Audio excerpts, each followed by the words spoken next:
You're watching the ZNS Network, the People's Station.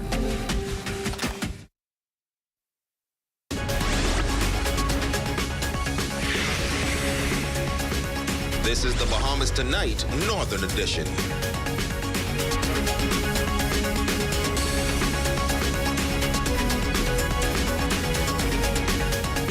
I'm LaDawn Davis, and this is the Bahamas Tonight, the Northern Edition. Thanks so much for tuning in. Topping the news this evening, the Grand Bahama International Airport came to a halt for several hours today due to a bomb threat. The disruption ensued after an alarming call was made to airport officials, prompting immediate action by security. Ramiko Knowles picks up the story from here. It was a frightening ordeal for airport workers today who were engaged in their daily routines when police say an anonymous call was made stating that a passenger was traveling with an explosive device. The airport authorities received a call of a female passenger who was in possession of a device suspected to be a bomb. Police say it was shortly after 10 a.m. on Friday morning when the call was made to the airport authority, and they responded immediately. They would have activated all the relevant personnel, and they would immediately shut down the entire airport in Grand Bahama. EMS, along with fire services, the police, the airport fire service all responded. An entire search was done of this airport by one of the bomb techs off to the urban police force. Fire trucks with lights flashing could be seen on the tarmac. Meanwhile, on the outside of the airport terminals were airport workers waiting on information. Western Air's manager, Pat Smith, had just arrived to work when she was told to evacuate. And the personnel said we have to vacate the building, so I asked him why. So he said it's a bomb scare. And so I left my office and I informed my staff.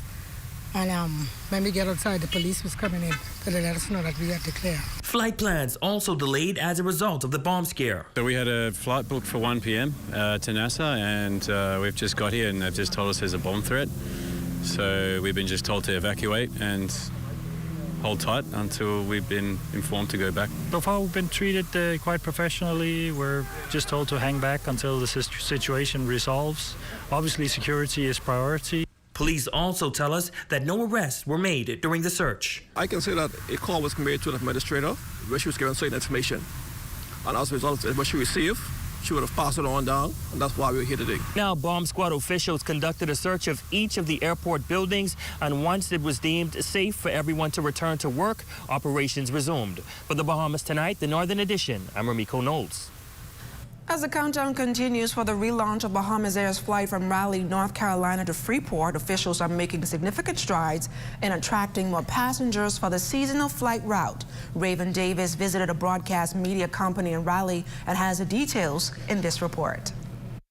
In a concerted effort to broaden their outreach, officials from the tourism sector, Bahamas Air, and the Grand Lucine Resort are making waves on the airwaves. Today, the spotlight on WPTF radio station based in Raleigh as they promote the enchanting allure of Grand Bahama Island. Bahamas Air is back at RDU. Ministry of Tourism Representative Cindy Culmer noting last year's achievement of gaining significant traction, which she attributes to a series of impactful radio promos with the media company. This positive outcome now the driving force behind their decision to return and replicate that same strategy. So we've had a relationship with them for the past year in which we find them to be very effective, managing our target audience in the Raleigh-Durham area, trying to promote this direct flight from Bahamas Air into particularly Grand Bahama. The enthusiasm in the radio studio was palpable as officials eagerly took to the microphones, soliciting travelers from Raleigh and the nearby areas. So on the radio station, we're talking about how it's quick, easy to get to Grand Bahama Island from RDU or from the Raleigh area, an hour and a half. You could have breakfast here and then have lunch in the Bahamas. We talked about the great deals that we have going on, the specials just to get to Grand Bahama, a 3 $3.75 round trip rate on Bahamas Air, but you can't beat with a stick, as well as a $7.99 radio promo that will take you to 3 nights, 4 days with airfare and hotel accommodations. According to General Manager of WPTF station Carolyn Carver, the station has been the go-to source for news and information for nearly 100 years, boasting a diverse demographic of tuned-in listeners. This year, she says it's exciting to deepen the partnership between the entities. We had so much fun with you guys last year, but really bringing that local connection to be able to take our local people to the Bahamas, direct flight, how exciting. We just love working with you guys, and it just means a lot for our city, our region, and just our area in general, just to have that connection. Now, aside from a series of planned radio promos, Commerce says in the future the intention is to erect a billboard and target television commercials to leverage the relationship between Bahamas Air, the Grand Lucayan, and Grand Bahama as a destination. For the Bahamas Tonight, the Northern Edition, I'm Raven Davis.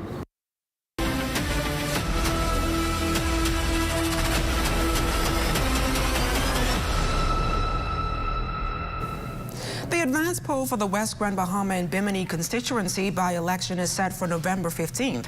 Shashina Rowe-Farquharson has his breakdown on what overseas and advanced voters need to know. Eligible registered voters in the West Grand Bahama and Bimini constituency may apply to vote in the advance poll for the West Grand Bahama and Bimini by-election as an overseas or special voter. Overseas voters are a student or the spouse accompanying such student pursuing a bona fide program of study outside the Bahamas, a member of staff of any embassy, high commission, or other foreign mission of the Bahamas who is posted overseas, or the spouse of any immediate member of the family living within the household of that member of staff, a member of staff of the Ministry of Tourism, the Bahamas Maritime Authority, or other agencies of the government of the Bahamas, or the spouse of any immediate member of the family living within the household of that member of staff, or a public officer or a member of staff of any delegation who is on official duty overseas, or the spouse of any immediate member of the family living within the household of that member of staff. Special voters are nominated candidates and their spouses, election day workers, election officials, or employees of the Parliamentary Registration Department, any registered voter entitled to vote at an election in the constituency, and who is a person with disabilities or 65 years or older on the day appointed for taking of the poll. Doctors certified individuals with illness, infirmity, pregnancy, or recent childbirth, documentary proof required, and unable to vote on the day appointed for the taking of the poll, or any person not being a person who qualifies to enroll as an overseas voter under Section 49A and who expects to be overseas on the day appointed for the taking of the poll, such as a confirmed traveler already scheduled to be out of the country. In-person application sites for persons wishing to make Form J or Form K applications are allowed on the following locations: New Providence, Parliamentary Registration Department, Farrington Road, Nassau, or Grand Bahama, the Administrator's Office, 8 Mile Rock, Grand Bahama. Form J applications for eligible overseas voters may be completed and the application submitted to their nearest Bahamas consular or High Commission office for onward transmission to the Parliamentary Registration Department in Nassau. The Form J is available at the Bahamas Consular High Commission offices or the Parliamentary Registration Department, the Administrator's Office at 8 Mile Rock, or online. Now, the notice also adds that it is important to note that applications in respect of an overseas voter must be submitted so that it is received by the Parliamentary Registration Department within 7 days of the issue of the writ of election. Special voters applying by Form K or persons wishing to apply locally may visit one of the office's in-person application sites listed on Form A and Form K, and applicants may apply using the mygateway.gov.bs website. The scheduled hours of operation are Monday through Friday from 9 a.m. to 4 p.m. The application window closes on November 4th, 2023 for overseas voters and November 13th for all other applicants. For the Bahamas Tonight, the Northern Edition, I'm Shashina Rolf-Farquharson.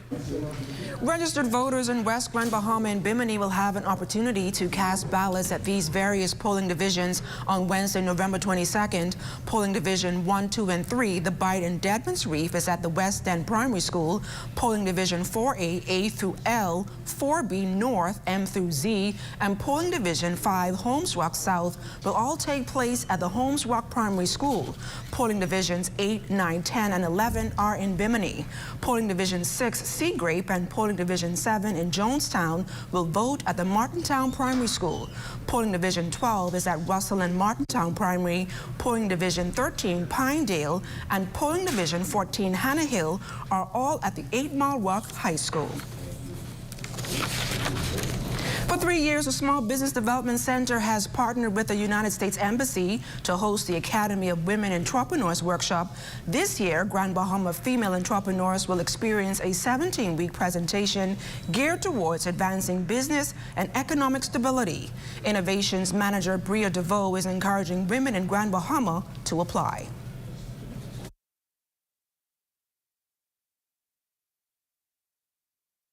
To really focus their businesses and their entrepreneurial journey, and maybe even start their entrepreneurial journey. And at the end, have a business plan and the opportunity to pitch their businesses for seed funding. During the program, you are broken into small groups of about 10 with a dedicated mentor or facilitator that allows you to ask questions to really grow your business and create your network.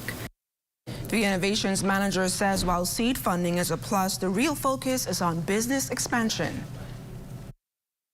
There's a huge group of women, so there's about 300 plus women that have participated in the AW program in the past, which means it's an exciting program. These women have come together after their programs to stay engaged and to uplift each other, and they are even more excited, especially the past alumni from Grand Bahama, to engage with new entrepreneurs coming into the program. And so this is really a community. In news from the police, a 22-year-old female is now being closely monitored after attempting to commit suicide at a college on Grand Bahama. According to initial reports, shortly before 2 on Wednesday, November 8th, police were notified that the female student ingested a quantity of over-the-counter medication in an attempt to take her own life. Emergency medical services were notified and transported the victim to the hospital for a medical examination. Investigations continue.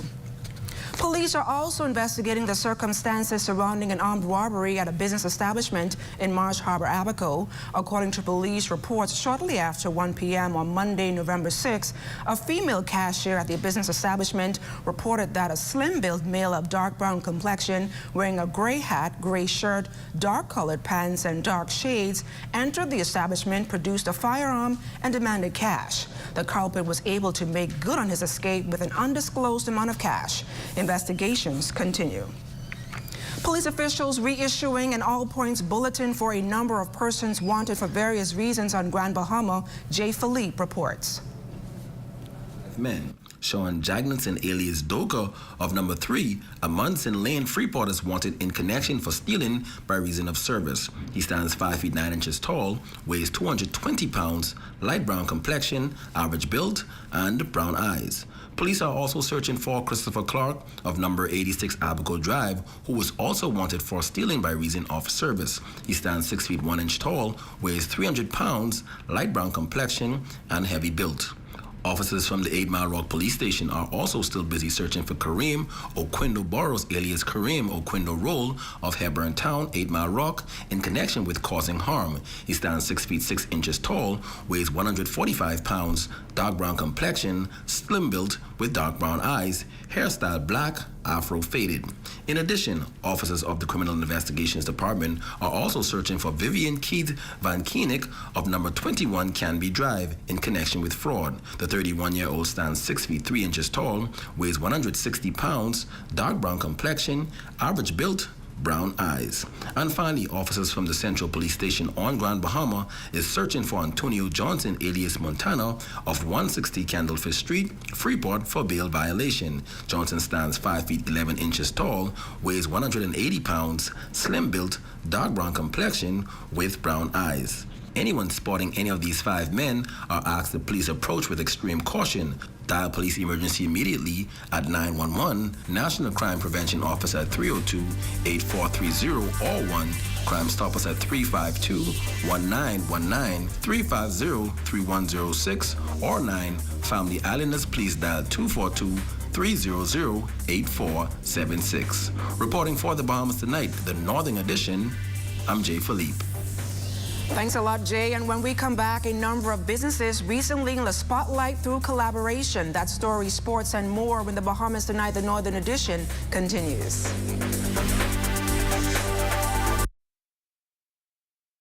You asked for it, you've got it. A new plant nursery, fully loaded with everything you need and extended hours. Monday through Friday, 8 a.m. to 6 p.m. and Saturdays, 8 a.m. to 5 p.m.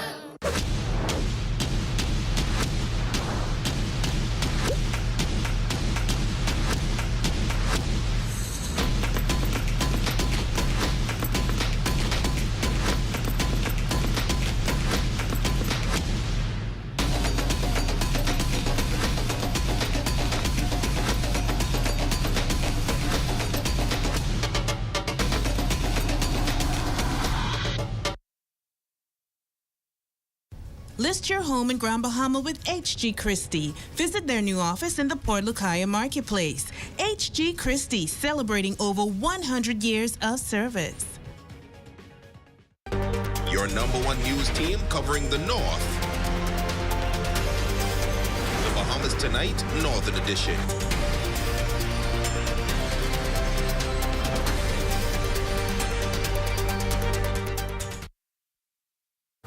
Several Grand Bahama businesses took advantage of a recent business seminar and expo. The event provided a unique opportunity for business owners to create lasting partnerships. Here's Shane Stubbs. It was created to give entrepreneurs a forum to be seen and a chance to band together to give consumers different choices. The recently held Collaboration Over Competition Business Conference and Expo did just that. Founded by CEO of Be My Guest agency Sasha Pinder, it first started with just some 50 registrants in its inception. But this year, that number ballooned into 200 registrants signing up for the Expo. She says the goal of the event is in the name. We came together, we had proper branding done, we took trips to trade shows, we merged clienteles, ideas, partnerships. There's so much positive that came out of the first one, and we also have committed ourselves to supporting each other on our journey, and that was almost 5 years ago. Networking goes a long way in business, and event coordinator Quinn Cartwright echoed that sentiment, stating why it was so important to have as many businesses in one place as possible. We have live paintings going on, we have insurance companies, we have party planning companies, we have Rust Milk Safety, we have the Mammogram Access Program who deals with cancer. We also have the Grand Bahama Darts Association. So it's just a melting pot full of different businesses and different people who want to network and become partners.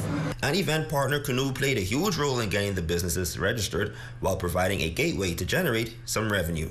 With using the Canoe app, they're able to use our payment link, our QR codes, so many different features that we have to get more money and to optimize their prosperity with eco-tourism and with e-commerce. Now, while there were some familiar businesses in attendance, there were some unique vendors that popped up that provide a unique experience for the Bahamian public. Bahami is a Bahamian technology company, and our focus is to drive sustainability, innovation, creativity through the use of technology. Being a speech therapist, I work with a lot of communication disorders. A few of them are speech and language delays, kids with autism, people who've had a stroke, people who may suffer from Parkinson's disease, and the list goes on. We pretty much specialize in business consulting, IT consulting as it relates to software and systems, data analytics and reporting. The event certainly provided a spotlight for a number of businesses, and plans are already in motion for next year's event. For the Bahamas Tonight, I'm Shane Stubbs.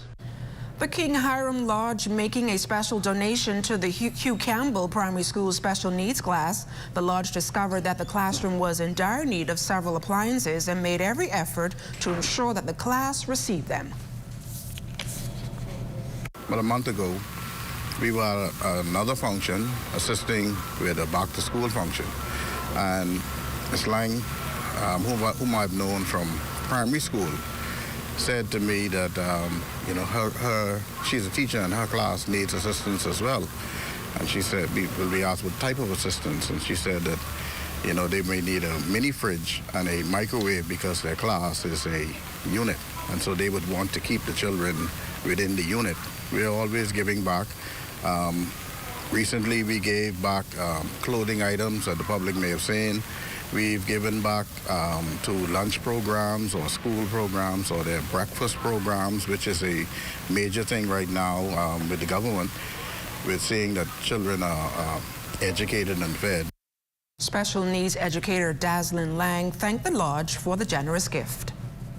It is a reality that we need the support of the community, because it is all of our children, it is all our duties to make sure that the children learn and function throughout life. The children with learning disabilities, we have a pull-out program that is mandated from the Ministry of Education, and I know that a lot of persons have heard the Minister, Glenys Hannah Martin, speaks about the pull-out program, and they have embodied that special ed teachers with the aids to help the students pull out of their regular classroom so that they can be able to function and break the gap of literacy and numeracy in our country. And that does it for this portion of the news, but don't you move. Sports is up next with Jay Philippe.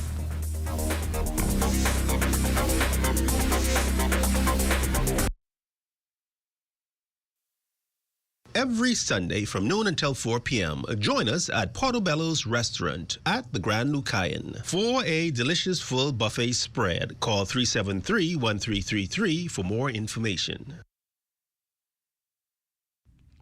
Fluid Factory presents Rick Ross live in concert Saturday, December 23rd at Gombe Park, Freeport. Early bird tickets, general $35, VIP $50, and platinum $85. Fluid Factory Skybox $150. See you there.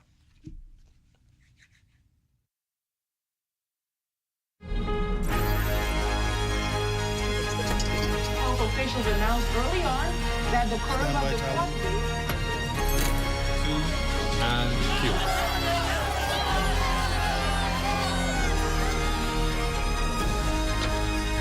At a fire had erupted at the event. All of the victims have lost their lives.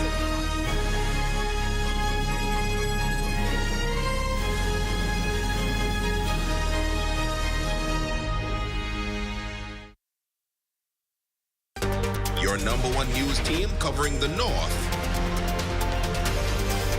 The Bahamas Tonight, Northern Edition.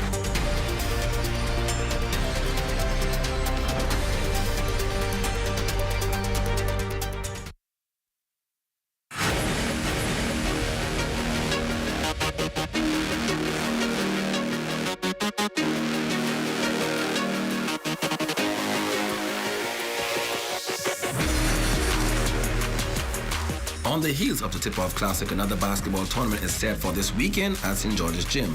The Road to 50 Jubilee Constituency Tournament will feature teams and players from Grand Bahama and Bimini. Come out and cheer on your favorite team.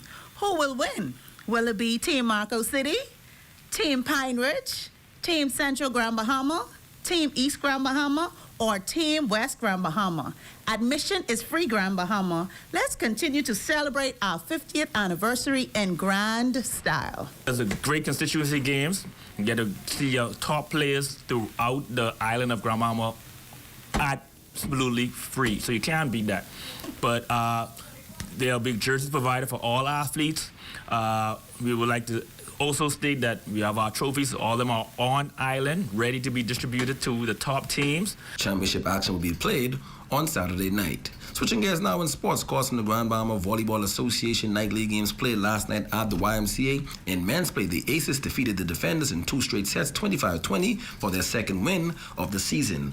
Over in women's play, Nesbitt Rental Angels improves to 2-1 on the season after taking down Pleasant All-Stars 25-19 and 25-18 in 2 straight sets. And finally in sports, Team Grand Bahama won the Palm Beach Baseball International Tournament in West Palm Beach, Florida, against some of the top baseball countries in the world. This experience was really good, probably because we won, but it was a really good experience. I feel like the team, it was a great team, great chemistry. I felt great. I hit a home run, 3-run shot. My team was great. We played great. Overall, it was international side and the U.S. side. We won the international side of the tournament, and we actually won the tournament overall. In the championship game, we won it over a very great USA Arsenal team. The team consisted of players from all around the United States.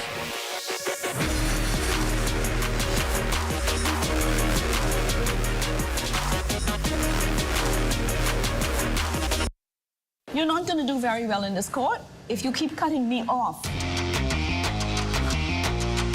I've already paid him $500, and I noticed we haven't spoken about the $500 that I paid him. I did not receive any of my money. I didn't know her like that.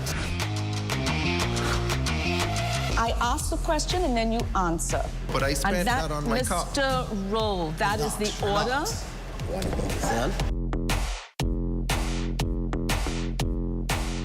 I joined an ASU that was led by Mr. Wilkinson. At the end of it, I would have received $5,000. However, I did not receive any of my money. You would understand the importance of a wedding day for a bride. Well, I've never been a bride. The decision is legally pending. All right. Join the ZNS Network for primetime coverage of the Progressive Liberal Party's 55th National Convention, Thursday, November 9th and Friday, November 10th at 8 p.m. Tune in to hear the PLP's message for the Bahamian people. That's Thursday, November 9th and Friday, November 10th at 8 p.m. The Progressive Liberal Party's 55th National Convention on ZNS.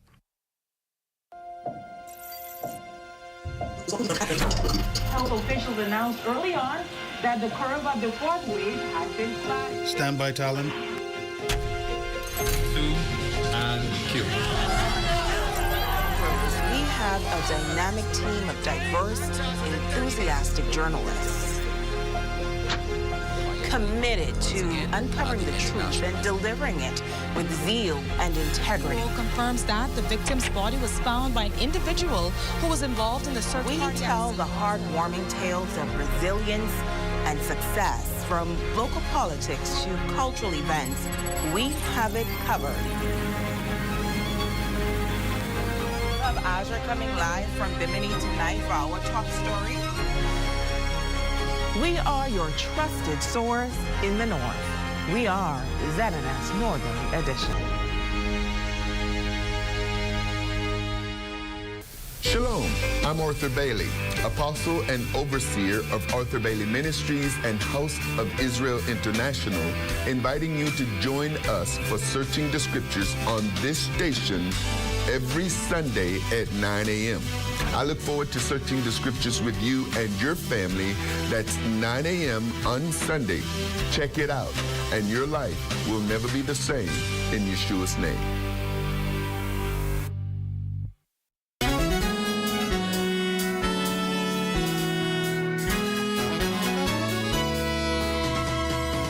Coming this fall, the Broadcasting Corporation will introduce a slew of new shows, including my show, What's Trending? Lifestyles in the Afternoon.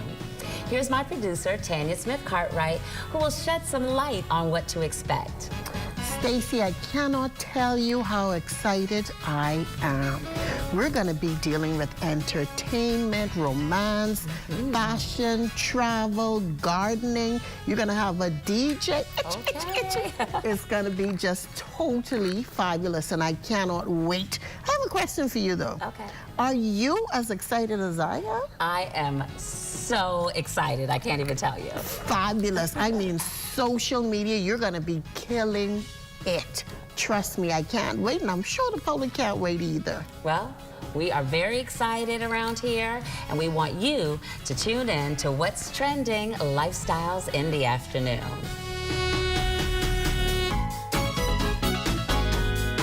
What's Trending?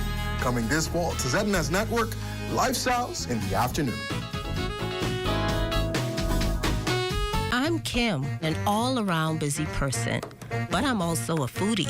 Bahamian food is a delightful fusion of flavors and techniques passed down and over time has evolved into unique and delicious meals. It takes simple ingredients and it turns into something special. So if you're a foodie like me and don't like spending all day in the kitchen, but want great food, fast, simple, and tasty, then join me as we dish it up.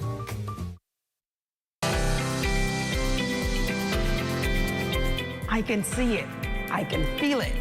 Grand Bahama, the bounce back. You have a clear vision. Yeah. What is it that you hope this show will do for the island of Grand Bahama and indeed the people here on this northern island? It will do exactly what bad news does.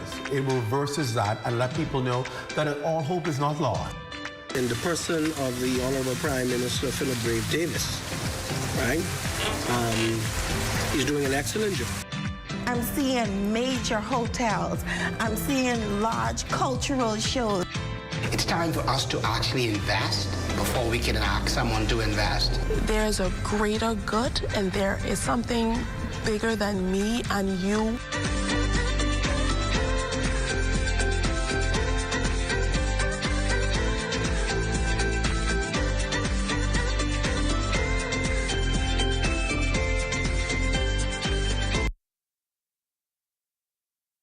And that does it for the Bahamas Tonight, the Northern Edition. But don't go anywhere. The Bahamas Tonight, the National Report is up next.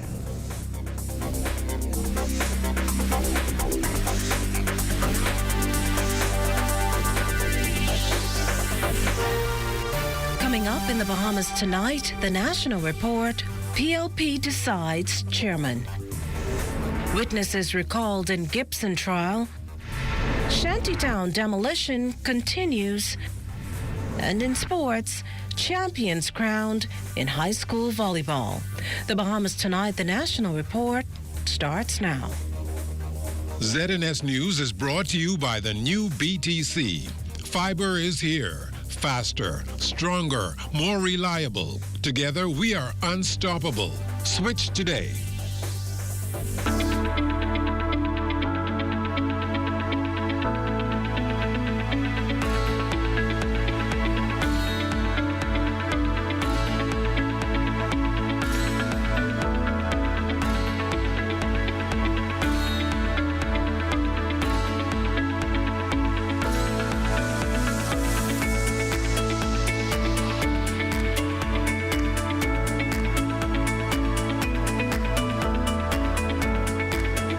Good evening, everyone. I'm Akush Lopinder, and welcome to the Bahamas Tonight, the National Report. Thanks for tuning in. Standing room only during night one of the Progressive Liberal Party's convention, and the same's expected tonight as the party's leader takes the stage with the keynote address. Jiminita Swain leads us off live from the Bahama Resort tonight with more. Good evening, Jiminita. Good evening, Makushla, and good evening, Bahamas. We're coming to you live from the Bahamas Convention Center, and let me tell you, the excitement is on high alert because everyone wants to know who won in their respective races taking place today. But let me tell you, Devontae Hanna can answer that question for us. In addition to doing digital, he has an answer, so I'm going to send it over to Devontae so he can fill us in on answering. Well, Jiminita, it's getting pretty tight here. We're standing here with Fred Mitchell, Minister Mitchell. It was a big win for you this evening. 845 votes compared to Robin Lyons, 630. Just tell us a little bit about what does this win means for you? Well, Minister Mitchell, what does this win mean for you live on TV? It's just a great feeling. It's a repudiation of negativity, and it's support for my humanity. That's the first thing on personal terms. For our party, it means we can move forward now to win the by-election in West Grand Bahama without this distraction. And my thanks to the Prime Minister for his support, and most of all to all these people here who voted for me. It's actually quite a humbling feeling. You've said that this was your penultimate election. Going into the 2026 general election, how does this leave you feeling? Well, I'm just surprised that the years have gone by so fast.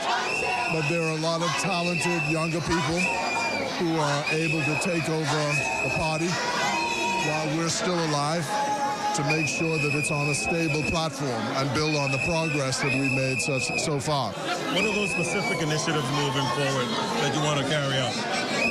Well, winning the by-election in West Grand Bahama and Bimini, that's job number one. And then in the longer term, we got to get I think we have to get a convention center, because one of the things that this showed was that this is inadequate.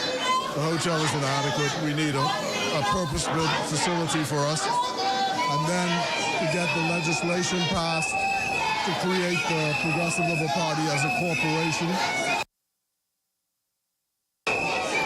Trustees are not at risk for the debts of the party.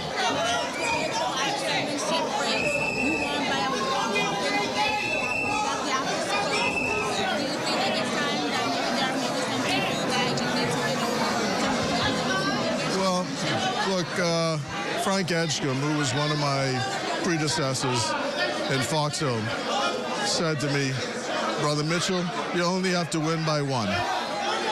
Congratulations to you, Minister Mitchell. Again, 845 compared to Robin Lyons, 632. Fred Mitchell is still the party's chairman. Congratulations to you, sir. I'm sending it back to you, Jiminito. Well, thanks, Devontae. Obviously, a lot of excitement down there outside of the convention center. But joining me now to talk about what we can expect from tonight is, of course, the convention co-chair, Mr. Quinton Lightbourne. So I know you've had a busy last couple of days. This is the final stretch into the convention. What can persons expect tonight? One question has already been answered. I know everyone wanted to know who is going to emerge as the party's chairman. That question is answered for us now, but what can persons expect from the remainder of the convention tonight? Well, definitely tonight, the focus is going to be driving new change. We're going to talk about the future in terms of what the Progressive Liberal Party, what he has forward planning for the country. I think we have a great list of speakers tonight that will be able to add credence to that philosophy in terms of what we plan to do. So we look forward, and definitely the excitement pretty much is still in the air, it's still buzzing, so we look forward for even more excitement from that. And you want to talk to us a little bit about some of the speakers? Yes. So tonight we have Senator Daren Pixley. He'll be speaking along with Ginger Moxie, Box Roll, Clay Sweeting, Joe Beth, Colby Davis, Wayne Monroe, and definitely the keynote is going to be the Prime Minister, Philip Brave Davis. So we expect a full list. We have some great entertainers as well that will be on the stage today. So we have definitely a good situation that we want to do. And it's going to be very perfect and a very entertaining and fun-filled night. All right. Well, thank you so much, Mr. Lightbourne. Now, delegates stood on long lines, determined to cast their votes at this national convention. Voting started early this morning and went well into the afternoon. Now, it's over and done with, but our Corporal Pyfram shows us how this election day at the convention unfolded.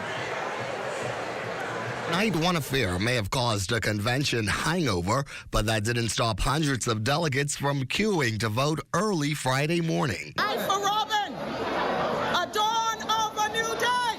All the way from Yamakro, real diehard PLP, and my vote is with Fred. The two-day national convention closes out tonight, but not before these delegates cast their ballots. Sister Lyons will always be a good person to support the PLP, and her time will come. Right. God bless us all. It's attended in large numbers, and it shows that the Bahamian people are still PLPs. Both the party's familiar and faithful are here to vote. So the just see you on television. Oh, I see you on television too. How are you feeling about being at the convention this year? Oh, it's exciting. And the party's marking its 70th. All the way, and I'm long past 70. There was last-minute politicking and attempts to sway delegates. I'm running for National Vice Chairman again to hope to continue the party's work underneath the leadership of Philip Brave Davis. Oh, I'm very excited this morning. I'm very, very confident. When we leave from here tonight, it's one voice, one party, one focus. Heavy hitters arrived and were quickly swept up in the frenzy. Prime Minister, did you have a change of heart as you went to vote? About who you're voting for? No change of heart. How are you feeling the process is going so far? Well, that's good to see. Everyone is enthusiastic about it. It's a little bottleneck for now, but overall, the convention, organized largely by the youth arm, earned high marks. Voting is going to end at 3 p.m., so we expect a strong flow throughout the day, but everything is going to continue to go smoothly. Even from this Jamaican delegation, one of the PLP's regional sister political organizations. Well, it's been a wonderful experience so far. Great to connect with our brothers and sisters in the Bahamas. Prime Minister Davis and Mrs. Davis both looking forward to the Prime Minister closing out the convention tonight. Well, you should expect my laying out the future for the country and where we're going next. Talk about the progress we have made and the change that's going to be coming. People were excited tonight. What's keeping this energy going? PLPs. Mrs. Davis, what about you? How have you been enjoying the convention? Oh, it's fantastic. So much energy. It's fantastic. And what are you looking forward to from Mr. Davis's speech tonight? Tell us about the way forward. And so the final day of this two-day convention wraps up with delegates voting. It has been a heated race. Delegates have queued lines and been on those lines for a long time, but they insist that they will remain there. Organizers tell us that they expect that the results will be ready shortly after the polls close at 3, but they will most likely hold on to those results until we go into the convention hall for prime time, which starts shortly after this newscast. At the Progressive Liberal Party's 55th National Convention at the Bahamas Convention Center for the Bahamas tonight, I'm Corvell Pfeiffer. Thanks, Corvell. Now, of course, night one of the PLP's 55th National Convention had a heavy-hitting speech from the party's deputy leader. And, of course, he made the case as to why the governing party should remain in power. Our Desmond Sanders has that. From a revived local economy to record-breaking tourism figures and public service reform, PLP Deputy Leader and Minister of Tourism, the Honorable Chester Cooper, touting the party's many accomplishments during its term in office. We're going to keep the momentum in West Grand Bahama and Bimini. We're going to open the government complex in Obi's name. We're going to open the school, and we're going to make improvements as we bring major investments to lift West End and Bimini and all of Grand Bahama to new economic heights. We're going to upgrade the clinic in Bimini. We're going to get that new airport going. As the party prepares to retain the West Grand Bahama and Bimini seat left vacant following the death of former MP Obi Wilscombe, Cooper telling delegates that the party will build upon Wilscomb's legacy. He also outlined numerous plans in the party's blueprint for change. The PLP will expand national health insurance to include catastrophic care. The PLP will reform the marijuana laws. The PLP will reform our mining laws and create a mining authority. That is what we will do. The PLP will finish the job. We'll finish the job on gender equality. The PLP will finish the job. We will finish the job on our national development plan. The PLP will finish our commitment and our blueprint for change. We are finishers, you see. And if you want finishers, if you need fighters, then you're looking for the PLP. Can you tell me who's in the building? Building on progress, driving change, a theme for this year's convention. Cooper encouraging delegates to remain committed to the party's core values and continue the fight for the Bahamian people. Because PLPs, we fight. We fight for a better Bahamas, and that fight never dies. The fight never dies in agriculture with our Golden Yoke program. The fight never dies in housing with our rent-to-own program. and our work to build hundreds of affordable homes. The fight never dies in tourism with more than 7.2 million arrivals earlier this year, shattering the all-time records. With an increase in spending, Peter, with more jobs and more money in more pockets. Cooper says the Progressive Liberal Party is deeply entrenched in a critical battle that determines the very essence of our nation. He says the party will strive for a future that is prosperous and filled with opportunities for all Bahamians. During the first night of convention, delegates paid tribute to brave party officers and leaders, including former parliamentarian Obie Wilscombe. Desmond Saunders, The Bahamas Tonight.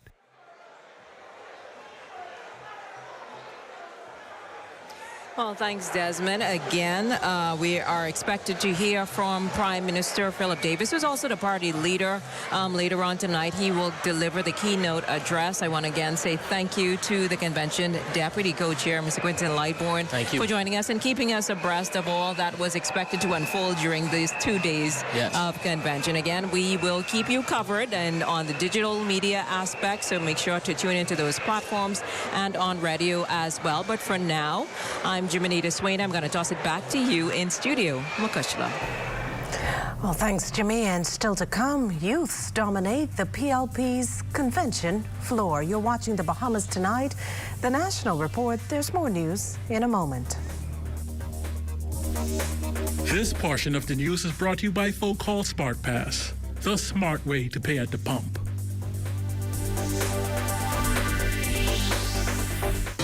Welcome to a world where hope is still loud, where dreams are still relevant, and determination has no substitute. Welcome to a nation where the people are still warm, resilient, and innovative. And Commonwealth Bank is at the center of it all, giving innovation and progress an extra push for more than 60 years. We're here for Bahamians because we are Bahamian. Commonwealth Bank, your leader in personal banking services.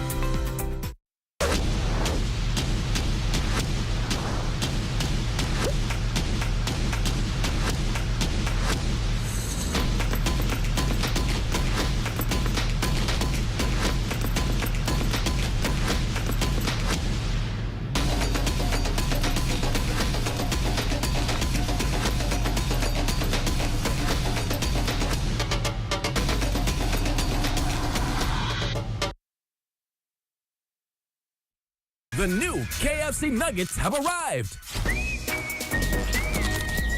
That unlike the no-gets, ours are handmade using 100% white meat. Unlike the no-gets, at KFC, we hand bread every day to achieve the perfect flavor. After you try our delicious and crispy nuggets in the original recipe, you'll never settle for less. KFC, the real nuggets. It's finger-licking good. Did you know the National Insurance Act provides for an insured pregnant woman to access her maternity benefit before or after delivering her baby?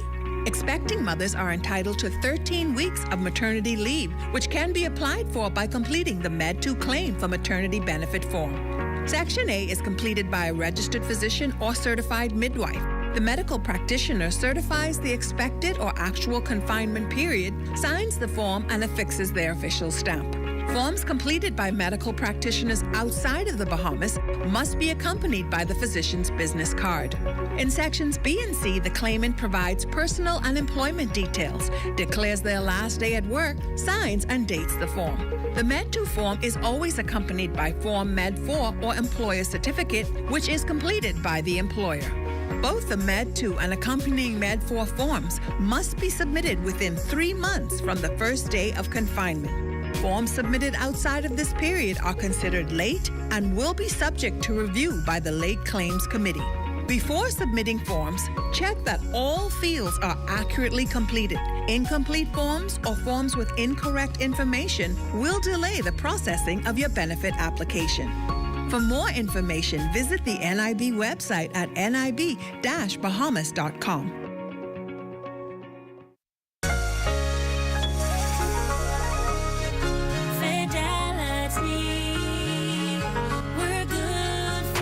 My business couldn't survive without my credit card machine from Fidelity. It's fast, convenient, and my clients love it. My sales increase, and I can track my earnings. Get your credit card machine from Fidelity today. Call 356-7764. The PLP convention affords us the opportunity to come together, to build on the progress and drive the change that this Davis-Cooper administration has started since September 2021. Your government's initiatives has empowered the lives of countless Bahamians. Our economy is no longer in free fall, but recovering. Unprecedented numbers of tourists are arriving on our shores, and lest we forget, we protected workers, signed multiple industrial agreements, and increased minimum wage, expanded opportunities within the armed forces, and of course, expanded home ownership. I am extremely proud that the Prime Minister has afforded me the responsibility of ensuring that our parks and beaches are ready to receive local and visitors alike, and afford Bahamians the opportunity to display their entrepreneurial talents. Mount Moriah, you have given me the ultimate opportunity to demonstrate my heart for you, the people of Mount Moriah. From small home repairs, removing and replacing water pipes, restoration of parks, entrepreneurial opportunities, reduction of unemployment, and the future development of a world-class community center. The PLP has always symbolized dignity and respect for our fellow man. Let's stay together. PLP, all the way. I'm Mikhail Barnaby, and I approve this message. Now let's get back to work.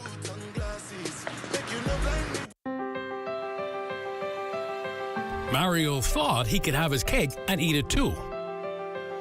He almost found out the hard way that if you don't insure your home for the full replacement value, when it comes time to make a claim, you won't get the full payout. It's called the condition of average. If your $200,000 home is destroyed by a hurricane, but you only insured it for $100,000, half the value, you'll only get half of that $100,000 payout. Actually, less than that, because there's also a deductible which will be deducted from your payout.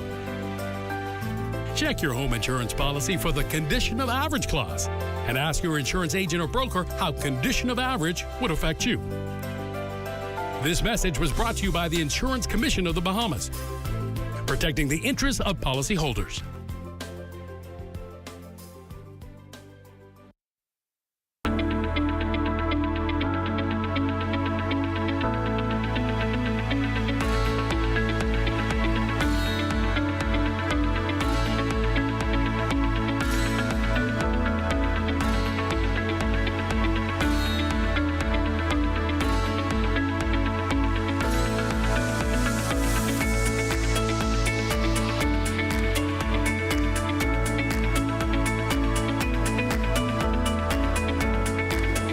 Continuing with our convention coverage, Education Minister, the Honorable Glenys Hannah Martin, used the convention stage to reiterate the government's plan to recover students from the learning loss following COVID-19's impact on public education. This Davis administration is therefore immediately focused on two major pillars. The first was to get children back in the classroom. Our mission was dubbed Find Every Child. The response was overwhelming. Stakeholders, teachers, administrators, school board members, union officials, police, NGOs, among many others, took to the streets, knocking on doors in school communities, interacting directly with parents, seeking out these children and finding them and getting them back in the classrooms. Youth engagement, a key focus of the governing party's convention, from organizing to moderating, contesting key party positions to leading daytime sessions. The party's youth arm given a considerable national platform. Chairman of the Progressive Young Liberals, Jordan Clark, applauds the party for this inclusion and says the organization remains committed to ensuring its future generations are given a voice and seat at the table.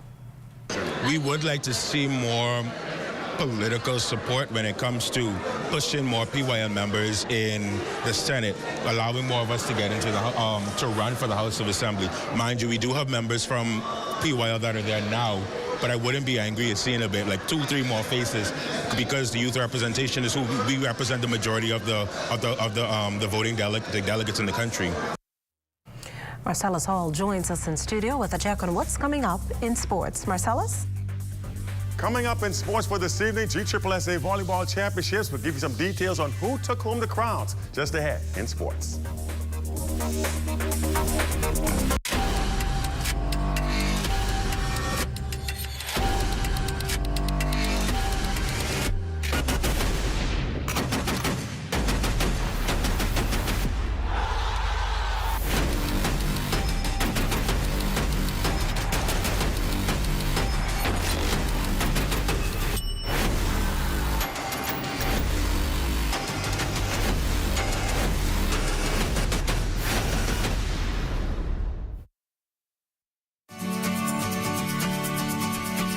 Trouble, it might drag you down. If you get lost, you can always be found. Just know you're not alone. 'Cause I'm gonna make this place your home.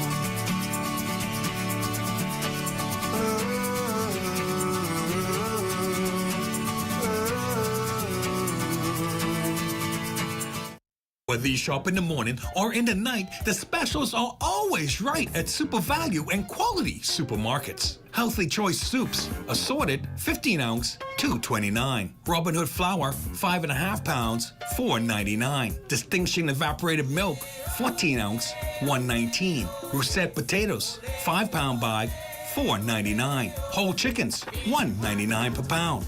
Shop the specials this holiday season at Super Value and Quality Supermarkets.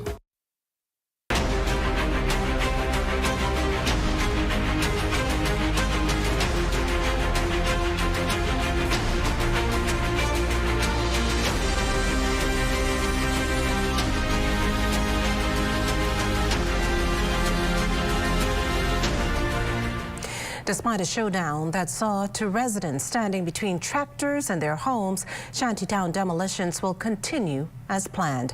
This according to lawyers for property owners of that Shantytown in All Saints Way. Our news team visiting the site earlier today, meeting tractors and excavators primed and ready to go. Lawyers for the property confirming they've met with Ministry of Works officials and the relevant authorities once again for the go-ahead.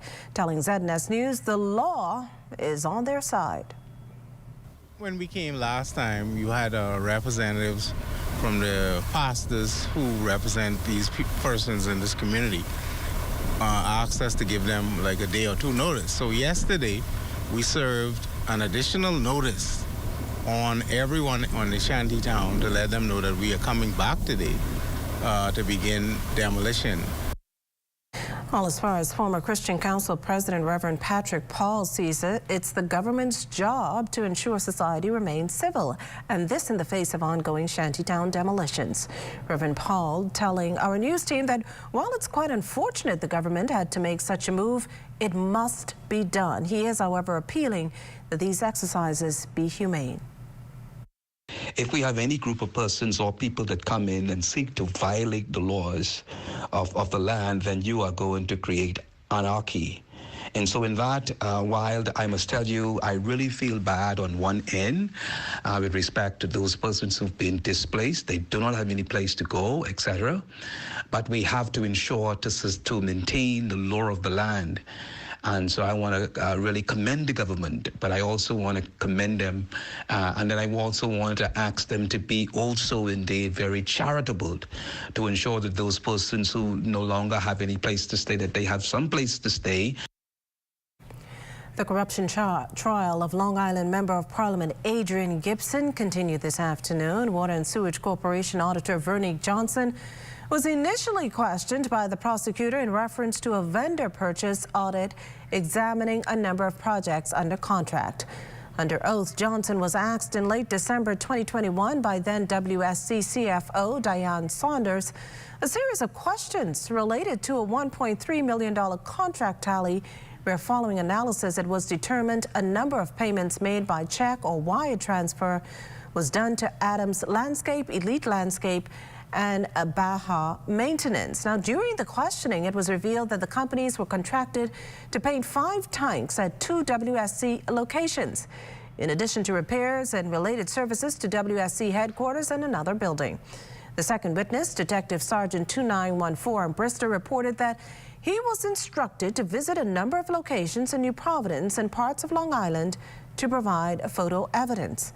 Detective Sergeant Bristol was asked by Long Island MP Adrian Gibson's lead defense attorney, Damian Gomez, this afternoon if he knew or had the survey stats or ownership documents of any of the properties or cars presented as a part of his initial evidence.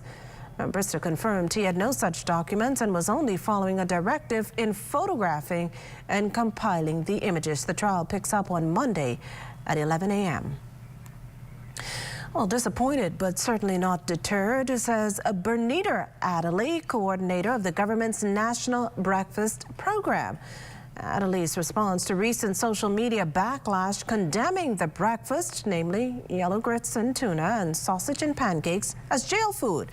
Some even going as far as to liken it to feces.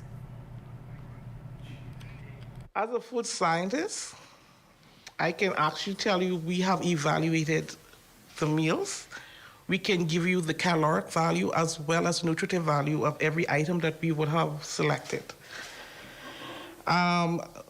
We expected better, really, because it's quite concerning that the news outlets would create a story from something so positive and amplify the negativity of it, because it's such an awesome program that was extended to 8 schools in the country with the hope to roll out to the entire country.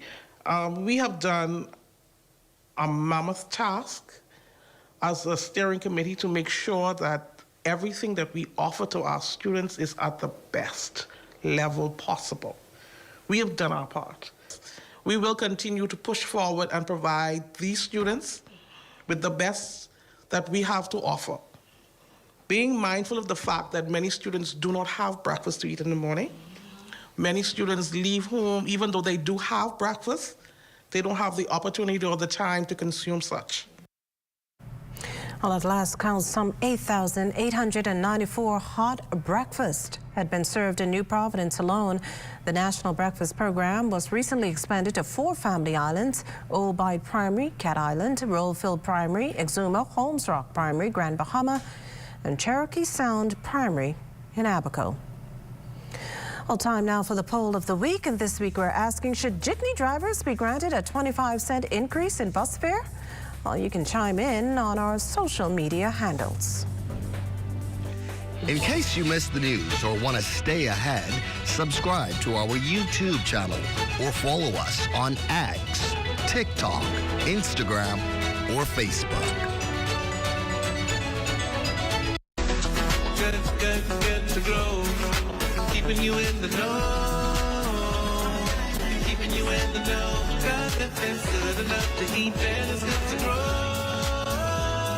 It's good enough to eat, then it's good to grow. The Bahamas Agricultural and Industrial Corporation and the Access Accelerator Small Business Development Center have joined forces once again.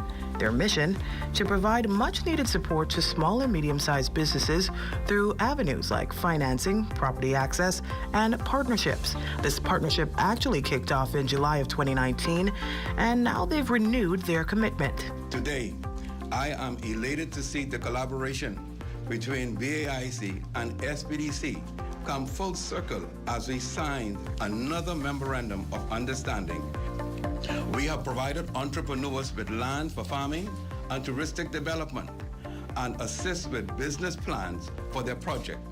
But many of them continue to be challenged because of lack of funding. Since Chairman Major took charge, approximately 250 individuals have been given the opportunity to acquire land for a range of purposes, mainly on Abaco and Eleuthera. That said, BAIC General Manager Troy Sampson says there's also been an aggressive effort by the corporation to have land leased. There's been a number of leases that took place on the island of Abaco, where we have some 20,000 plus acres, as well as on Eleuthera, where we have approximately 3,000 acres. And we've had a lot of uptake over the last 2 years with regard to leases. And so a lot of those persons who are looking at using the land either for industrial, for agricultural, or touristic purposes will benefit now from this arrangement with SBDC, because oftentimes, and especially with leased land where the land cannot be held as collateral, a government guarantee can do wonders to permit them to get funding. Now, when it comes to financial assistance, Samantha Roll, the executive director of SBDC, has some insights to share. The SBDC provides funding through loan, equity, as well as grant. Through our flagship program, the Guaranteed Loan Program, we can provide funding up to $1 million and guarantee up to 90%. That particularly are within special cases. Usually, we provide funding up to $500,000 and guarantee up to 75% for that particular program. However, the SBDC have a number of other programs, grant-related as well, that can support within the work and any clients that come through this arrangement. Roll says this signing is extremely timely as the month of November marks National Micro, Small, and Medium Enterprises Month. A month focused on highlighting and celebrating micro, small, and medium-sized businesses throughout the Bahamas for their economic impact, community involvement, and resiliency, specifically during turbulent times. Keeping you in the know with Good to Grow, I'm Leah Cooper. With 3 or more vehicles looking for the perfect fueling solution? Well, look no further. I can go to any Rubis service station and get fast and easy service without any form of payment. I can top up my fuel account and generate reports anytime online. We at Wildflowers enjoy significant savings from fraud reduction. The Rubis system provides optimum security and peace of mind. Email bahamassales@rubis-bahamas.com to sign up now.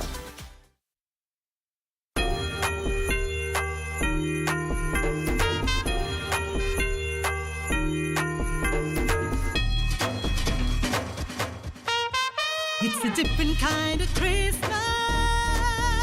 but everything is here to bring a smile upon your face. That's what the season brings.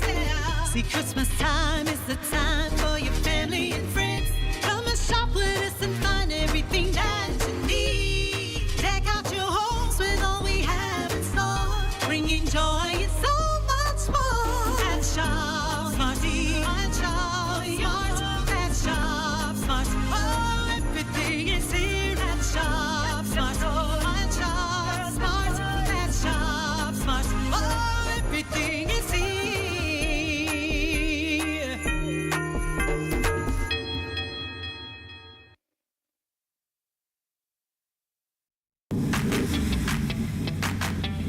Introducing the Focal Smart Pass app that helps you to fuel up faster.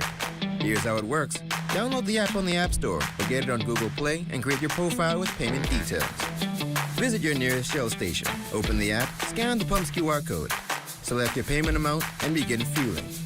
Say goodbye to cash and cards because the Focal Smart Pass offers secure and convenient payment options right at your fingertips. Download Focal Smart Pass now and fuel up faster today. Red and white striped candy canes, silver bells, and the bright red kettle, all signs that Christmas is near. The latter of that pack making its Christmas debut earlier today in a ceremony held at the Marathon Mall. And that's officials of the Salvation Army launching their annual flagship fundraiser, the Red Kettle Campaign. It's a program that dates way back to 1891, started as a means to feed and clothe the underprivileged in society. There to kick off the fundraising campaign was spouse of the Prime Minister, Anne-Marie Davis. Everywhere, public contributions to the Salvation Army kettles enable the organization to continue its year-round efforts at helping those among us in need of a little assistance and holiday cheer. So we in the Bahamas are a small, close-knit, and giving society. And it gives me great pleasure to be a part of this fundraising project.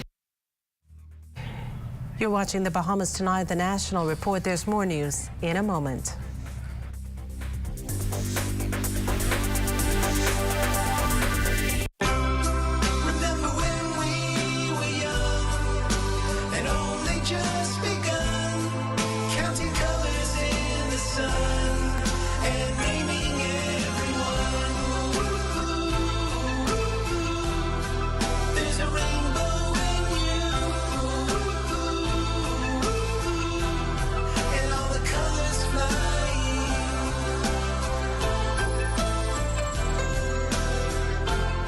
Shanae's Chesapeake Road Christmas Wonderland is open under the Big Tent. Get your Christmas trees in pink, frosted, green, or white in a variety of sizes. Musical Christmas LED and laser lights, a large variety of tree ornaments, lighted angels and Santa tree toppers, bright and lively colored Christmas balls in all sizes, garlands, wreaths, tree skirts, stockings, and lots more. Add flowers, picks, and decorative mesh to brighten up your home or office this holiday season. And don't forget the toys at Janae's Chesapeake Road. Check our selections online at www.janae's.com.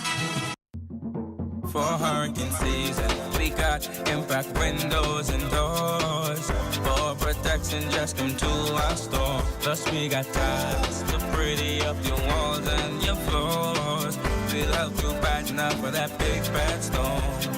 Porcelain tiles, blank tiles, mosaic tiles, a variety of styles. Before teens get right, they gotta be rough. That's why we got the best deals in the whole Bahamas. Hey, hey.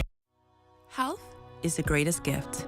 That's where we come in. Bahamas Medical and Surgical Supplies is a premier distributor of medical equipment, as well as medical and surgical consumables. Our engineers are always on hand, providing top care service that saves lives. We carry a wide selection of over-the-counter and prescription items, IV fluids, and other injections. Our products are state-of-the-art, and our entire team stays on top of cutting-edge technology. With more than 2 decades of dedicated service, Bahamas Medical and Surgical Supplies continues to be a trendsetter and innovator in healthcare. We have set ourselves apart by truly caring for our customers. We understand the intricacies of healthcare, and we produce spectacular results. We cherish our partnerships and nurture our friendships as we continue on our quest to help everyone maintain that wonderful gift of good health.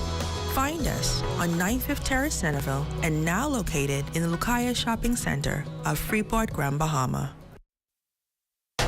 This is ZNS Total Sports. ZNS Total Sports brought to you by Sands Beer, who reminds you to recycle your beer bottles for cash in Nassau, Grand Bahama, and now Abaco and Eleuthera. Well, welcome to your ZNS Total Sports Check here on a Friday, everybody. I'm Marcelo Saul. High school volleyball starting us off as Government Secondary School Sporting Association Championships. They continued yesterday afternoon over at the Kendall Isaacs Gym. 3 of the 4 divisions decided, starting with the senior boys feature game. Anatol Rogers and C.I. Gibson. Anatol battling back after losing the first set and trailing by 7 in the second. They would force a deciding third set before winning that one easily to take the match 20-25, 25-23, and 15-3. Anatol Rogers winning the championship series 2-0. Head coach Theodore Hanna talking about his team's turnaround, particularly in that second set. What I told them was this team came out fighting. They knew that this was a championship game. They knew it was on the line. They did not want to go home, so I told them we have to put the fight in us and come out and take the fight to them. So basically, I just encouraged them to go there and use what our advantage with, which was already up 1 set, 1 game. Now, Hanna was proud of his team's fight in winning both the pennant and the championship. This is very big for any school, as a matter of fact, to win pennant and to come and win the GSSA championship. It just shows what, what's actually in our children. Winning the senior girls crown was C.V. Bethel as they took down GHS 25-17 and 25-26 to win that series 2-0. Meanwhile, in the junior girls division, H.O. Nash, they repeated as champions. They took down L.W. Young 25-15, 25-18 to sweep their series. Junior boys, the only series to see a decided game 3 as L.W. Young, they bounced back to beat Anatol Rogers 27-25 and 25-13. That series now tied at a game apiece. Over in Grand Bahama, the Northern Bahamas Archdeaconry track and field meet gets underway this coming Saturday at the Grand Bahama Sports Complex. Now, the meet will be under the patronage of Wayne Smith. The present champions are the team from North Abaco, which is the parish of St. Peter and St. Anne, North Abaco. They are the defending champions. They have the trophy. But based on some of the persons you see assembled here at the table, they want to change that. I'm sure Christ the King, who were champions before, want to reclaim the trophy. And Good Shepherd, Ascension, St. Stephen's, St. Mary Magdalene, St. Jude's, and all these other parishes within our Northern Archdeaconry, they will have something to say about that. And Bahamian pro football player Michael Strong, promoted from the practice squad of the Carolina Panthers just in time for the team's Thursday night game against the Chicago Bears. What do you know? He made an immediate impact. Strong coming up with a big catch, 45 yards down the field, the longest of any player on the night. It would come in a losing cause, however, as the Panthers still go down 16-13. And that's it. You look at sports here on this Friday. Don't go anywhere. We have your Friday night weather. That is just ahead. ZNS Total Sports brought to you by Sans Beer, who reminds you to recycle your beer bottles for cash in Nassau, Grand Bahama, and now Abaco and Eleuthera. This is ZNS Total Sports. With the help of our authorized financial institutions, or AFIs, using sand dollars is as easy as 1, 2, 3. Step 1. Identify your preferred AFI by browsing their websites or contacting them directly. Step 2. Download the free mobile application from Google Play or the Apple Store and then register for a sand dollar account. Step 3. Load money onto your mobile app and begin sending and receiving sand dollars or purchasing and selling goods and services. We are pleased to be your central bank approved digital wallet providers. It does not matter which of us you choose. You can pay for goods and services wherever sand dollar is accepted. We are all in this together. Visit sanddollar.bs for more information. Do you hear that? That's Junkanoo. And that means that the Boxing Day and New Year's Day Junkanoo parades are right around the corner. Don't get left behind. Make sure to book your ads in the live ZNS broadcast of the Junkanoo parades, the most professional coverage of our national art form. Call the ZNS sales office today at 502-3800. Ask for the special Junkanoo advertising package and be a part of Junkanoo on the ZNS TV network.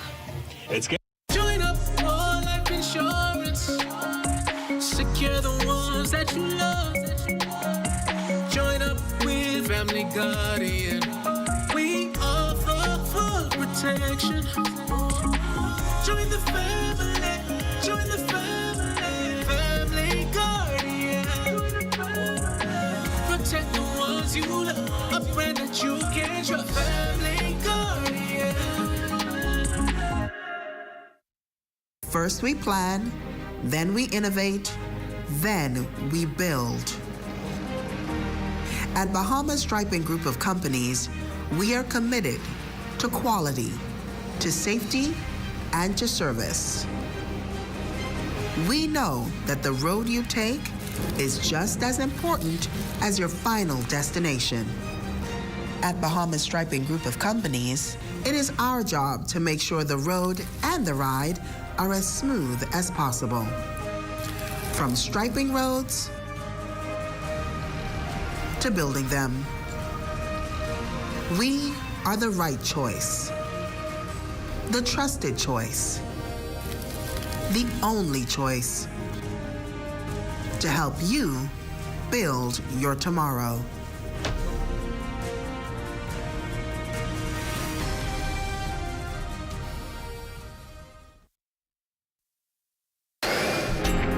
Time now for weather. It's now time for your forecast, and we have clear skies tonight. Temperature at 80 degrees, relative humidity 78%. Easterly winds at 12 miles per hour. The barometric pressure 1,017.7 millibars. That's 30.06 inches. And your temperatures around the Family Islands this evening, they are brought to you by Family Guardian Insurance Company. We're protecting you. 79 degrees in Freeport, Grand Bahama, and Greenville, Key and Abaco, Marsh Harbor, Abaco at 78 degrees. Berry Islands 81. Alistown, Bimini, 82 degrees, 80 degrees in Harbor Island and Roxanne, Eleuthera, Fresh Creek, Central Andros at 82 degrees. 82s also in Camp Space, South Andros and Black Point, Exuma. In Otterstown, Cat Island, San Salvador and Rumkey, the mercury column just around 79 degrees with 82 degrees in Georgetown, Exuma. Pick up some more 82s in Ragged Island, Clarence Sound, Long Island and Crooked Island. Betsy Bay, Maguana, 80, Acklands, 80, Matthew Town, Nagua, 83, and the Turks and Caicos Islands also reporting 83 degrees. And your boating forecast tonight is brought to you by Builders Mall, home of FYP, the Tile King, and the Paint Center. In the Northwestern Islands tonight through Saturday, east to southeast winds 10 to 15 knots, the wave heights 2 to 4 feet. Now your low tide, that will take place at 11:45 tonight. High tide occurs at 6:02 tomorrow morning. For the central and southeastern islands, easterly winds at 12 to 18 knots, wave heights 3 to 6 feet with caution flags in place. And as we take you into Sunday, in the northwestern parts of our country, those winds will start backing, becoming northeast to east at 10 to 15 knots. The wave heights unchanged at 2 to 4 feet.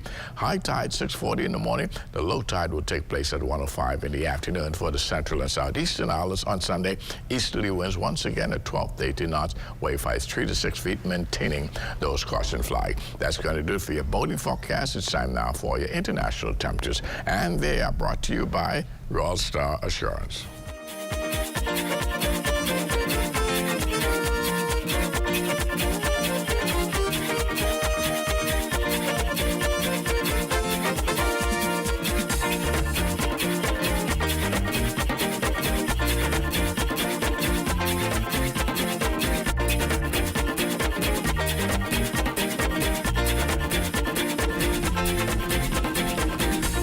That's going to do it for your international temperatures, brought to you by Royal Star Assurance. Now we take you to our satellite picture, and we have high pressure remaining in control near clear skies over much of the 700 islands. And our forecast for tonight, well, we're simply going in for clear skies tonight with a temperature of 75 degrees. And tomorrow, it's going to be mostly cloudy, but that would be primarily some high clouds, so the sun will still be able to pass through those high clouds. 85 degrees for your high temperature extended weather forecast shaping up like this. Mixed bag of clouds and sunshine tomorrow, but on Sunday we'll have mostly sunny condition. On Monday we return to that mixed bag once again of clouds and sunshine, and as we head into Tuesday we will see some more overcast conditions, and that will take us right through the balance of next week with scattered showers and thunderstorms working in our forecast as of Tuesday of next week. Temperature once again keeping you in the mid-80s, but as we get past Tuesday, we're going to see some cooler temperatures, low 80s during the daytime, and those nighttime temperatures, they're going to drop in the low 70s, and possibly we might see some upper 60s. Kishla. Well, thanks, Basil, and that does it for the Bahamas tonight. We now go to the Bahama Convention Center for live coverage of the Progressive Liberal Party's 55th National Convention. Good night.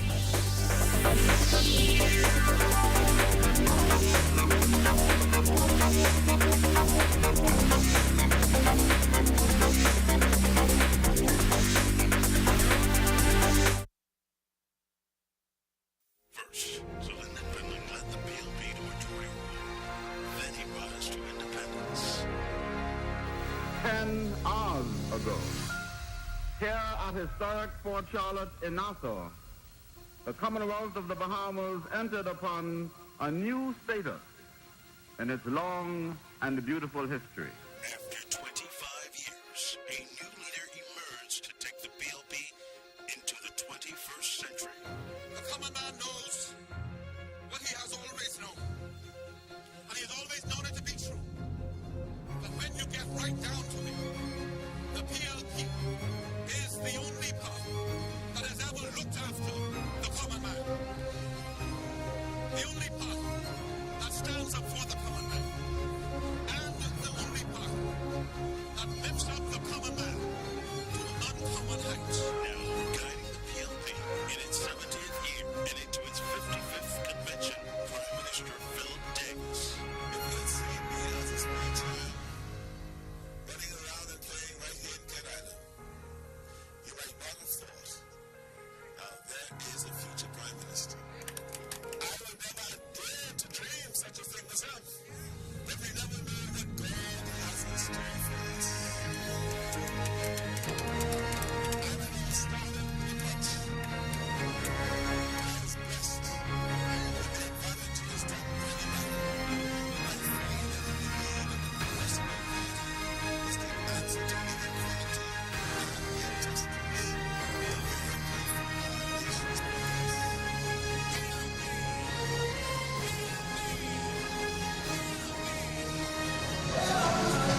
Good evening, everyone, and welcome to the Bahama Convention Center, where we're coming to you live with the 55th convention of the Progressive Liberal Party. I'm Michelle Malcolm. It's a pleasure to be in your company today. This is day 2 of this national convention, and what an exciting day it has been. Of course, the big news that everybody's waiting to hear, so I won't hold you in suspense any longer. Fred Mitchell has been returned, according to reports we received, as the chairman of the Progressive Liberal Party. More on that a little later in the broadcast. But first, I have to tell you, about 15, 20 minutes ago, I looked down on the floor. It was about halfway full. There was not much hype, and I said, this is interesting. Well, what a difference 15 minutes makes. The hall is practically full, and as you can hear behind us, this place is rocking once again. So we have complete coverage planned for you this evening. We're first going to throw it down to Jimenita Swain, who is at the floor level and is going to be bringing us reports throughout the night. Jimenita. Good evening, Michelle, and good evening, Bahamas. And can I tell you, it is an air of excitement. Right now, I'm just outside of the convention ballroom in the hallway, and I can tell you that a number of ministers have been arrival. We just saw the Education Minister, the Honorable Glennis Hannah Martin, pass by, and a number of other arrivals, the Minister of Sports. We have a number of persons waiting to talk to you and share with you their excitement for the evening. Even a few minutes ago, we saw the ballot boxes being escorted away under heavy police presence. But I can tell you, a lot of people, they're just excited. They're just thrilled with all that's happening here. And of course, we will keep you abreast and up to date with what's unfolding with the delegates and also members of the governing party. But for now, I'm going to throw it back to you, Michelle. All right, thank you so much, Jimenita, for that, and we look forward to your reports throughout the evening. Now, like I mentioned before, this is going to be comprehensive coverage tonight, which is going to include our Devontae Hanna, who is at another vantage point from the floor level, and we're going to throw it now to him. Devontae, what's happening from where you are? Well, good evening, Michelle. It is night 2, as you said. The excitement and the crowd is pouring into this convention center, where we expect to hear from the Prime Minister tonight. He will be the keynote speaker. Joining me this evening, though, is the Director of Communications in the Office of the Prime Minister, Mr. Lisa Rahming. Mr. Rahming, you work closely with the Prime Minister. Can you just give us a sneak peek or an inside look to what exactly the Prime Minister will speak to tonight? So definitely the Prime Minister will also focus on the progress that the country has made. He will outline the steps ahead, not only for the country, but for the party.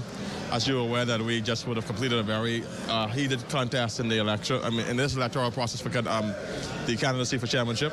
So he'll definitely be focused on how to bring the party together. The party has to mobilize itself to win a by-election, to definitely be rallying the troops for that. I think that's a very important for the party politically. But I think most importantly, 70 years, 55 years has 55th convention. And so what's the real thrust of the focus is where did the PLP go from here? All right, thank you so much, Mr. Rahming. Well, we're standing just outside where all of the action will take place tonight. As you can see, more and more people are passing by. We just saw the Deputy Prime Minister and his wife there. We're seeing a few other cabinet ministers, as well as a few stalwart councils. If you would have watched our social media coverage today, this is exactly where those hundreds of delegates would have lined up to vote. In fact, just behind me right here is the room where those ballots were counted.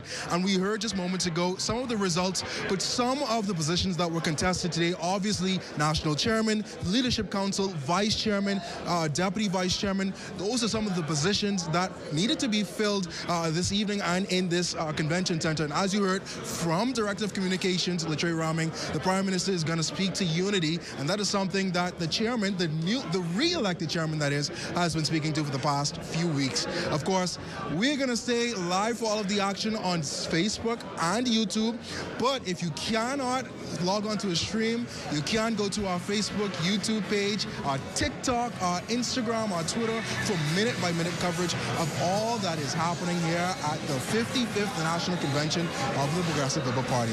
So once again, I'm Devontae Hanna, and I'm going to send it back to you in the Convention Center room. Michelle.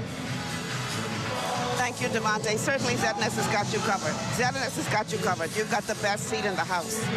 So, if last night was any indication, and tonight, how it's already started is any indication, this is going to be one for the record books. I mean, do DJ Pancho is once again blowing the roof off, just blowing the roof off. So if you see us swaying to the music, forgive us, please. It's kind of hard not to get the feel of what's going on here in the convention center. Now, I am being joined for the first portion of the broadcast by a lady who I hold a special bond with because we both happen to be members of the Alpha Kappa Alpha sorority. You know, I got to throw the shout out to our sorors. But she plays, this is Sunday Small, and she played a very significant role in the planning of this event as a member of the convention committee. And I have to tell you, I am thoroughly impressed. I should have known that Alpha Kappa One was involved in this. Not too far, never too far. How you doing, Sarah? I'm fabulous. You see tonight, you see the energy, you see the people. Oh my God, this is crazy. And listen, this is crazy. This is only the beginning, that's the thing. My goodness. It's only the beginning. What a day it's been. It's been a very long day. We were up from about 6 a.m., 7 a.m., some of the team members getting ready for the election, just organizing everything as best as we could. While I think there were some lines and, you know, just a little bit of a wait, but inside we had a smooth process and we believe that we had an outcome that represents that the party is excited, they're energized, they're engaged, and we're just ready to work. It's now time to get to work. Tonight we will hear a message about unity, and I think tonight this room shows that we are unified and we are ready to work on behalf of the Bahamian people. A very timely message indeed. Now, from what I was gathering, trying to keep abreast of the coverage throughout the day, there were so many people who turned out to vote that there was literally a bottleneck, and I understand that voting had to be extended. Yes. The voting period had to be extended. So to be fair, the committee that's in charge of dealing with the election wanted to ensure that all of the qualified voters had an opportunity to vote. And so it was supposed to end at about 3 o'clock. It ended more so around 5 p.m. just to give everyone that opportunity. And we're very excited because it shows again that everyone is involved, everyone is engaged, everyone is fired up. The fact that we have delegates, not just from New Providence, but from the Family Islands that wanted to make that trip. We had some people fighting just this morning to take part of the process. And it speaks to the fact that the party is growing. It shows the fact that more and more we have membership that want to be a part. And we're very excited about that growth and that energy. And you can feel it in the room tonight. Yeah, you can feel it. For sure, just as it was last evening. All right, so we're going to throw back to Jamanita on the floor, who is standing by with an interview to us. Jamanita? Hi again, Michelle. And like I told you, a number of ministers, members of parliament have been arriving. And with me now is, of course, the member of parliament for Fort Charlotte, the Honorable Alfred Sayers. And Minister Sayers, this is the final night of convention. So much activity, a buzz of excitement. How are you feeling? Because I see everybody is all smiles, hugs, handshakes. What is going through your mind right now? Well, first of all, I'm really proud to be part of what I call the liberation movement. This is the 70th anniversary of the party, and this week, yesterday and today, we have had the most fundamental expression of the democratic process. We have delegates represented here from every constituency within our country and have engaged today in exercising a franchise to choose the leaders of this extraordinary party.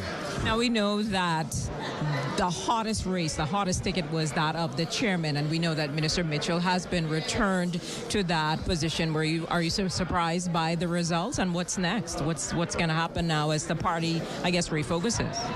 Well, the chairman is a very hard-working chairman, very diligent, and has, from the time the party lost, which would have been in 2017, he has, from the very next day, he has been on the job, working consistently.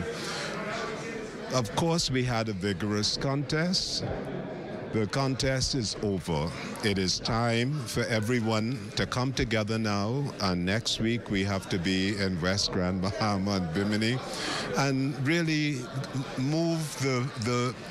concretize the philosophy of our party, which is serving the people of our country, demonstrating servant leadership, engaging in the economic, social, and political transformation of our country to deal with the issues of climate change, to spread the wealth of the country, and also to make life at the cost of living lower, improve the competitiveness of our country. And a lot to focus on. But I want to thank you so much for chatting with us for a few minutes, and enjoy the remainder of the convention and all of the excitement that comes with it. Blessings. All right, blessings to you as well. Back to you, Michelle. Thank you so much, Jimanita. Now, the activity has already begun here in the hall. The person who will be sort of leading us through the evening will be Simeon Houghton, and we're going to throw now to the podium where the program has already begun. Anointing this night and in the future. After all the speeches are finished, we look for more results and not just the eloquent rhetoric. Lord, we rebuke the sense of entitlement so endemic in our country, and help us to accept that success comes before work only in the dictionary. As a party, we have benefited tremendously from those who have preceded us. And as the saying goes, we sit in the shade of a tree we did not plant. We are planting a tree in whose shade we will not sit. Help us, Lord, to plant the right and fruitful trees, that generations yet unborn would be blessed. These and all other blessings we ask in the name of Jesus, our Lord and Savior, and let the people of God say,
pressing onward, march together to a common lofty goal.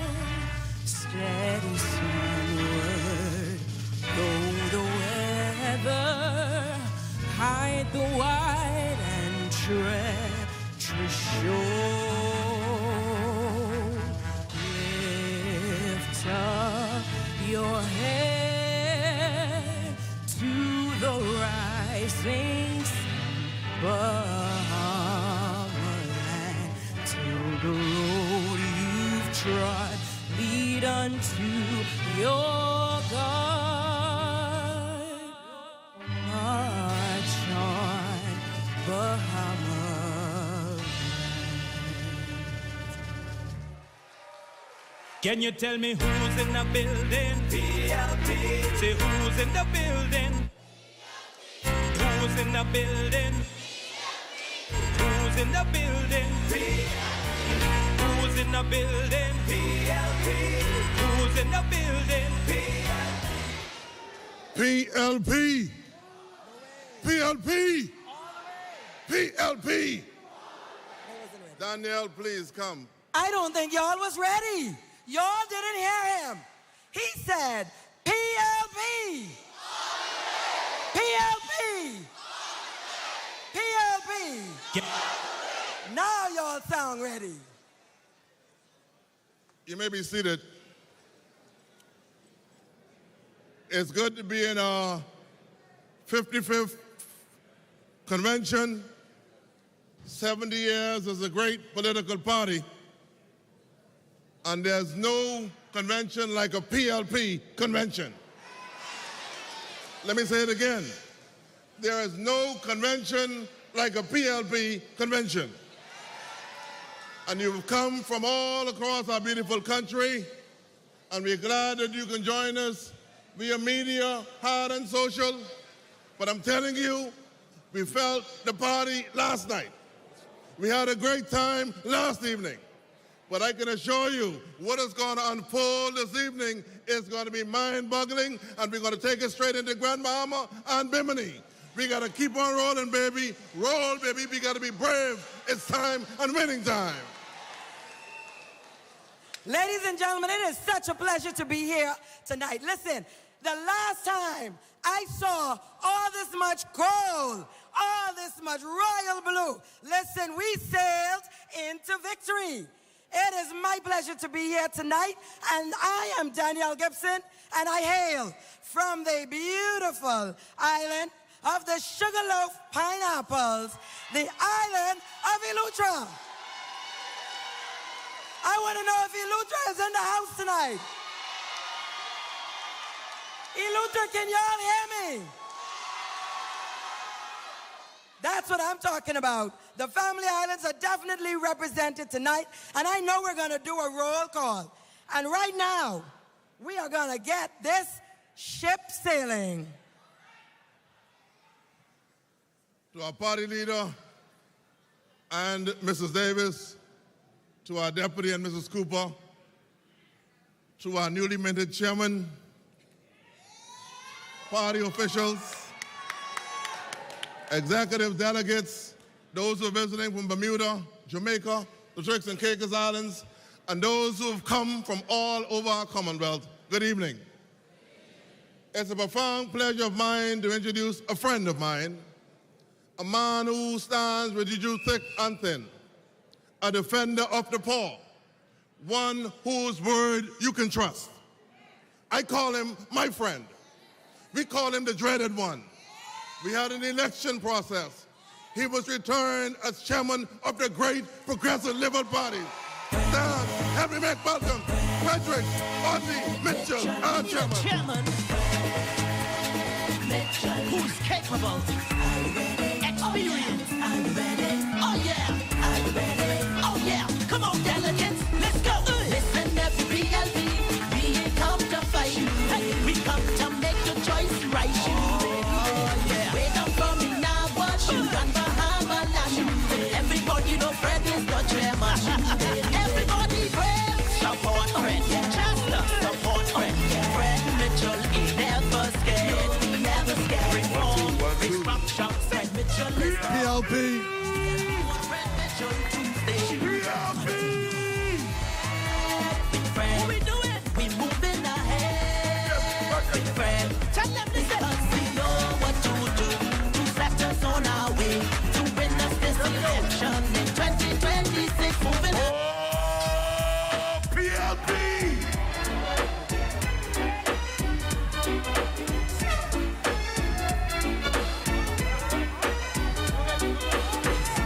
She doesn't want me around. She's got something to hide. I think she wants a clown. Someone to take. Come on now, pull it down. Let me hear you, PLP.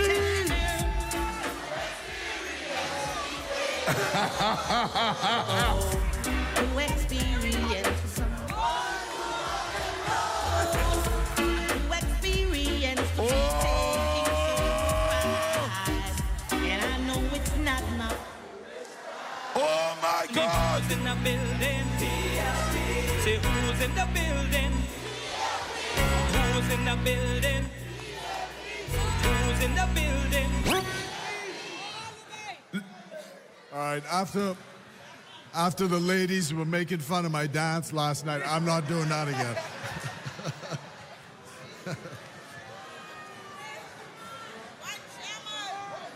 So to quote Sidney Poitier, when he received the Academy Award in 1964, He said it's been a very long journey. And I want to tell you tonight that the magic number is 845. So that's the number. Head out to Sabas, to Island Luck, to Flowers, to Chances, to Shore Wind, and Percy's Web Cafe. 845. And I want my 10%. Okay. First, I'd like to thank the Prime Minister. In personal terms, this victory to me is an affirmation of my humanity after a particularly noxious campaign. I want to thank the Prime Minister for his affirmation of my humanity because the public statement which he made is unusual for a leader to do, but it came after a particularly nasty set of comments generated in the public. And this suggested that somehow I was less than human. It will take all my Christian charity to forgive it. But I want to thank him all the same for that affirmation. Secondly, I want to point out that had we not succeeded today or tonight, there was a consequence which would follow in our system. It meant that there was a repudiation of the Prime Minister as head of the Cabinet's decision and would have led to my resignation from the Cabinet. I wrote that resignation this morning, just in case. And then I remembered what happened back in the 1970s when Lyndon Pinling, there was a committee of the House which condemned the government's performance with one of the public corporations. And Loftus-Roker ended up offering his resignation, which was ultimately refused. But that was the serious point at which we were this morning. I hope that those who are planning to go into public life will look at what has happened over these last few days and see what it is to have grace under fire, and to also understand that as public figures, you can't be a crybaby in public. It's a real serious game. And I said that to someone who I hope hears me tonight. Secondly, I want to thank all delegates to this convention for supporting me, those who voted for me, those who voted against me. I wish the lady well. I want to thank, in particular, my family, the Fox Hill branch, and those people from Fox Hill, PYL, who had there we go, the men's branch. And I know Patricia Clare from the women's branch did a lot of work to help make this successful. The staff in particular at Gambia House, the Lyndon Pinling Center, Lula May, Barbara Cartwright, Ms. Walker in particular. It's time now to go on to win the by-election in West Grand Bahama and Bimini.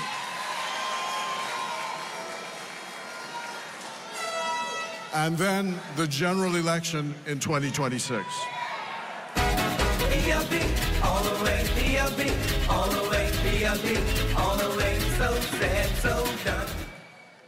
I wish, though, to offer an apology to the constituency of North Andros and the Berry Islands, and to South and Central Andros and Mangrove Key.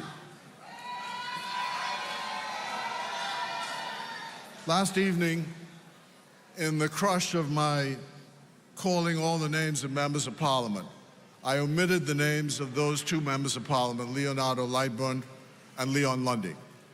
This caused a political problem overnight in those two constituencies. And I wish to say that it was inadvertent, and that by no means did I mean to leave out their contributions to the government. There is good coming to Andros, North and South, and the Berry Islands, and I congratulate them. So now I begin the long goodbye with a tour of all of the islands of our country and communities that I visited during the past 6 years as chairman of this party, to try and take up on all the themes that I had been asked to look at during this campaign.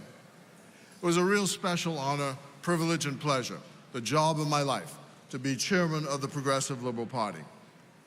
And it will be very interesting going around the country with what I call the long goodbye, assuming the Lord will tarry. So thank you all, delegates. It was a resounding victory from the bottom of my heart.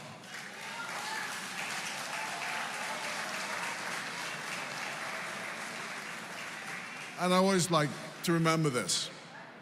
The forest road is dark and deep, and I have promises to keep, and miles to go before I sleep. Miles to go before I sleep. May the Lord be with you and watch between us while we're absent one from another. Thank you. PLP.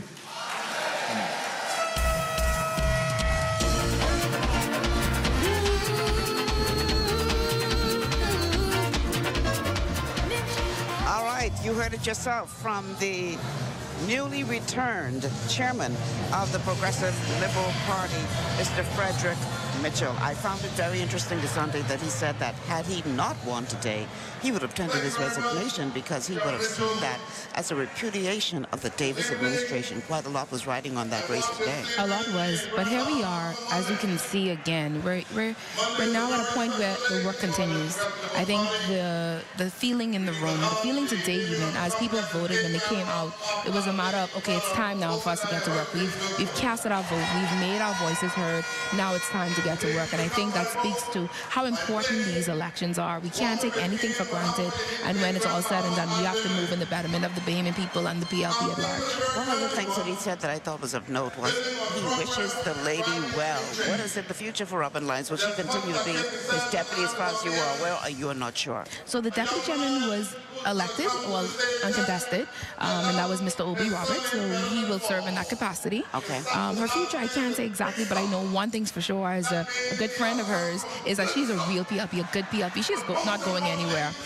And so whichever capacity I believe that the leader will call upon her, as the party calls upon her, she will serve, and serve with grace, serve with excellence, and continue on the work of the PLP.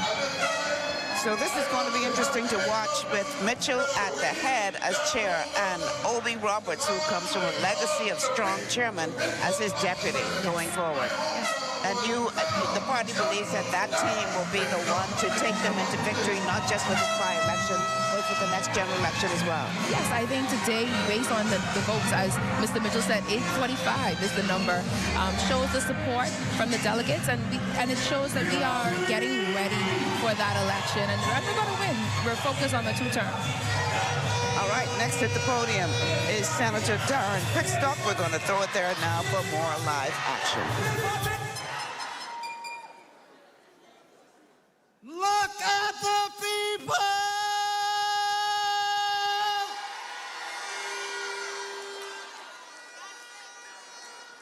Fellow delegates, good evening. All is well.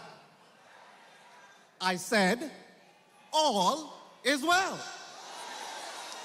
The family, our PLP family, all is well. 70 years ago, the Progressive Liberal Party burst onto the scene, determined to drive new change in this colony of the Bahama land. Back then, in 1953, this new change that the PLP had come to drive did not have a snowball chance in hell of succeeding. Back then, a minority white merchant oligarchy held a tight grip on our economy, effectively stifling the hopes and aspirations of the majority. Then, along came the PLP to drive new change in this Bahamas. Fellow delegates, the Outer Islands and the Islanders, they can appreciate this. The Outer Islands, as they were known back then, were cradled were a cradle of abject poverty. 90% had no potable water. Follow me.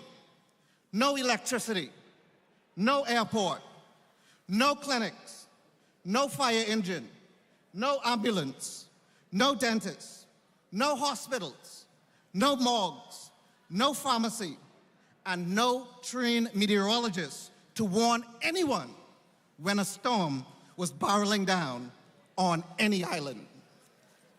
Fellow delegates, for most of these 70 years, whether in opposition or in government, it has been the Progressive Liberal Party which had ran every leg of the race for this national and progressive transformation for this nation. Bahamas, we tell them, PLP are the only thing we want, PLP, the only thing we want, yeah.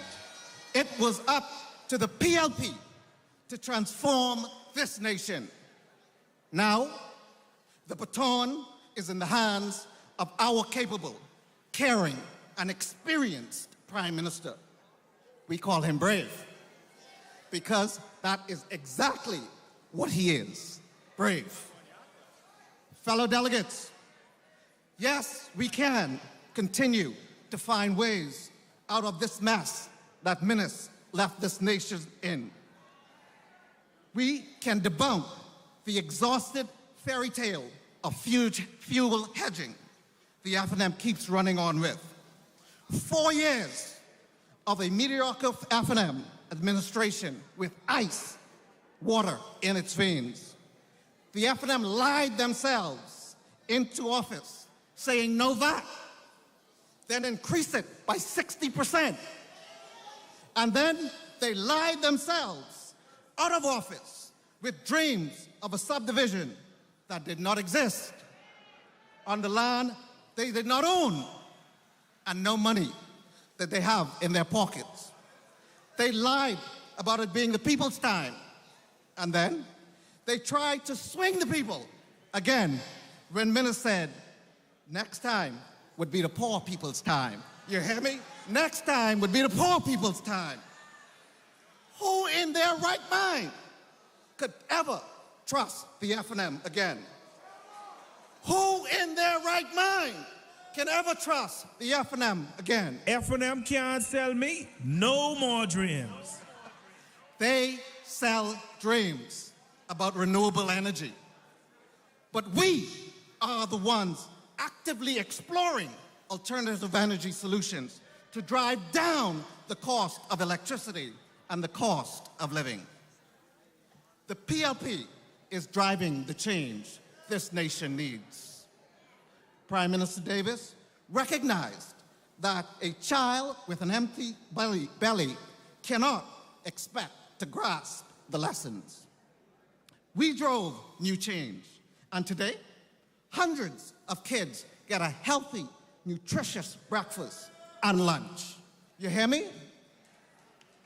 Might I remind you, because I want to remind you, it was Minnis who viciously cut the subsidy to the Ministry of Social Services for children's school uniform.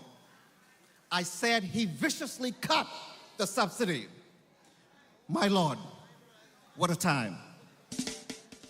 Even Ingram openly rebuked Minnis for this heartless and unthinkable act suffered by children.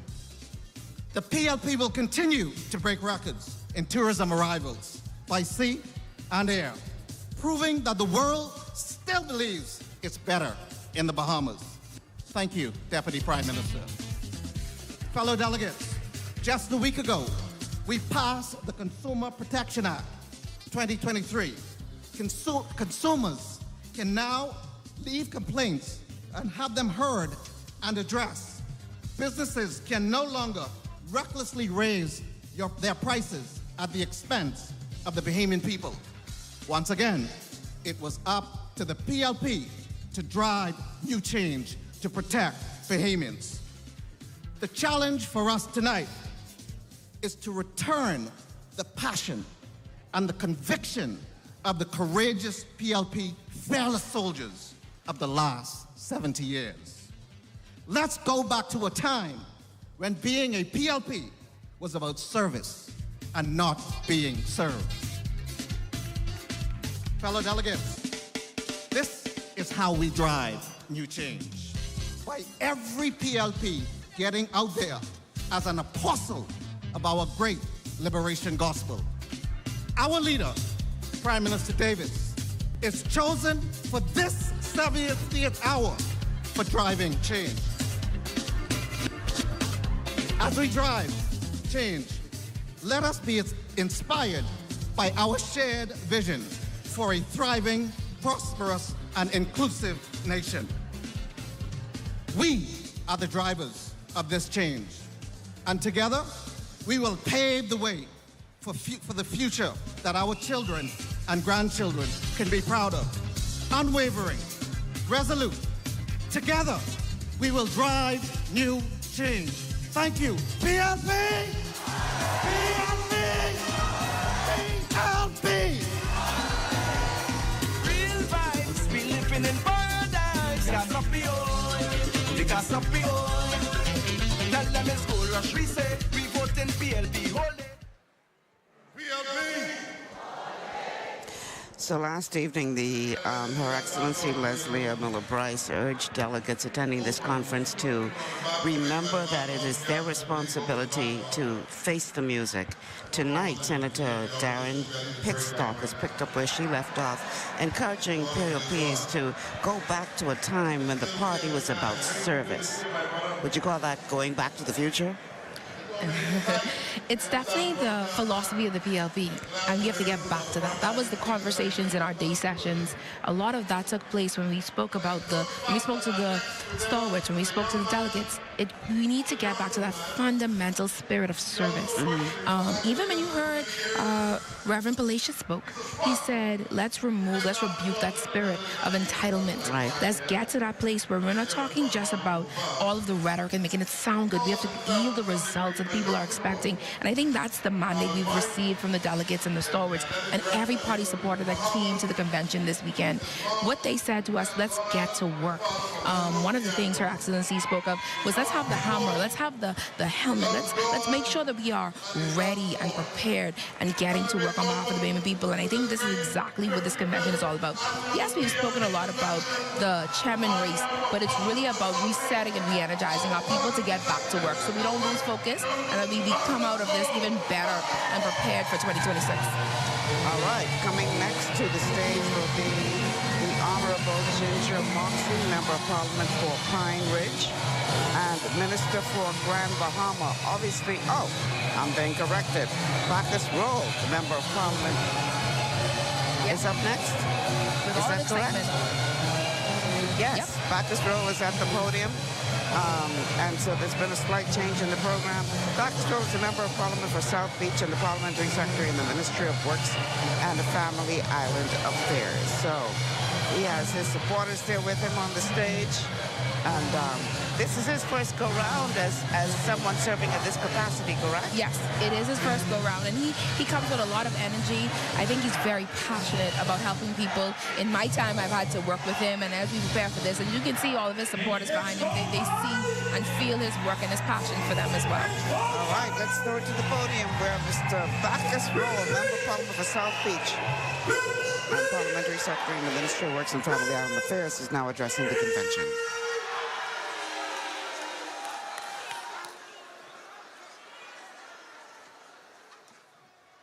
PLP! PLP! PLP! Party leader, Prime Minister in his absence, Deputy Prime Minister, Mrs. Cooper, Party Chairman, stalwart councillors, fellow delegates, PLPs everywhere, good evening. 70 years ago, the founders of this party faced challenges that some would think would be impossible to defeat. The Bahamas was ruled by foreign power. And for 300 years, The local ruling class had used their economic power, their political power, and their race to control and totally dominate original Bahamians. With convention friends and family, I will tell you that the Progressive Liberal Party was created to fight for the ordinary Bahamians. Over the past 70 years, the PLP has worked tirelessly to build a modern Bahamas, to build a democratic nation, and to build this, our Commonwealth of the Bahamas. 70 years ago, many of the people that would never have thought it would have been possible, but our founders and the generations of PLPs kept their promise and delivered with some big changes. These are the values which we continue to drive us forward today. They were not afraid to make the big challenges. They were not scared to fight the hard battles. We rise up, PLPs. That's what we do. We seize the day, today, this day, and every day, to do what we can to make life better for Bahamians everywhere. The Bahamian people elected you. They elected us to rescue our country from the many crises we face. The crisis of incompetence, the crisis of questionable governance, and the crisis of a cold-hearted lack of compassion former administration. You remember going to the food store based on your last name? And my last name is Roll. So I sitting in the back of the line in the hot sun in the parking lot saying, Jesus, when I can eat? And my mind went on the Smiths, the Straughns, the Thompsons, and the Williams. My God. I said, Lord, they're in trouble.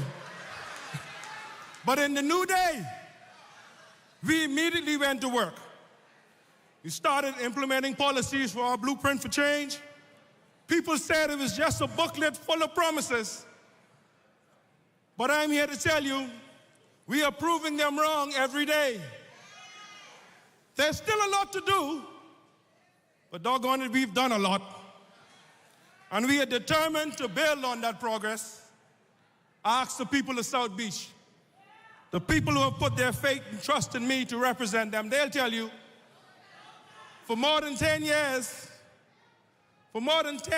they struggled with a flooding issue on East Street South, right opposite C.V. Bethel School and the public clinic. If it rained for 10 minutes, the students can't go to school, cars don't want to drive past, doctors, teachers, nurses don't want to go in the clinic. I even saw some pictures where, in order for the children to get to class, they was hopping the wall. Shame. Shame. In just 2 short years, we fixed that. We engineered East Street South with proper paving and drainage solutions. Problem solved. A promise kept.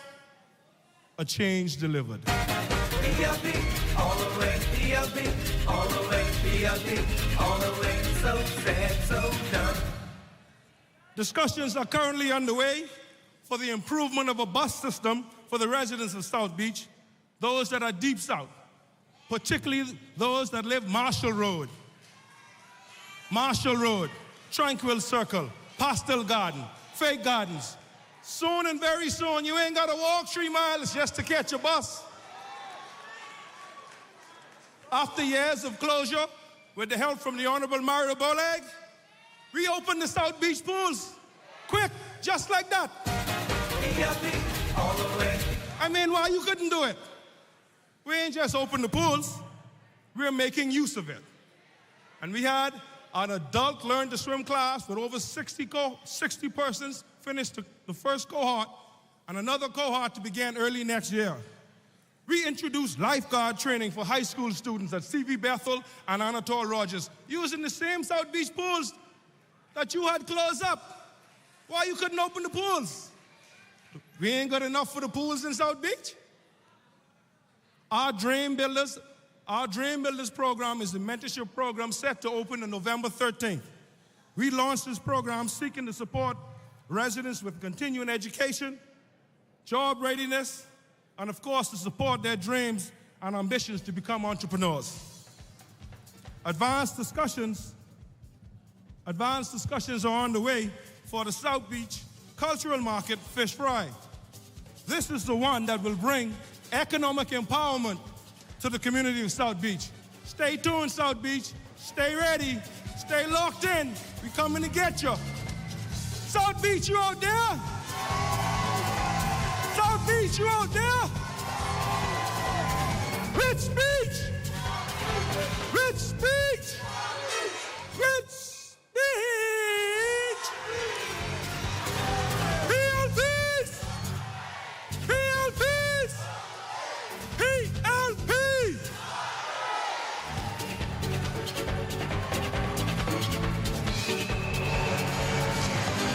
Bacchus Roll, Member of Parliament for South Beach and Parliamentary Secretary in the Ministry of Works and Family Affairs. He spent his time talking about the fact that there's still a lot of work to be done. He said we've done a lot, but there's still more to be done. And he talked about the determination to build on the progress that's been made. He highlighted many of the advancements that have already taken place, but I think perhaps his most exciting contribution tonight was the fact that he said that there are improvements earmarked for his constituency that will bring about economic improvement, empowerment for his people. When you look at the past 2 years, you see a government that's working, a people that's committed to the blueprint for change, committed to its people. But you also see a government that's saying, hey, we haven't done everything yet. We still have more work to do. And so we're looking at the biggest group of things. We're looking at the long-term investment. And so what I've realized this past few days is that we're a government, we are an administration, we are a party that can multitask. We can announce the big stuff that might take a while to get done. But we're also a government that's about the little things that can help make our Bahamian people lives easier.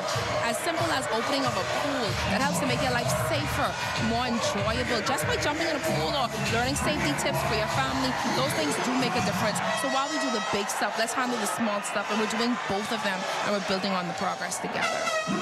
All right. As you can see on your screen, the atmosphere is filled with excitement as we are getting prepared for our next speaker. And that is Daniel Gibson at the podium, who is going to introduce actually some entertainment. Veronica Bishop. Now, you know she's going to be good. Yes.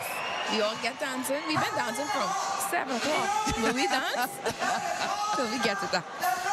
Luckily for our audience, they don't have to witness us doing the moves. That's safe. That's good.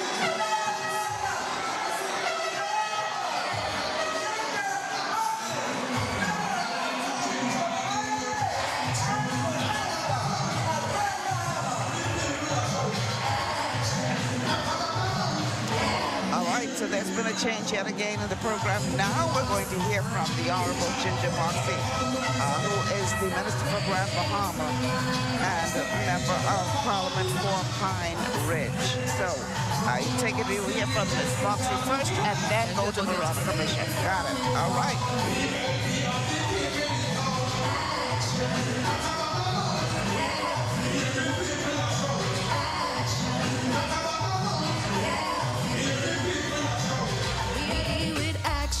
Give the people satisfaction. Add values to your life, cause there's no room for no subtraction. We are deal with action. Give the people satisfaction. Add values to your life, cause there's no room for no subtraction. If tell you something, tell so it go.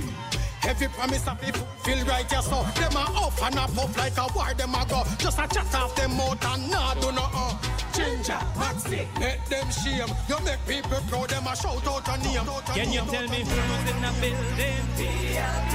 Say who's in the building? Who's in the building? Who's in the building?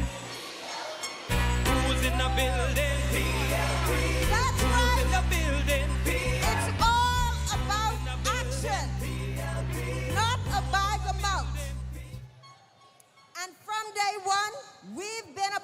action. Party leader and Mrs. Davis, deputy leader and Mrs. Cooper, colleagues, stalwarts, PLPs, good evening. It is such an honor to stand here for Pine Ridge, for Grand Bahama, and for the future of our country with the Progressive Liberal Party during our 70th anniversary as the oldest political party. And it is so important to remind people that we did not come to play. Our Prime Minister, Philip Edward Brave Davis, did not come to play. He is a man of action. And from day one, with our blueprint for change in hand, our leader set this train in motion to put us on the right footing after the disastrous performance of the FNM. And as Bahamians, we sometimes play forget, because it was not easy to achieve such prominence of being respected as a leader on global issues. And those record-breaking tourism numbers did not happen by chance, right, DPM? Lest we forget the experience of Dorian, the lockdowns of the pandemic, and most incredibly, surviving the FNM.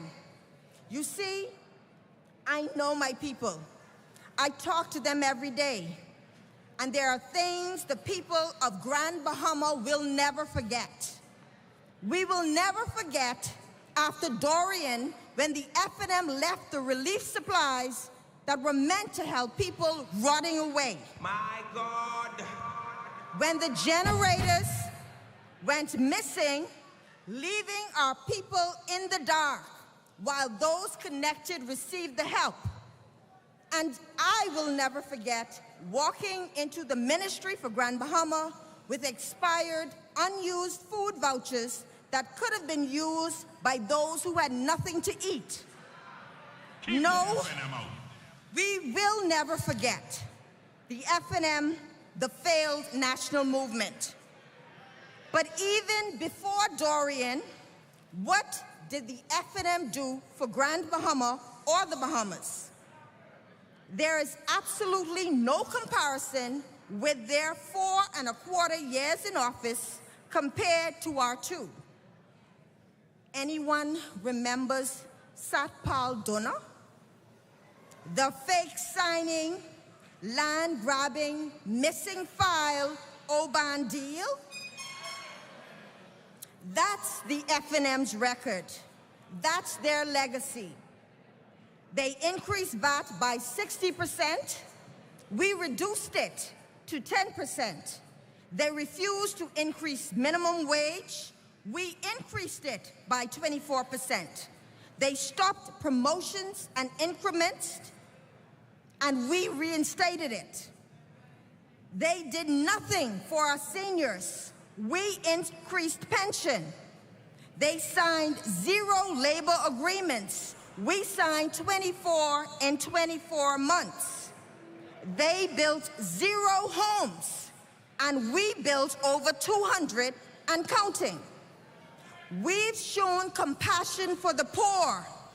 They said they'd get to them in their second term. And here's more action specific to Grand Bahama. We immediately reinstated the SIRS order for vehicles canceled by the FNM. That's action. We created beautiful memorial sites for those we lost in Dorian and brought closure for the families with the Evidence Amendment Act. That's action. We introduced beautiful Grand Bahama, employing 350 people from east to west. Bring the water out the torch. Tell the FNM can't take it no more. Employing 350 people from East Grand Bahama to West Grand Bahama, impacting lives and communities along the way. That's action. PLP. We took hazardous vehicles and debris out of the water, restored government services and festival sites in East Grand Bahama. We did that. The PLP did that. We gave relief grants to tourism vendors and Junkanoo groups. We brought back sports in paradise with many international sporting events in a huge way to Grand Bahama. We introduced the Empower Grand Bahama Micro Grant Program for those in the creative industry. That's action. Today, Grand Bahama Island is up 64% in tourism arrivals and is leading tourism growth by air to the country with 43.6% growth.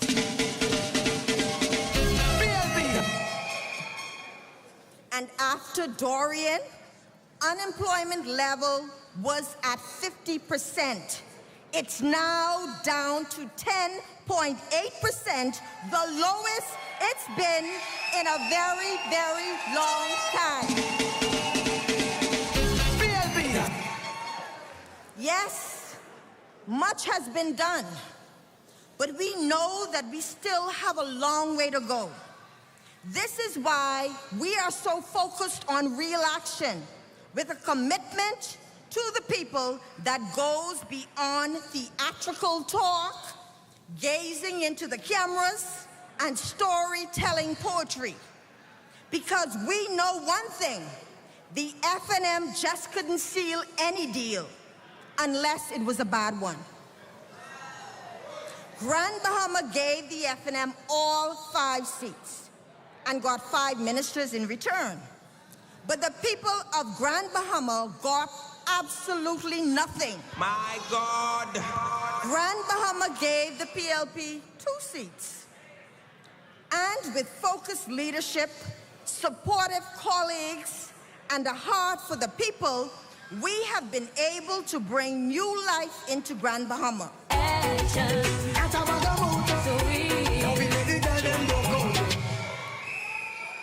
With your PLP government, we have actioned over $1.5 billion in signed new investments in Grand Bahama since coming to office.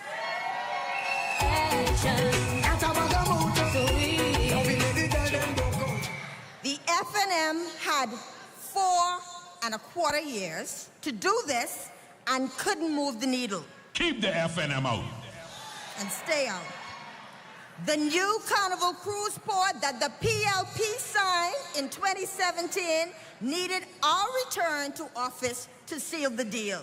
Now today, we have a $500 million cruise port well on the way. That is action.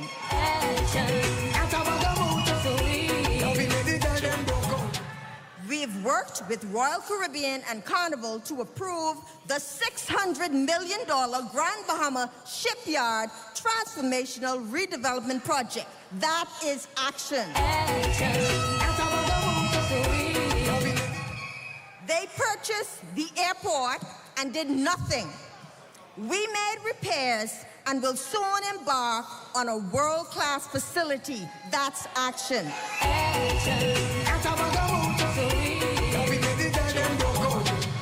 We built the West End Clinic and they stalled the new hospital in Freeport, but we are actioning this too.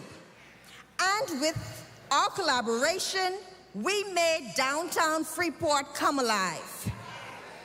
The PLP also prides ourselves on taking on the big challenges and lingering nuances by addressing age-old legacy issues like the dilapidated Garden Villas area, right, Carmichael?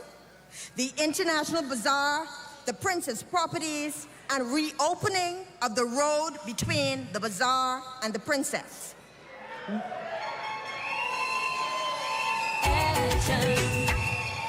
We caused the fishing hole causeway to happen and still had to come back and fix it after they jacked it up with resurfacing after Dorian. My God.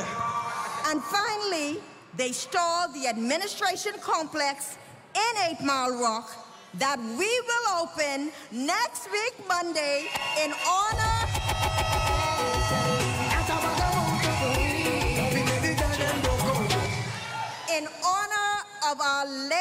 great Obadiah Hercules Wilchcombe. Who is the man? Bobby Wilchcombe. Who can run the line? Bobby. Who is the man? PLPs, we must not forget what came before us. The failed national movement, a legacy of broken promises, misplaced priorities, and a government that left our people in the shadows of neglect. And as I close, to you, Pine Ridge,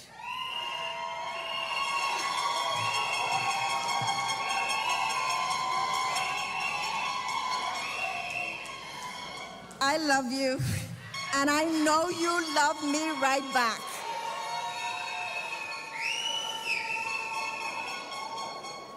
Team Pine Ridge, thank you for all that you do, because behind Ginger for the People, there are people who love people just as much as I do.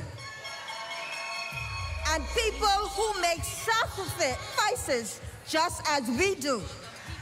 And as much as I love me some Pine Ridge, everyone knows that I'm a girl from the rocks. 8 Mile Rock, to be exact. And I want to see the kind of West Grand Bahama and Bimini that Obi wanted. One with real progress, carrying on his legacy, building on the foundation he has laid, working closely with me through the Ministry for Grand Bahama and our entire government to make it happen for the people of West Grand Bahama and Bimini. The man for that job, the man with an actual plan, the man who will build on progress and drive new change is Kingsley Kingy Smith. Ginger for the people. I will stand with him and we will action together. So let them know we coming for our things. Because on November 22nd, West Grand Bahama and Bimini is going back to the PLP. PLPs, the stakes are high, the challenges are real, but our resolve to take action is unwavering. Let us unite for the common good. Let us be our brother's keeper. Let us pull on the strength of each other. Let us speak up for one another. And let us continue to embrace our young people and our women with more seats around the table. PLPs, what we have done during our 2 years in office is proof that we are a government of action. And we will continue to get the job done. We'll get the job done in Nassau, the capital, Bahamas, in all of our beautiful family islands, in Marco City, in Central Grand Bahama, in East Grand Bahama, most definitely in West Grand Bahama and Bimini, and of course, we're going to get the job done in Pine Ridge. One love. PLP. PLP. PLP. Ginger for the people. Yes. Ginger for the people. Pine Ridge and Grand Bahama. So you just heard from the Honorable Ginger Moxley, Member of Parliament for Pine Ridge and Minister for Grand Bahama. And DeSante, she outlined all of the progress that has been made, particularly for Grand Bahama, since the party came into office. In just 2 years. I think that's the message. The message is in just 24 months, look at what we've done, but we're also recommitting ourselves to what's left to be done. I think more now than ever, you hear the information, you hear over 200 houses built when there was none built under the previous administration. You talk about 24 industrial agreements in 24 months. I mean, that's a start. When you see the work that we're doing, we're investing $1.5 billion into Grand Bahama. This is tangible things that the people need and want to see. And so when we talk about this, we see 24 months. Imagine 24 more months, and then another 24, and then another. So we're really excited about what we have done, but we are recommitting ourselves to build on that progress and drive new change. I'll the screen a moment ago, and again here, you see the wife of the Prime Minister, Marjorie Davis. Now, one thing I got to say with the PLP, y'all know how to do first ladies. Of course, no one. I mean, Lady Killen set the standard, and we just all follow. She sure enough did. All right, so Ginger Moxley also talked about the developments that are on tap for Grand Bahama in particular. She mentioned $1.5 billion in signed investments in Grand Bahama since coming to office, and she outlined that the $500 million cruise port is underway. We can't just talk about, we want to see the tourism numbers increase. We have to improve and develop our infrastructure to welcome those tourists. We have to ensure that our cruise port is up to standard. She also spoke about the international world-class airport that's on the way for Grand Bahama as well. And you will hear later on tonight more of that and infrastructure opportunities that's happening across the Bahamas, not just in New Providence, not just in Grand Bahama. But I look forward to hearing Mr. Sweeting as he laid out a lot of those plans that's headed for all of our family islands. Speaking of Mr. Sweeting, he has been quite active since being reassigned to his new portfolio as the Minister of Works and Family Island Affairs, and I'm truly looking forward to hear what he has to say tonight. Me too. I mean, the conversation is from potholes, which I think all of us have a little note about. You have potholes to airports to bridges. There's a lot of good news that he's going to share, and a lot of the work that he is doing and is about to do in the next few months. And I think just in his excitement and his passion, you're going to see that come to pass very quickly because, again, look what we've done in 24 months. Imagine the next 24. All right, so you would have seen Veronica Bishop on your screen, legendary entertainer here in the Bahamas. She is now on the stage, and we're going to join her there for a little bit of entertainment. Then she started to tell me more. She said, I am food to buy my bills to pay. This man won't help me in any way. But I just don't know what to say. So I get down on my knees and pray. He come here with the hand. Hey, he come here with the. He come here with the hand swinging. He come here empty and look here, dude. I can call the police for you. Yeah, all my family and Billy, they're watching. Through the week, everything is fine. He just come here all the time. Sit in my house and watch TV, but he never have a dollar from me. Friday come, I waiting on him to bring something for his children. 7 o'clock, I answer my door. He got a nerve to ask me what I call him for. What? He come here with the hands swinging. He come here with the arms full. He come here with the hands swinging. He come here empty and yeah, man. Oh, Lord have mercy. Everybody I see tonight. PLP! Make some noise! Please try to understand. He was in always this kind of man. What's been wrong, I don't know. But now he got me for a puppy show. He wants his lunch and he's on time. Ask him for money, he ain't got a dime. He always say, I'm bringing it now. By the time he get here, gone some other. He come here with the hand. Hey, he come here with the arms full. He come here with the hand swinging. He come here empty and yeah.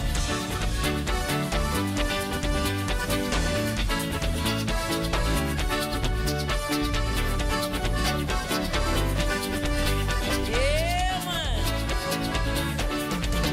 Hey, come in my house, eat my food, drink my rum. I tied this. Man, I done so. Don't come here with your hands swinging. Don't come here with your arms full. Don't come here with your hands swinging. Don't come here and just don't get caught.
few with the board.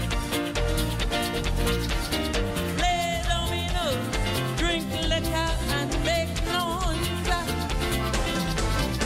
So once you say money, you gotta be the king of your house.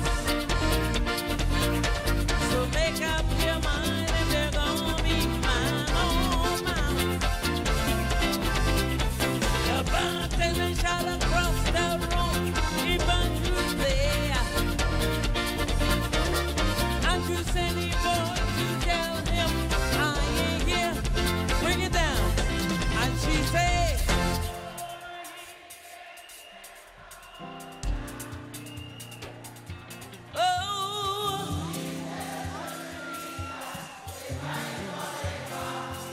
they're crying for their past.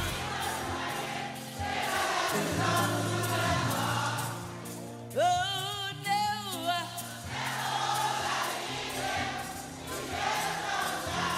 2, 1, 2, 3.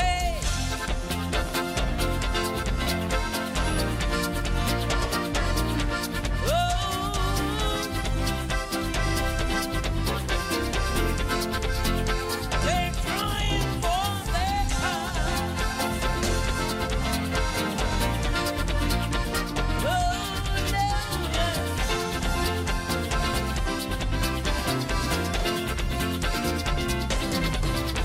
Now as you tell about gentlemen, let me make this clear.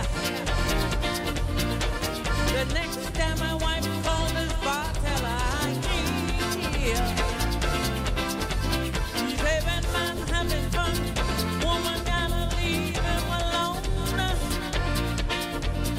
When his wife phoned her back, she heard his voice over the phone. And what she say? She said,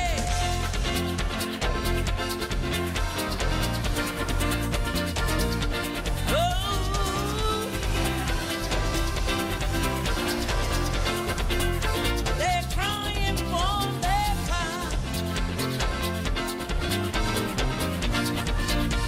Oh no, kill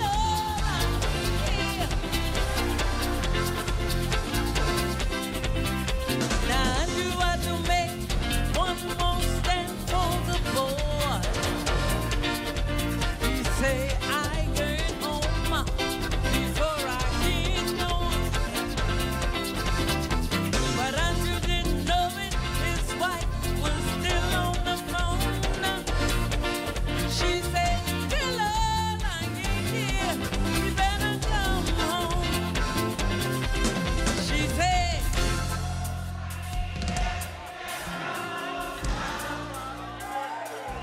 oh,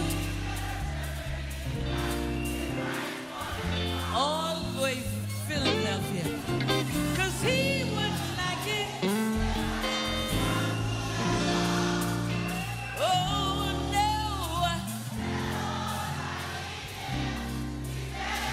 1, 2, 1. She said, I ain't here, better come on now. Oh, these little children, they're crying for their past. They're crying for their past. Oh no, tell Lord I ain't here. Better come now. Tell Lord I ain't here. He better come now. He better come now. Tell him. He better come now. He better come right now. Tell Lord I ain't here. He better not tomorrow, but tonight. Yeah. He better come now. He better come right now. Tell Lord I ain't. Hey, he better come now. I want to say happy birthday to my nephew Seth in Philadelphia. He's watching. Happy birthday, honey. PLP! Veronica Bishop rocking the house here at the Bahamas Convention Center. She ain't slowing down no time soon, No, Zora. and we were dancing, so they didn't get to see. Listen, I know it's your time to bow out from the broadcast. I want to say thank you so much for being here and adding such great color. Thank you so much for having me. And I just want to say happy 7th year to the PLP. I am so excited to be celebrating such a momentous occasion with the party, and I look forward to the next 7 years. All right, it's good to see you. Thank you. All right, coming up next, we're going to have, let's see, where do we go on the program now? I believe we're going to hear from Lisa Rahming, the Member of Parliament for Marathon, who is also the Minister of State in the Ministry of Housing and Urban Development. See, Veronica had us walking so much I lost my place in the script. But anyway, we're getting ready now for the Honorable Lisa Rahming. And then when we come back to us here on the set, we're going to have Philip Galanis joining us to bring his perspective on what we've seen so far from this convention. So let's do it now. Back to the floor. Lady Davis, Lady Cooper, they fixed you all up well last night. I saw that. This young lady that is coming up here on this rostrum this evening is one who cares.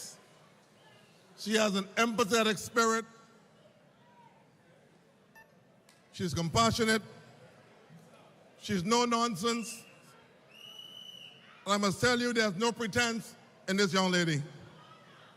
She connects with the young people of our country. And it shows by what she is showcasing this evening. I'm glad to call her my friend. I want you to help me make welcome. She's an attorney at law, by the way, and she serves with urban renewal as the Minister of State and Social Services. Help me make welcome the fine Member of Parliament for Marathon, the Marathon woman, the Honorable Lisa Rahming.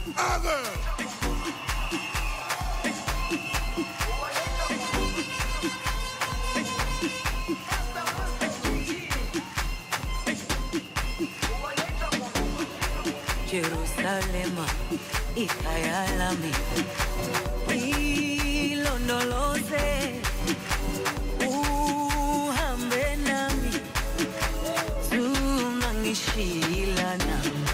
Jerusalem, ikayalami,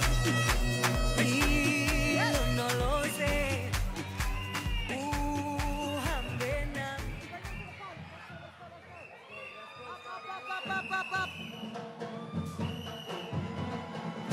PLP! PLP! We got all the children on the stage!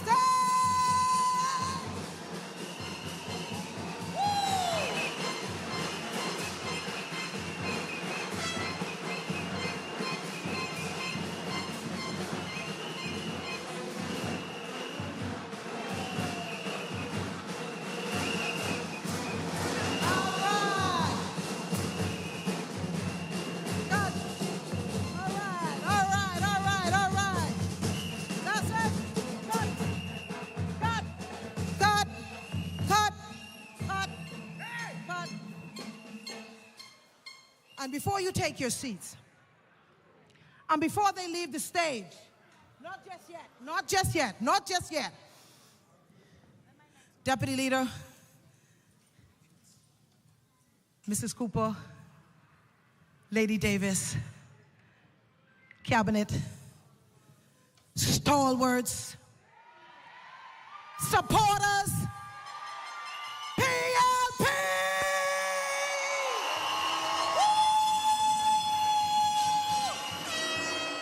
Listen, when they tell you, I brought them here because when they tell you the PLP haven't done anything, and we don't care about the small man, and we don't care about those on the ground, I bring the proof in the pudding. This is what y'all do to PLP. These are the young people that we empower. These are the kids who never could have played any music. But through the Urban Renewal Program, they are now giants! Woo! Not only did we bring the young, we brought our senior citizens. Our senior citizens who are here today, they don't like you to call them seniors, but they're right there in the back. And so I'm telling you today, PLPs, I want you to hold on and stand strong.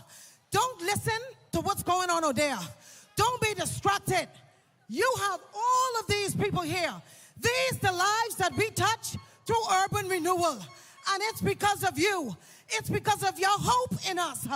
It's because of the promise that we have given this country that we are producing.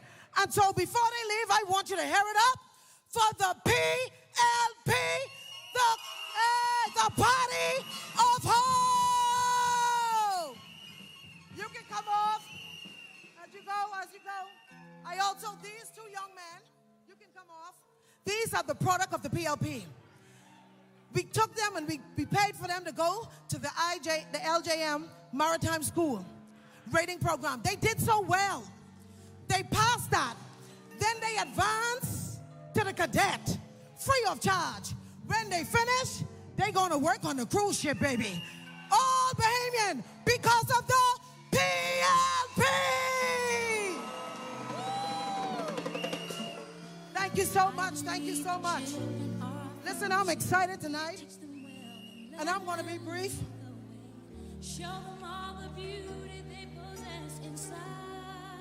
70 years ago, the seeds of our party were sown with a simple yet profound belief. Politics is about placing people above self. It is about service.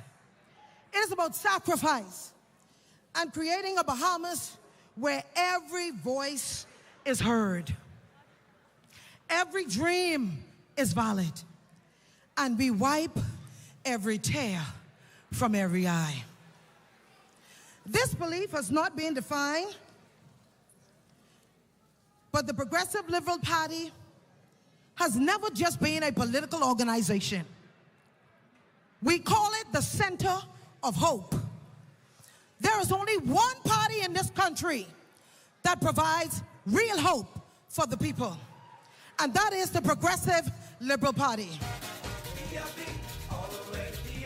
PLPs, don't be fooled and jump off this ship. You will drown. If you jump off now, you will drown. Stick with us. You are going on a ride. As we reflect on our journey, let us remember that the heart of the Bahamas beats in its people. People who dare to dream of owning their own homes. People who strive for a better life for their families. People who yearn for communities where peace and prosperity reign. Our government focus on providing Bahamians with opportunities, one that most Bahamians look forward to, and that's home ownership. And I want you to know, I want to congratulate the Honorable Jobette Colby Davis, who has brought homes to the Bahamian people. She has done a wonderful job. And now the mantle has been rest in the hands of the Honorable Keith Bell.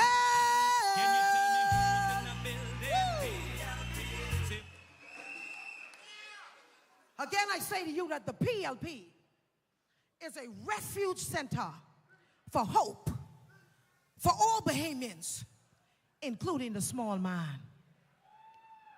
Urban Renewal, a visionary initiative started by our party, and if we'll put some on the screen, empathizes our commitment to this empowerment. We repair homes, we address domestic violence, we provide professional training to our youths, and we're not just rebuilding structures. We are mending the fabric of our society, thread, soul by soul. Our young people, the future of our nation, they need more than just promises, PLP. They need pathways, the pathways that we are giving them. A pathway to education. They need a pathway to employment. And the Honorable Pia Glover Roll has done that in the Ministry of Labor and the Public Service. She is doing a wonderful job. We have many smiling Bahamians. It is our duty, our sacred obligation to ensure that not only that these pathways are available. Because pathways can be available, but not accessible. But what the PLP does, we make it accessible to all. And so, women empowerment. The FNM like to say that we don't empower women. We don't stand up for women's rights. But I want to tell you tonight, that's a bold-faced lie. When the late Obadiah Wilchcombe was living, you know that we passed an act in Parliament, and they beat us bad over that. But that was all about women empowerment, to ensure that women are safeguarded, who's abused, who's hurting, and have no remorse or nowhere to go. But that act, it stands now, the Protection Against Violence. The Protection Against Violence Act. Not only is for women, men, boys, and girls. And so I thank the Honorable Obadiah Wilchcombe, even one love, even in his passing. We have educational initiatives. The Bahamians have access to health care. They have many financial support, leadership opportunities. We aim to ensure that every woman has the tools and the supply necessary to reach their greatest potential. Our Prime Minister has shown us that. He has placed women in the Parliament, the most that has ever been in Parliament. And I think that gives a rounding round of applause to our Prime Minister, the Honorable Philip Ray Davis. The FNM, I can't even recall how much women they had. It left my mind. It left my mind. And so PLP, let the halls of this convention echo with our commitment. Let our voices rise in unison. Let the world see what it means to be PLP. And if there is one thing I want to tell you, PLP, let's never forget the poor. Never forget the downtrodden. Anything that we can do for them, let's reach our hands out and touch those who are in our communities. And if we give up on them PLPs, they will have no hope. The only hope they have is the PLP. PLP! PLP! PLP! Stand to your feet, PLP! This is a day of victory. This is a day of victory for us. Let's celebrate! I get so excited, viewed her anatomy. She's ill, oh, she's got all the curves a man like.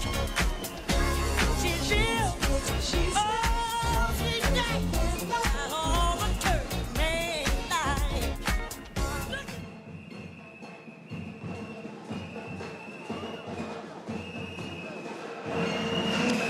The song says she's a bad mama jama. Yes, she is. That was the Honorable Lisa Rahming, Member of Parliament for Marathon and the Minister of State in the Ministry of Housing and Urban Development. Now, joining me here on set is none other than Mr. Philip Galanis. Senator Galanis has been actively involved in the Bahamian political scene since September of '92, and he was appointed to the Senate of the Bahamas by the late Sir Lyndon Pindling. And the last time you and I were together were at the memorial service for the late Honorable O.B. Wilchcombe. That's exactly Sad occasion, a happy occasion tonight. It's always good to be with you. Thank you very much. But it was a sad occasion, but tonight is a very different mood. Completely different, yes. For sure. What is your assessment of what we just heard from Lisa Rahming? Well, you know, what I'm hearing throughout the entire convention is a level of expectation of hope, service, and people who should be aware that the PLP recognizes that its roots are not at all a thing of the past. We go back to 70 years ago when the PLP was founded. If you look at the first platform after the PLP was founded in '53, you'll see that many of the themes that are being spoken about at the convention now really have their basis in the original platform, and that is coming through loudly and clearly. And it's what's particularly interesting, Michelle, is that the young generation have not moved away from what was established in the very beginning. All right, now we're going to have a special presentation tonight. I understand that this is going to be a talk about the late Bradley Roberts. Ironically, his son, Obie Roberts, was elected as vice chair of the party earlier today. And for those of you who may be too young to know, Bradley Roberts served as chairman of the Progressive Liberal Party for 2 non-consecutive terms, from 2000 to 2002, and again from 2009 to 2017. And if you know anything about the man, boy, was he a firecracker. You're talking about somebody who went for the jugular when he felt that there was anybody coming up against his PLP. That's right. Yes, and now we see where his son is picking up the mantle where he left off. What are your hopes for the chairmanship and vice chairman now that that race has been settled, the dust is now settled? We know that Fred Mitchell is firmly in place, will lead the party most likely into the next election with an Obie Roberts at his side. Well, I think several things. First of all, Bradley is a very good, an old friend. He and I were in Parliament from 1997 to 2002, and we often referred to him as Big Bad Brad. And the reason is because... Big Bad Brad. Big Bad Brad, and he never held back. There was never any question about where he stood. He was always committed to the poor of this country, and I believe that his son Obie is going to pick up the mantle from where he left off. I think that what we're likely to see over the course of the next few weeks is a harmonization of the party.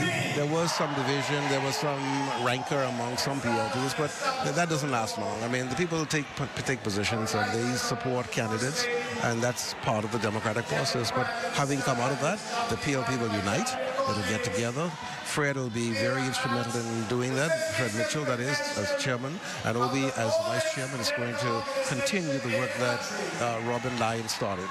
Well, at the podium now, thank you so much for that, Mr. Garnes. At the podium now, we have the Honorable Miles Loroto, the Member of Parliament for Centerville, who's also the Minister of State. Minister of State, Member of Parliament for Pinewood. He's Minister of State in the Office of the Prime Minister. Yes. Minister of State in the Office of the Prime Minister. Right, Let's throw it down now to the podium. One philosophy and one name. Not FNM, FNDM, back to the FNM. We are so good as an organization, 50% of the prime ministers from the other party came from our party. I greet you, convention, on behalf of the great people of the Pinewood constituency. Can you tell me who's in the building? I bring you greetings on behalf of Miss Irma Bullard, who in August celebrated her 100th birthday. I bring you greetings on behalf of Gracie Douglas, who is still mourning the death of her son Monty, or Diane Knowles, who is still mourning the death of her son Taki. My fellow colleagues before me would have spoken about all of the great things that this party has done. And so I'll be short, and I will concur with them. But in Pinewood, we have Cleveland Enius. Cleveland Enius, who in primary school have won 7 out of the last 8 track and field competition. And Minister Monroe, we coming back for our things next year. I'm proud to be a part of a government that have installed a computer lab at Cleveland Enius, a school that has put out Janaya Nabi of Carifta fame, a community that has to be resilient for all the challenges that it has had in terms of flooding, in terms of COVID, and all of the other difficulties. But as I walk the streets of Pinewood, I see a people that is resilient. I see a people that don't complain. I see a people who is quick as quick to praise as they are to criticize. I am forever grateful to them. And for those who always talk about moving back and forth, the PLP has won Pinewood more than they have lost it. PLP! I have been fortunate to serve in the cabinet of Philip Brave Davis. I've had a lot of responsibilities, some of them glamorous. I look at what's going on and the rebranding of of the Big Z. Nobody covers the Bahamas better. I look at BIS, DRA, and young people that are heading. But on the passing of our great friend, Obadiah Hercules Wilshcombe, the Prime Minister said, Miles, I want you to go and take up office in social services. Remember the philosophy of the PLP. And it's a simple one. Take care of those who are less fortunate, the vulnerable, the infirm, those who can't fend for themselves. And as I went into social services, I was met with this line: social services is the heartbeat of this country. We in the PLP have always stood up for the small man. In social services, we feed the poor, we clothe the naked, we provide shelter to the homeless. There is 18 agencies there. I came back from South and Central Andros with my colleague Leon Lundy, and we went through the disabilities. And it was so amazing to see people with disabilities lecturing we normal people on their plight, but also their solutions. And I've been inspired as I listen to individuals. I praise those social workers who provide comfort and counsel to people while needing counseling themselves. And if it's one agency that in my short time that I have learned to appreciate, there is no 9-to-5 job. I get calls at 11:30, 1 o'clock in the morning from my PS and from the director. We are talking about young kids fighting deadly diseases that we want to get on flight for treatment. We are talking about abused mothers and children. And so unlike some agencies, and I'm not belittling them, who have the luxury of 9 to 5, my department do not. And yet they do not complain. They don't ask for anything more than the tools to make their jobs more effective. And so, convention, it is my pleasure to work along with that team and build on what was established by the late Obie Wilshcombe. We are talking about 200 people either confirmed to their posts or promoted.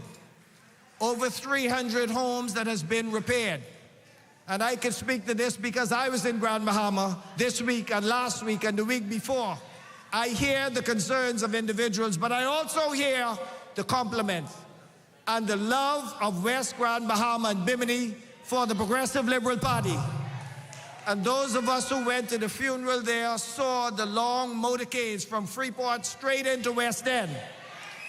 And to my good friend, Obie Wilshcombe, that journey that you started, I will carry that through. Again, I would say I'd love to thank the Prime Minister for giving me this task. And I will make social services sexy, place reading. Again, I thank all of you who come out and support this great party of ours. PLP! PLP! PLP!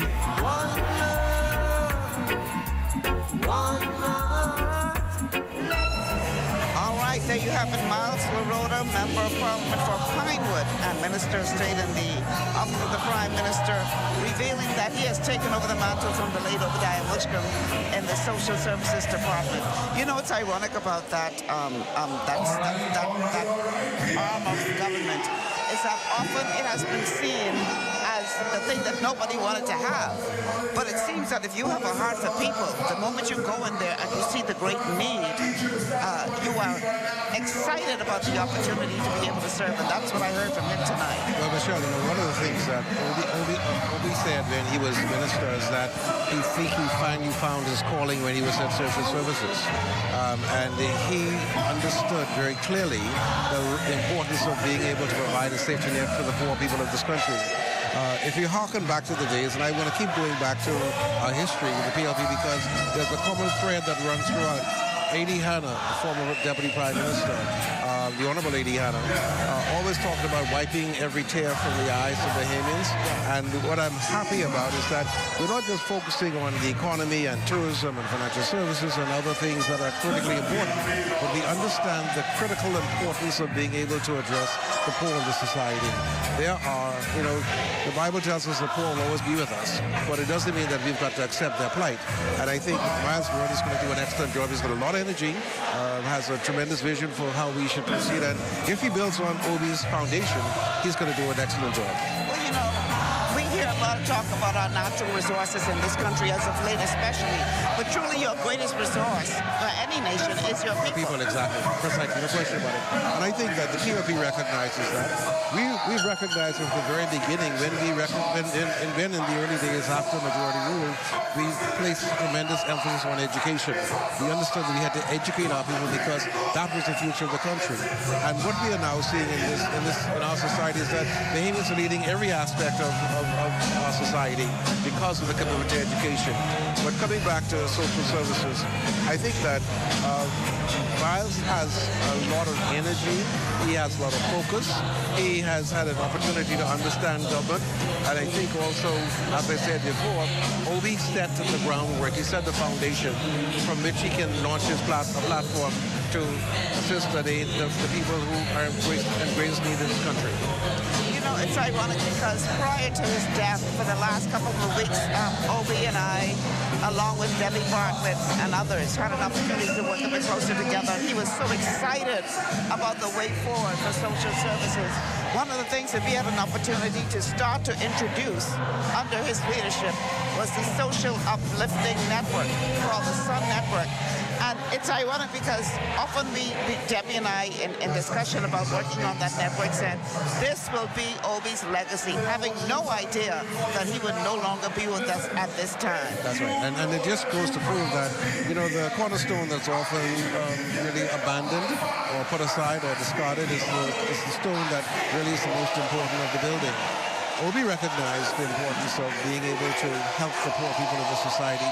He also recognized that the level of poverty in this country is not something that we can just accept, nor do we have to accept it. But there are things that can be done, and I think that he believed, and I saw it in his enthusiasm, that he had finally found the ministry that was really, really suited for him.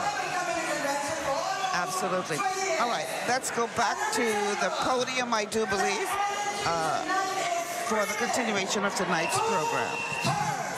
Y'all can say that with me 2 times. Y'all sure y'all can say that 2 times. That's what I am talking about. We have had an awesome convention thus far, and this is our final night, and we are ready to drive new change. Ladies and gentlemen, Stover councilors, it is my profound pleasure to introduce our next speaker. He has truly been a dark horse in this cabinet. He has proven to be resilient. He is diligent, a no-nonsense man, and yet he still manages to be humble. After all, he is from Eleuthera. Convention! Join me in welcoming my Member of Parliament, the the Minister of Works and Family Island Affairs, the Honorable Clay Blanford Freeling.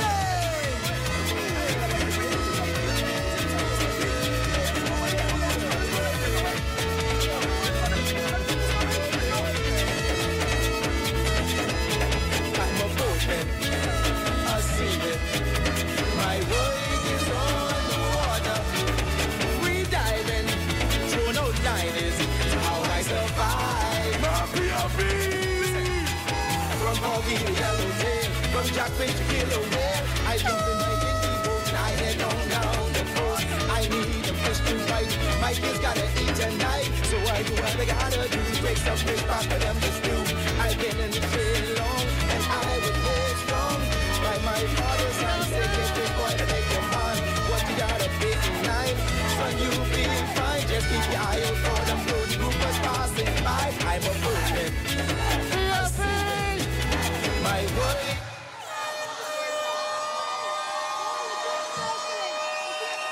Can you tell me who's in the building? PLP.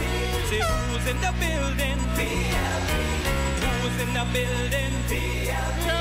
Who's in the building? PLP. Thank you, Elutra. Protocol already been established. Allow me to pay respects to the Honorable Philip Brave Davis, the unchallenged leader of the Progressive Liberal Party, and Mrs. Davis, to the Honorable I. Chester Cooper, our unchallenged deputy leader of the Progressive Liberal Party, and Mrs. Cooper, to our chairman, Frederick Audley Mitchell, we congratulate you. To cabinet colleagues, fellow parliamentarians, councillors, delegates, Central and South Elutra, North Elutra. It is indeed my privilege to stand here with you this evening as we close out our 55th convention and our 70th year as a national party. When I look at our rich history and I see a continuous group of people that have forged a progressive pathway ahead through all the changes in times and seasons. And every generation of this political existence of the Progressive Liberal Party in this country, the leader of this great party has faced all the challenges head on, persevered, and ensured that we created new avenues for ordinary Bahamians to survive. When I look ahead, PLPs, all I see is progress. You have heard my colleagues talk about all the advances were first made by this great party. And I am living proof that progression continues. You see, I'm a Spanish Welsh man with roots from Rock Sound. From humble beginnings, I took the path less traveled as a young entrepreneur. I involved myself in local government, and the party leaders of the PLP saw something in me, something that moved them to mentor me and encouraged me into the political realm. I took my blows, 2 hard ones to be exact, but I tried again. Thank you to the great people of Central and South that causes me to be here today. Started from the bottom, now we're here. Started from the bottom, now my whole team here. That's progress. Central and South Elutra, I love you. You see, we live in a country where our young people have countless opportunities to advance in the private sector or in public life. The PLP creates opportunities. Since the election, this government, with the Prime Minister at the helm and the Deputy Prime Minister's finger on the pulse of tourism, continuously moved the goalposts, achieving record-breaking numbers in visitors. You know what this means?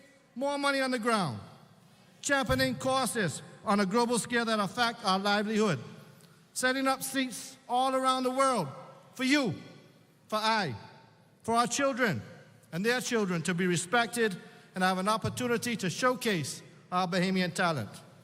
This administration drives change.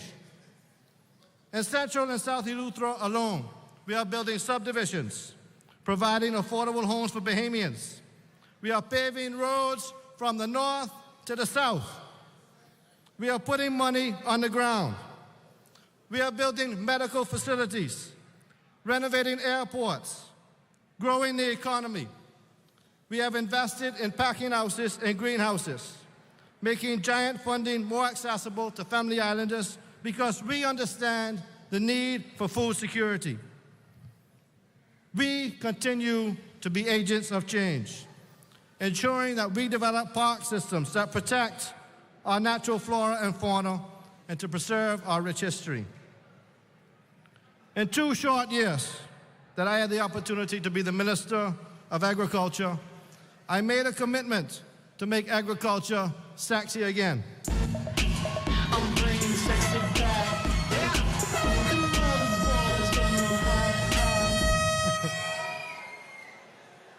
And we can see the evidence by how many people have formally applied for commercial license to be farmers and fishermen.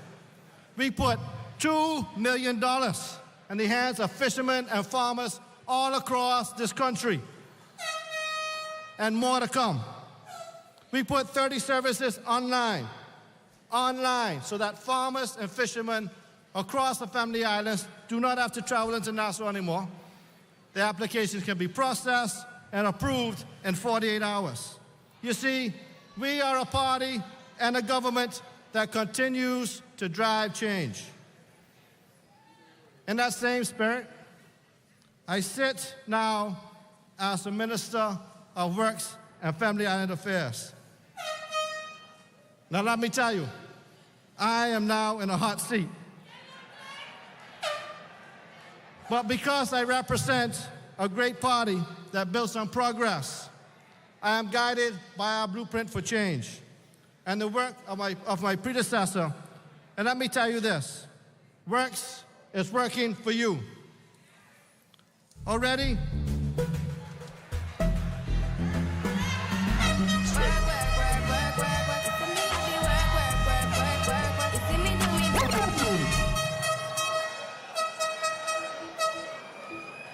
we have already begun patching roads, building new roads.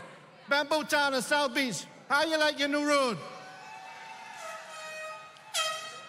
We are clearing drains in Pinewood. And throughout the capital, we are working with the Ministry of Tourism to revitalize downtown Nassau. The stoplights are smart lights, new and operational. And we continue to work towards building new spaces for public servants. Family Islanders, don't think that I forgot you or leave you out. I have said it before and I'll say it again. We have a party leader that represents a Family Islander constituency. We have a deputy leader that represents a Family Island constituency. And I represent a Family Island constituency. So we are focusing on you too. Andres, you're getting bridges and you're getting docks. Exuma, you're getting bridges and you're getting airports. Cat Island, you're getting new roads, you're getting docks, and you're getting airport. New Providence, the new roads coming, the sidewalks coming, and the buildings, I can tell you, are going to be fixed. Now, you know, Eleuthera can make sure they get their things too. Their roads, their bridges, and airports coming too. PLPs, this administration is focused on the things that matter to you. Central and South Eleuthera, my colleagues and I are committed to teamwork. We hear and understand the needs to be done as we progress as a nation. They are committed to working with us to drive the changes necessary to advance our island. My friends, as we gather in celebration tonight, let us always remember from whence we came and to continue on our path of success and accomplishments. Works is working hard for you. I am working hard for you. The PLP is working hard for you. PLP, PLP, PLP, PLP,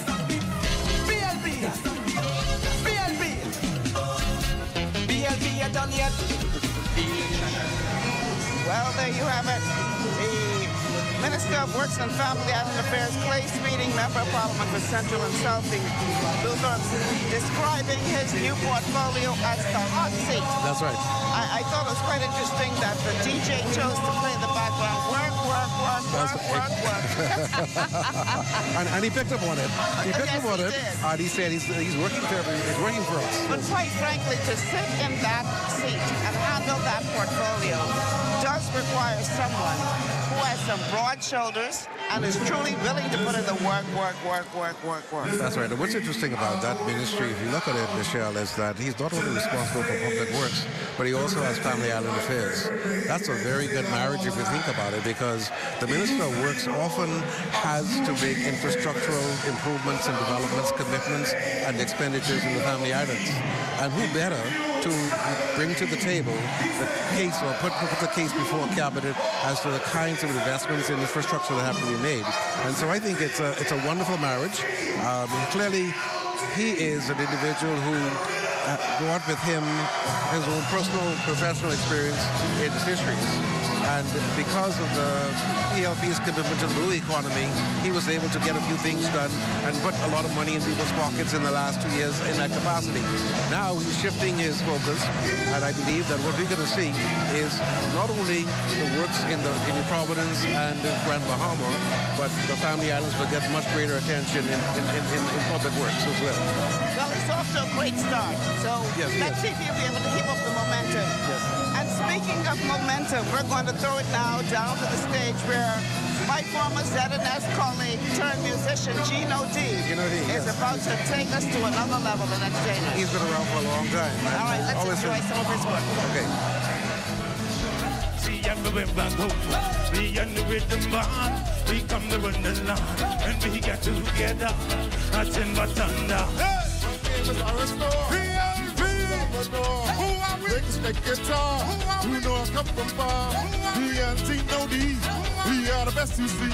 When we get together, timber thunder. Get up, get up, get up, get up, get up, get up. You're down the scene, break the straight machine. You're down the scene, break the straight machine. Any Valley boys in the house? Any Saxons in the house? One family in the house? Roots in the house? Any PLPs in the place? Are you proud to be PLP? Y'all make some noise. Let me see you wave your hand. Come on. Come on. Come on. Get up. Get up. Get up. Get up. Get up. Y'all shall on the scene. Break the straight machine. Y'all shall on the scene. Break the straight machine. Come on, PLP. Get up. Get up. Get up. Get up. Y'all shall on the scene. Break the straight machine. Y'all shall on the scene. We shall man. Who are we? Who are we? Gold rush. Gold rush. Gold rush. Let them gold rush. Gold rush. Gold rush.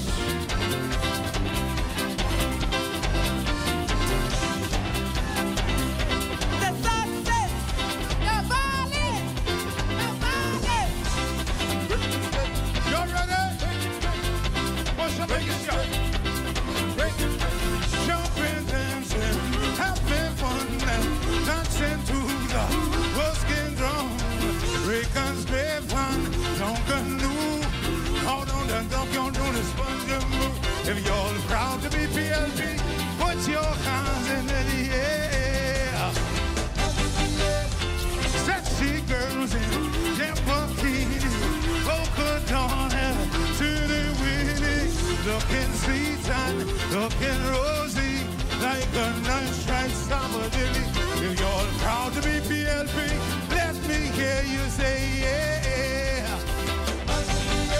We jamming, having a party, we jamming, breaking square party, we jamming. We jamming. Come on. You see the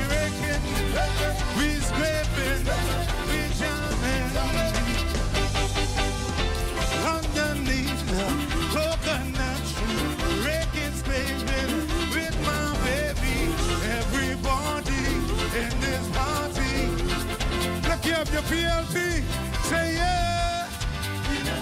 Yeah. Yeah. Anybody from Andros, Abaco, Ilusha, Exoma, Cat Island, Long Island, make one now. Y'all feeling me? And you're proud to be PLP, never see you wave your hand. I was standing on the corner when I heard my bulldog bark. He was barking at the two men who were gambling in the dark. It was Siley and Billy, two men who gambled it. Siley drew 7, Billy swore that he drew it. Siley told Billy, I can't let you go with that. See, you done one on my money in my brand new section that. Siley went home and got his $44. He said, I'm going down to the bottom, let's pay this. Yeah, oh, come share, sing it. Oh, oh, oh, y'all PLP's looking good out there. You're proud to be PLP, let me hear you say yeah. Who are we? Who are we? Who are we?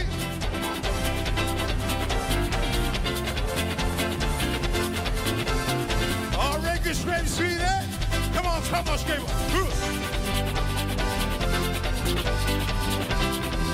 Watch it now. Don't play that song for me. It brings back memories of the day that I once knew, on the day that I spent with you. Oh no, don't let it play. It fills my heart with pain. Please stop it right away. Yeah, I remember just what it says. It says, you know that you lie. You know that you lie. You know that you lie. You lie. I remember on our first date, she kissed me and then walked away.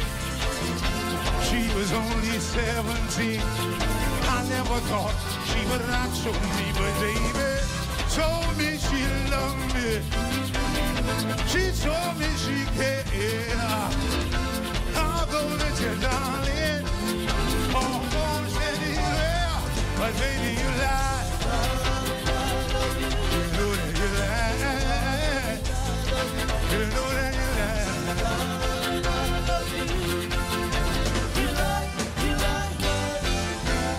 Gold rush, let them see the gold rush.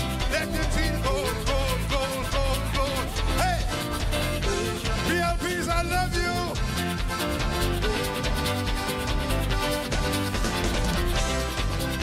You want one more? Give me the key. Hey. PLP, PLP, PLP. Anybody from Andros? In Lutra? I will go in the place, y'all. From Mariah. Anybody from Marathon? Watch it now. You're proud to be Bohemian. Let me hear y'all make some noise now. I am a true Bohemian. That's all my own native land. And I want you people to understand. I am proud to be a Bohemian. Hey, way down in the Lutra. We go into Benzoma. We go into Meguana. We go into Inagua. Hey, you're born there, you're born there. Hey, you're born there, you're born there. You're born there, you're born there. You're born there, you're born there.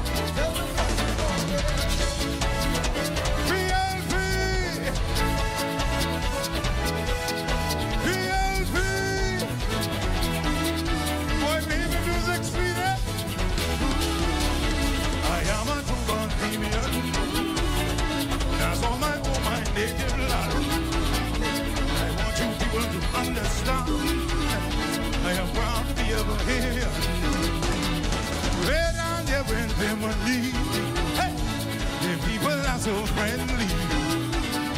Way down there in Spanish well, you better get him very well. Hey! You're born there, you're born there. You're born there, you're born there. You're born there, you're born there now. You're born there, you're born there.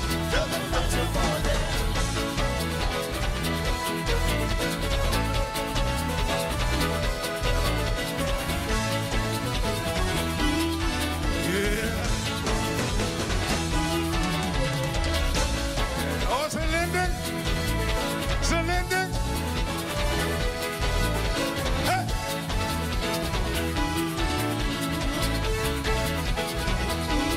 Linden, Oscar Finland, first Prime Minister. Linden, Oscar Finland. He took us higher. Hey! Come on, y'all. Who are we? Who are we? Who are we? I love y'all. Thank you so much. I'm Gino D, y'all. Yeah!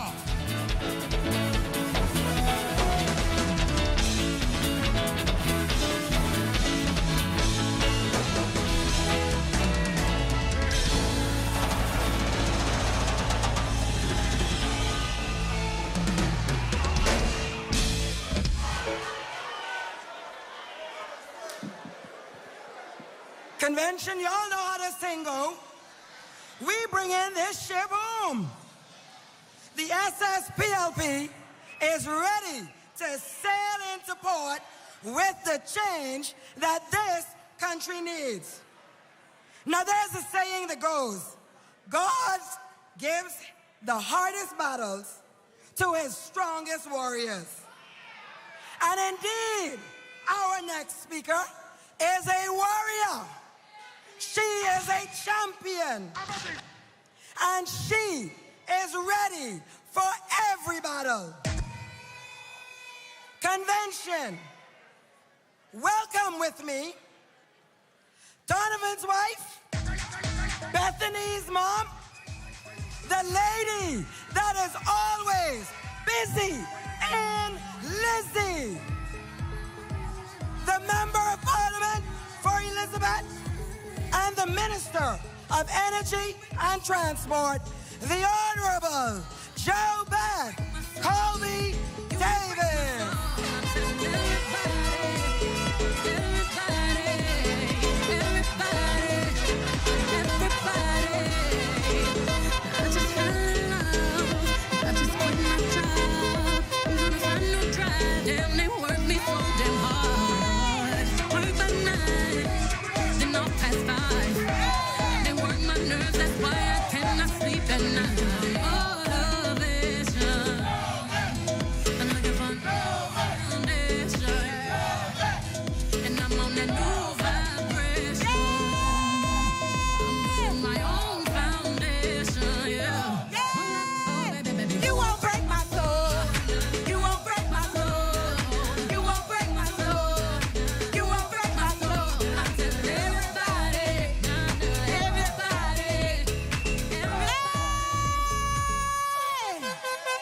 Can you tell me who's in the building? PLP!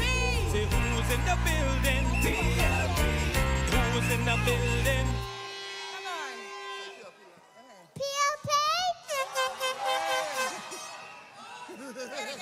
PLP! PLP! Oh, they scared. The PLP government. Oh, they scared. The PLP. The PLP. That's how we do it. Lady Davis, Deputy Leader, Miss Cooper, Chairman, Cabinet, and Parliamentary colleague, stalwarts, Elizabeth, my Turks family, my parents, my sisters, PLPs, good evening!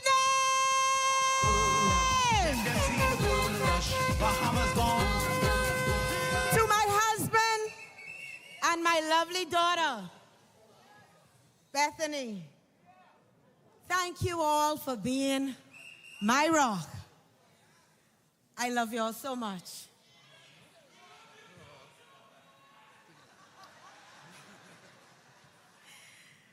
I am so excited to be on this convention stage. Are you guys excited? Tonight, the great constituency of Elizabeth is in the house. Gold rush, let them see the gold rush. Bahamas. From all across Elizabeth, from communities like Pine Barren, Joe Farrington, Cool Acres, St. Andrews Beach, Elizabeth Estates, we've come by droves because we know that the PLP remains to be the best choice for Bahamians. Can you tell me who's in the building? PLP.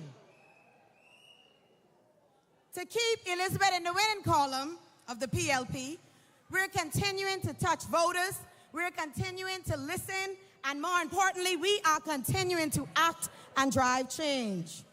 True representation is about putting in the work and making a difference in the lives of people.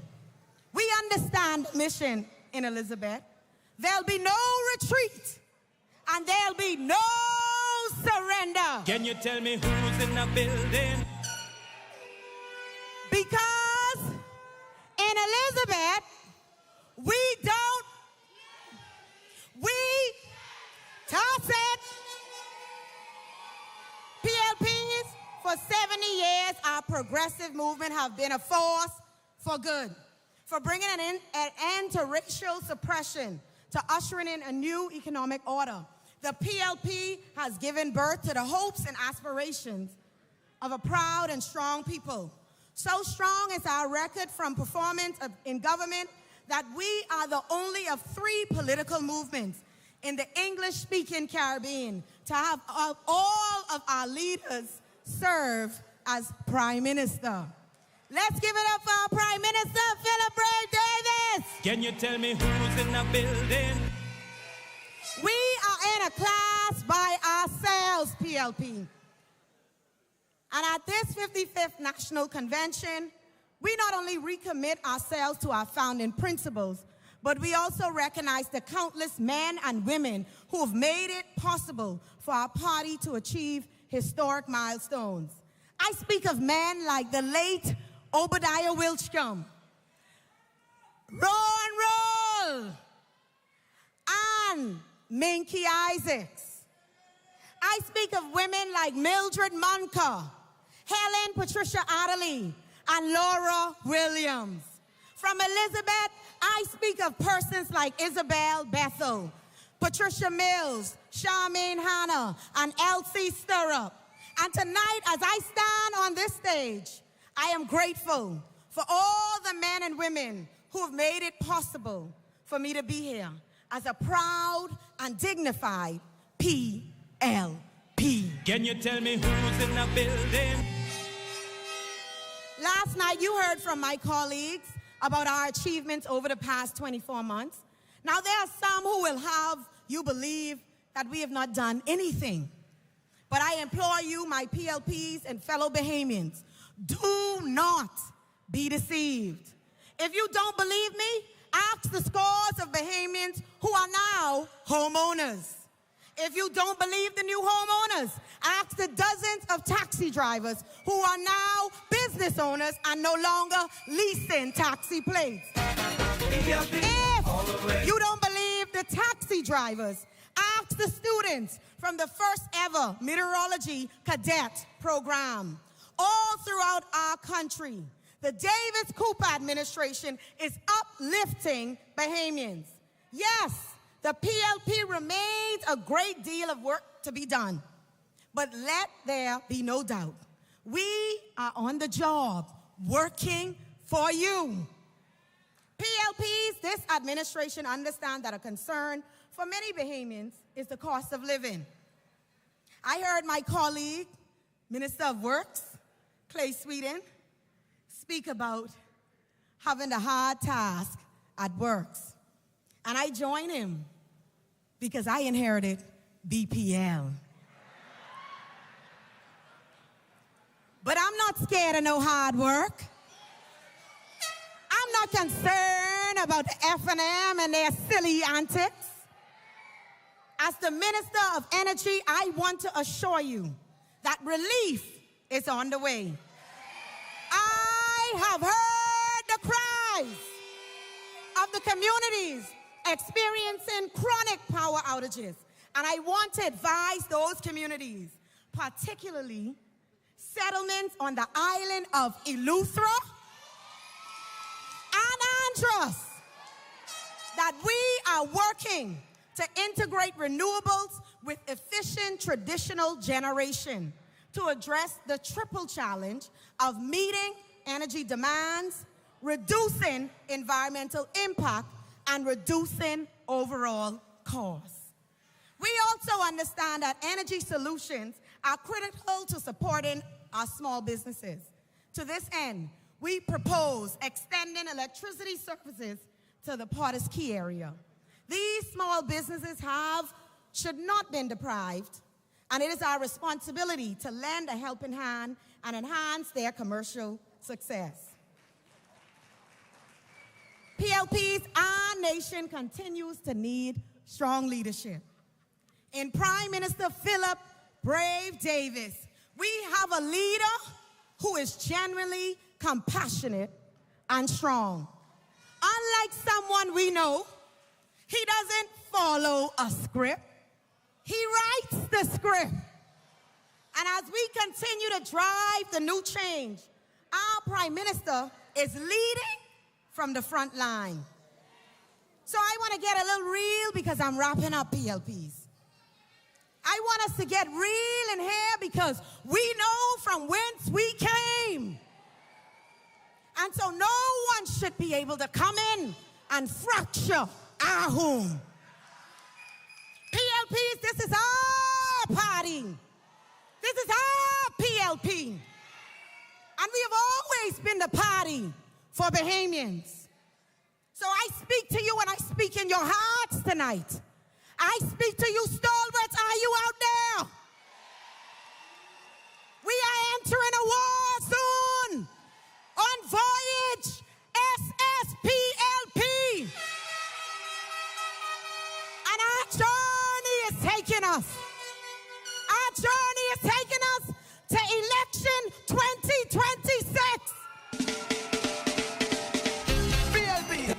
Stalwarts, I call to you tonight, and I say, stalwarts, ready yourself for battle. Because God has favored the PLP. Man's branch, I say, ready yourself for battle. Yes, they whispered. Yes, they conspired. But God favored the PLP. Women's branch, I say, ready yourself for battle. Even though they told their lies, God favored the PLP.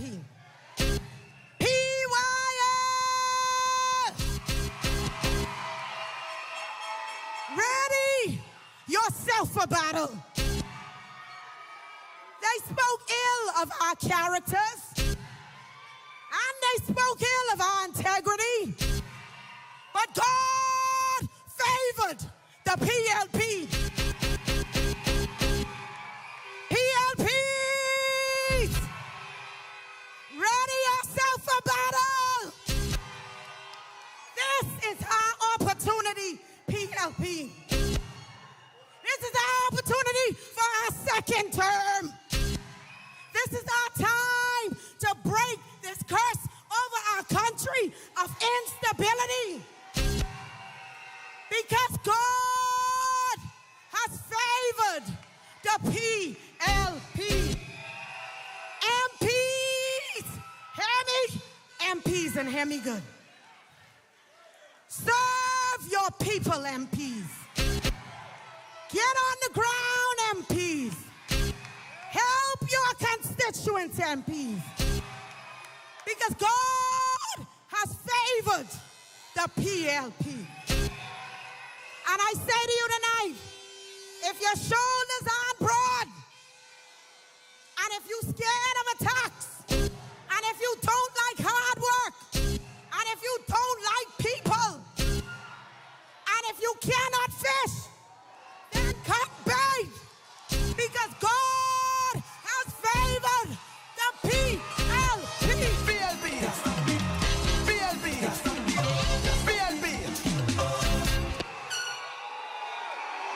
West Grand Bahama and Bimini.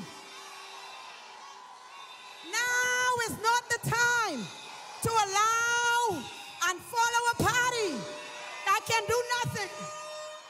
I urge you on the 22nd of November, vote 1 Kingsley Smith, because God has favored the PLP.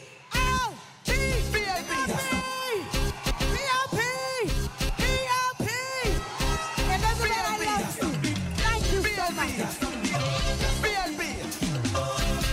PLP are done yet. Election it real close. We giving FNM real blues. PLP don't play. Robot I ready yet. PLP in the COV. Okay, first of all, if Chino D was told that his responsibility was to hype up the crowd for Joe Beck, that he clearly understood the excitement. He understood the assignment. He even had the First Lady Anne-Marie Davis on her feet, showing us her moves. But I have to say about Goldman, Joe Beck's speech, I felt like the woman took us to church. Well, you know, Michelle, she recognizes that this is a convention.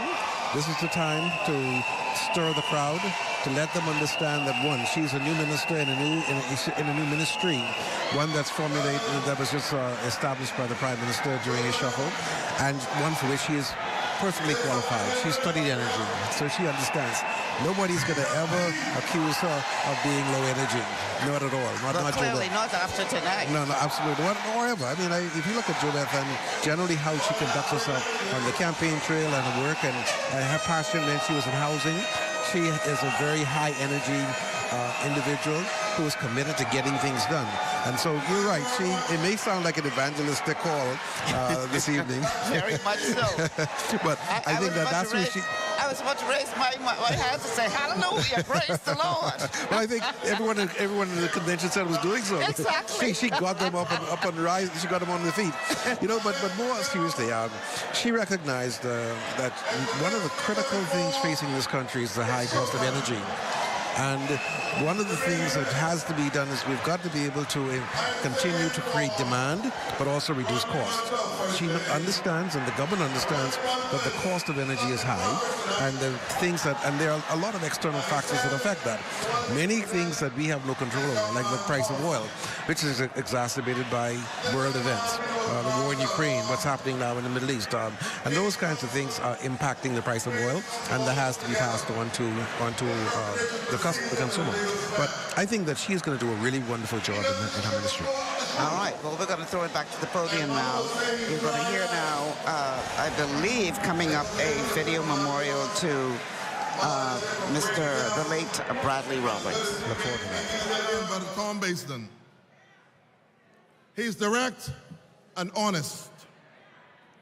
And I'm proud that on the passing of my good friend and longtime colleague, the Honorable Obi Wilscombe, the Prime Minister saw fit to make him the leader of government business.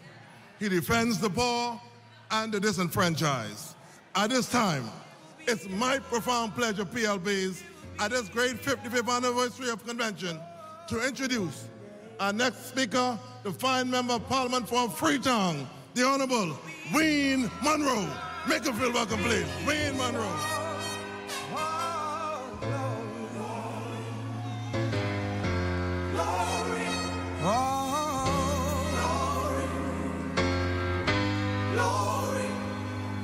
Hands to the heavens, no man, no weapon. Formed against, yes, glory is destined. Everyday women and men become legends. Sins that go against our skin become blessings. The movement is a rhythm to us. Freedom is like religion to us. Justice is juxtapositioning us. Justice for all just ain't specific enough. It's a robbery. Call the police for me. Hey, wa-da-da-dang, wa-da-da-dang-dang, hey. Bang, ba-da, angle, ba-angle, bang. Wa-da-da-da-da-da-da-da-dang. You just...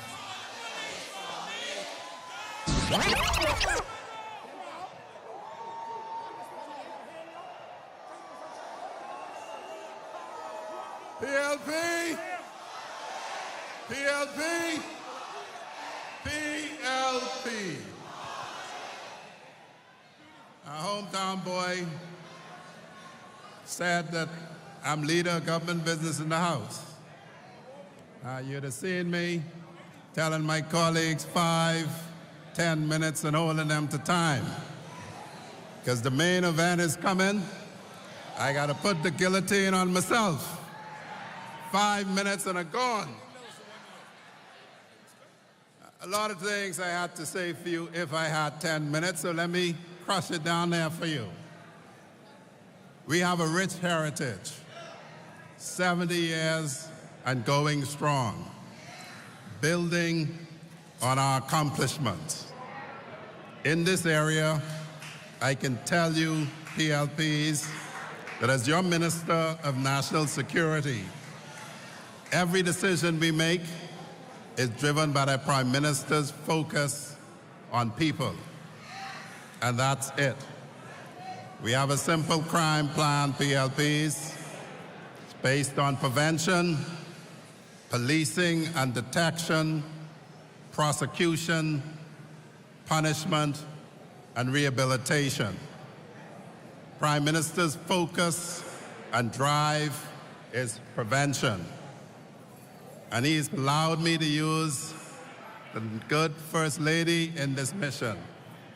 And so you would have seen, PLPs, that in our primary schools we have a problem. And in our primary schools, we've introduced a program patroned by the First Lady Hype. We have to save our children. That is our task. And we're doing it. And we will build on it. The other folks stopped the programs. Our government response to a crisis shows the measure of its worth. Right now. That's a commercial break.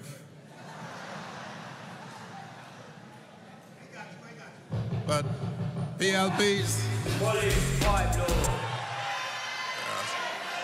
PLPs, the Prime Minister's mission is to prevent that from happening, to stop us before our young men reach that stage. And so we've brought back urban renewal strong. We brought back the Defense Force Rangers strong. We brought back the Royal Bahamas Police Fort Cadet strong. And we will continue to push programs, and we hope the First Lady can keep up with us. That's an Office of the Spouse that's actually working. And as my time runs, let me tell you the other bookends that our Prime Minister directs me on, and that is rehabilitation. Anyone can fall. It's our job to help them up. In the Department of Corrections, for the very first time, the First Lady has opened the first juvenile detention center. We are not mixing our young offenders with hardcore criminals anymore. That's new change, PLPs, change that can come. And it comes because we care about people. We're not going to lock people up if they're out 1 minute past curfew. Remember that? We're expunging those records. We care about people. PLPs, you're about to hear from the man whose vision we execute on. You're about to hear from a man who is leading us. But before I go, I got something for West End and Bimini. I can't leave without that. West End and Bimini. Obie Wilshcombe fought hard for you. Kingsley Smith will continue his fight. OB fought to replace the West End Police Station. It will be demolished. It will be rebuilt. West End and Bimini, OB Wilscombe fought for Defense Force Base to be located in West End, and it will happen. West End and Bimini, OB Wilscombe fought for the base to be located in South Bimini as a part of the Royal Bahamas Defense Force decentralization, and it will happen. That is what vision does. And we're gonna ask you, I'm gonna ask you, because I'm gonna come and see you. And come see the police station, come show you where OB has selected that we put the base. All I ask is that you continue your faith in this party, that you, West End and Bimini, continue your journey with this party led by a man who cares, Philip Edward Brave Davis. We have the history. We have the legacy. We care about you. They do not. PLP's 70 years more. Time is on our side. Let us push to take this over the line. With that, my time is up. And PLPs, PLPs, PLP.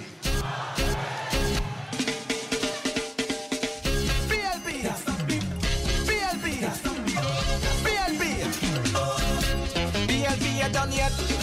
Election it real close. We giving FNM real blows. PLP do play. But I ready yet. PLP in the COB to our university. Eat the ticket. FNM by the door. But PLP doing more. I see.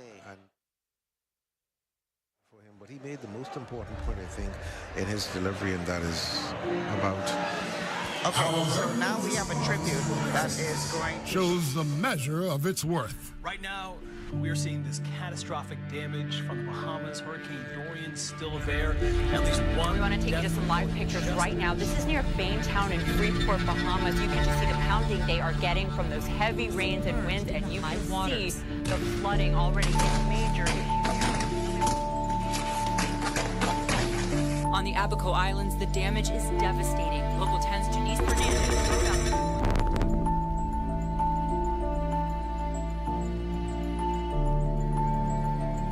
In 2019, Hurricane Dorian unleashed unprecedented destruction on the islands of Abaco and Grand Bahama.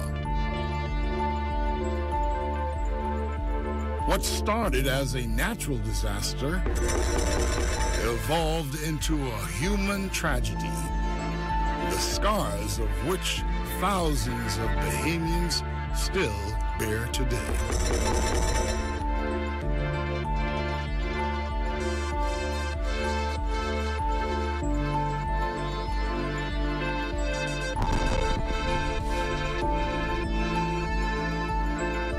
In March 2020, our nation reported its first COVID-19 case. Like Hurricane Dorian, the COVID-19 pandemic quickly became a crisis. At the height of the pandemic, our nation experienced erratic and confused leadership. Thousands of Bahamians struggled to survive under repressive lockdowns. Hundreds of small businesses were consistently kept in limbo. With schools closed, scores of students went missing, triggering an unprecedented crisis in education. Pleas of hard-working doctors and nurses for deeper support and better conditions went unanswered.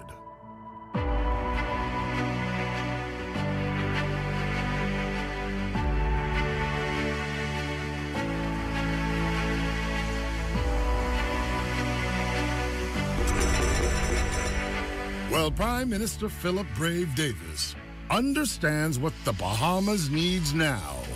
Everybody would say, even his greatest critic or his greatest political opponents And he has political opponents, political enemies, but not in terms of who he is. Because many people on the other side will tell you that they owe a lot to him for what he did for them. He has brought compassionate leadership as he and his team restore and rebuild Abaco and Grand Bahama. To be a national leader, I think, first of all, you have to have vision. You have to have a sense of courage. You have to have a sense of empathy. And of course, you also have to be able to motivate people, and then you have to kind of lead the way by example.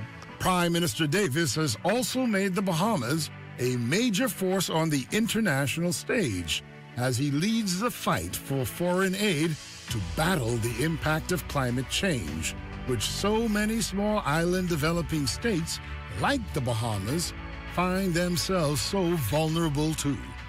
I think it brings credibility to the entire world that he is a leader who cares about his country, and he wants to do whatever it takes to ensure that Bahamians get their just due, regardless of our size.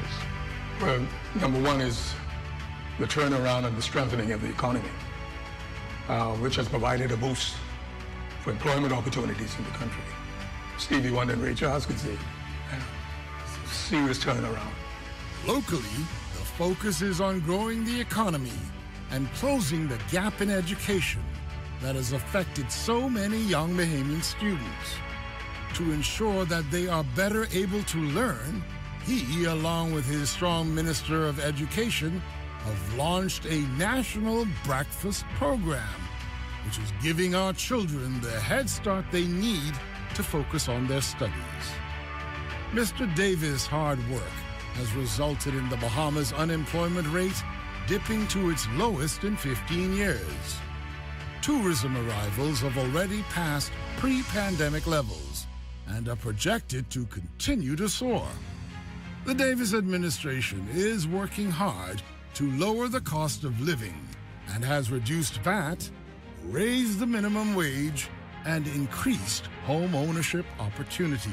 For the 60 years or so that I've known him, he's never yet made a commitment he hasn't kept. There is still a lot of work to do. Yes, the Bahamas is emerging from the trauma and challenges of Hurricane Dorian and COVID-19. Under the leadership of Philip Brave Davis, the Bahamas is indeed becoming stronger. They should remember him as a compassionate, dedicated, task-oriented leader who always thinks of others before he thinks of himself. Brave Davis is making progress as we move toward a new and better Bahamas. He is facing the hard issues with clear and innovative thinking and courage. As he takes the Bahamas forward, he continues to be brave.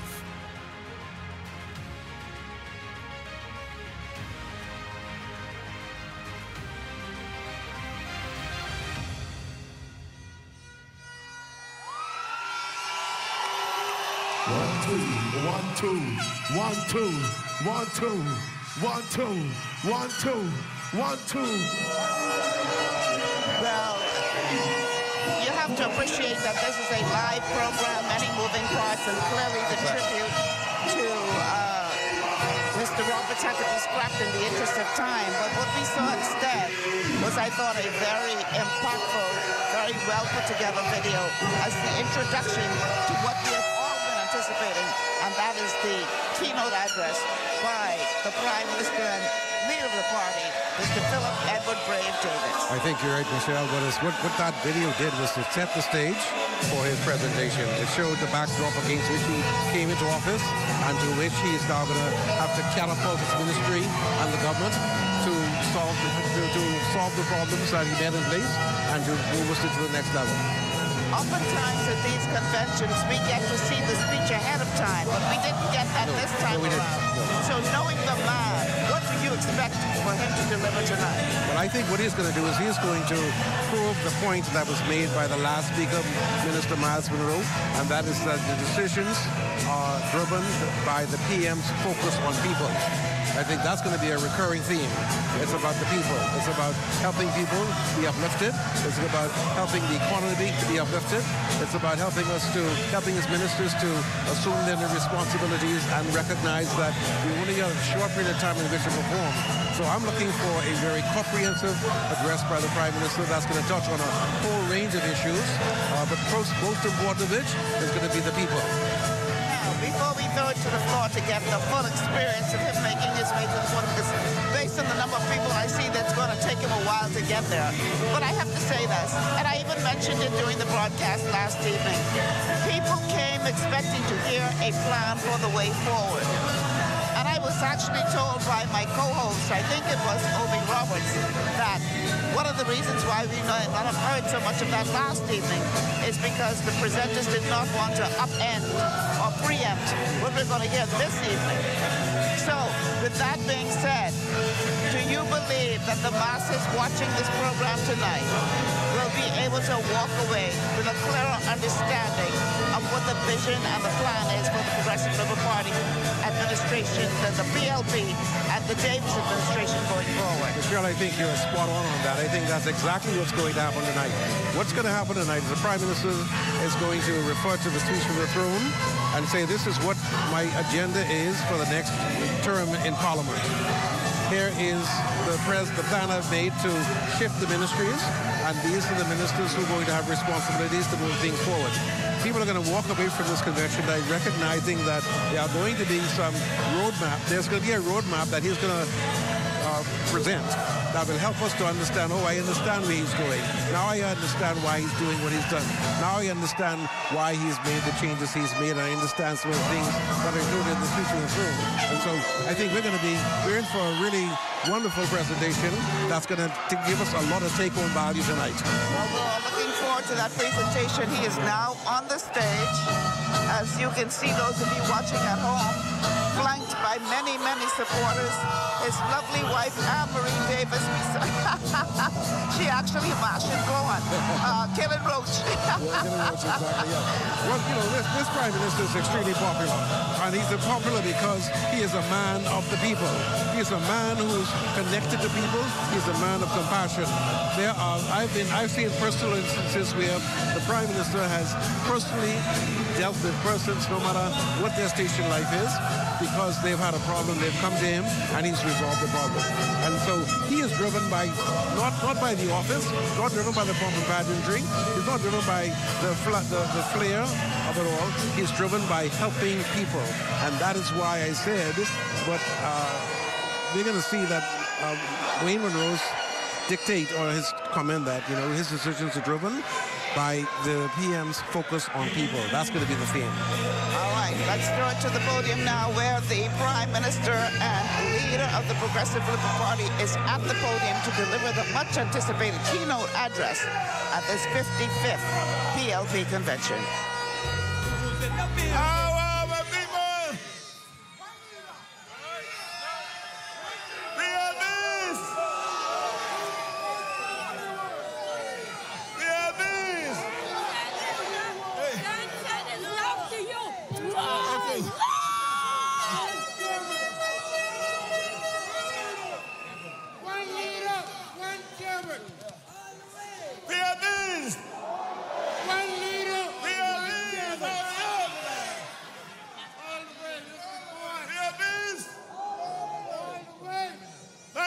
Thank you all.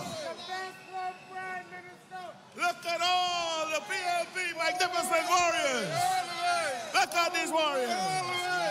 Look at the warriors. Done. DNA party. Done. Independent party. Get on it. Any other party. Done. Get on it. Rumkey to Salvador. I know you're in the house tonight. They don't miss anything important. And those are the persons who have the wind beneath my wings. PLPs, there ain't nothing like a good family gathering. And I want to say a huge thanks and congratulations to everyone who had a hand in organizing and working on this convention. To our convention chairman, Quentin Lightburn, to our party secretary general, Barbara Cartwright, and your teams who worked day and night. And you have given us a convention worthy of our party's 70th anniversary. I'd also like to offer some personal thanks to my family, colleagues, my brothers and sisters who are here, and supporters for carrying me through it all. You give me immense gratitude. You know, definitely after last night, and after a very eloquent tribute paid to your wife, I see Lady Davis looking expectantly.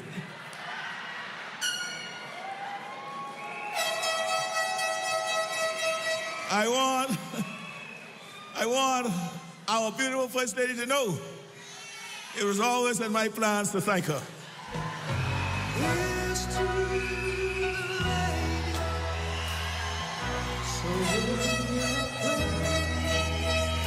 I want to thank her for her wisdom, for her love and partnership, and for her tremendous sacrifice and support. Anne-Marie, I think we are truly blessed. PLPs, I love you too. We've been working and meeting and planning, agreeing with each other most of the time, disagreeing some of the time. Everybody knows that's how it goes in big families. Thank you all. Thank you for all of our passionate discussions over the last few weeks. It's important to me that you know just how carefully I've been listening and just how seriously I take your words and your views. You are passionate because you care deeply about our party. And your passion is the reason we are in government. Full stop. All the work we are doing for the country, that work is only possible because of the work you did first. And the work you continue to do, reaching out in your communities, building strong branches, helping us to serve the people. I honor your commitment and devotion to the party.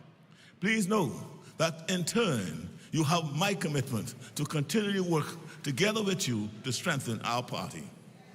Central to our shared mission is service to the people we represent. We owe every constituent our respect, which includes our best efforts to address their problems and give them a straightforward answer if we cannot.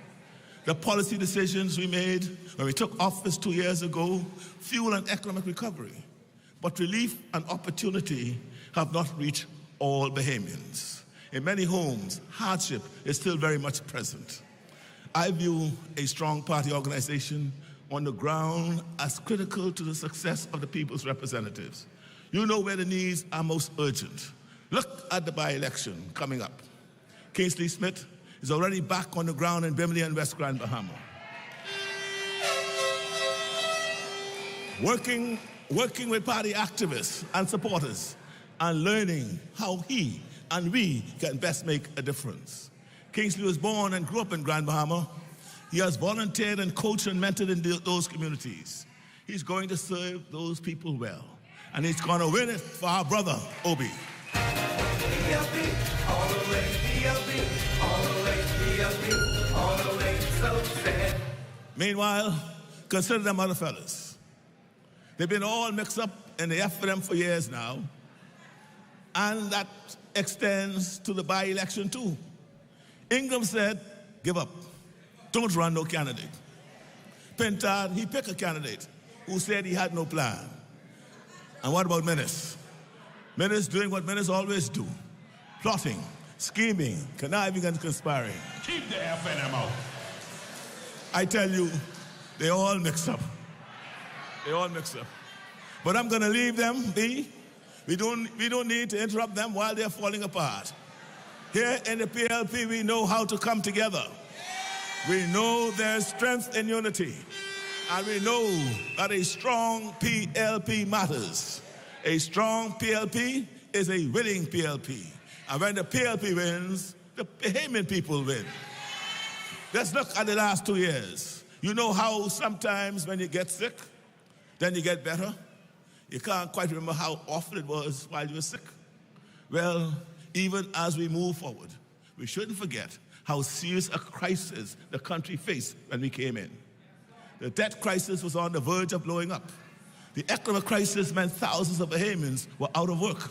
We ended the curfews, the lockdowns, the travel visas, the emergency orders, because we believed in trusting Bahamians, not punishing them.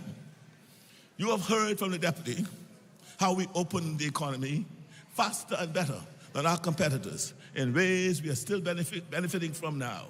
You heard from Dennis how we repaired our schools and worked hard to find and bring back all our children. We conducted a nationwide learning recovery assessment. We hired new teachers and we raised salaries, and we are now revamping the curriculum. Just 2 weeks ago, I had breakfast with some primary school students participating in our new school breakfast program. And it's hard to say who was smiling bigger that morning, me or them. Because even though we just launched that pilot program, already more than 2,000 of our children are eating breakfast at school 3 times a week. Change is everywhere. Change is everywhere.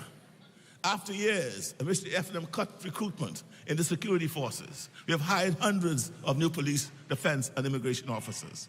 That's why, as you just heard from Wayne, saturation patrols are having an impact, and our borders are better defended.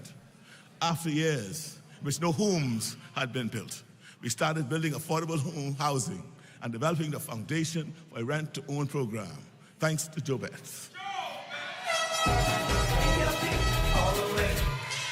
Work which Keith will continue with skill and determination.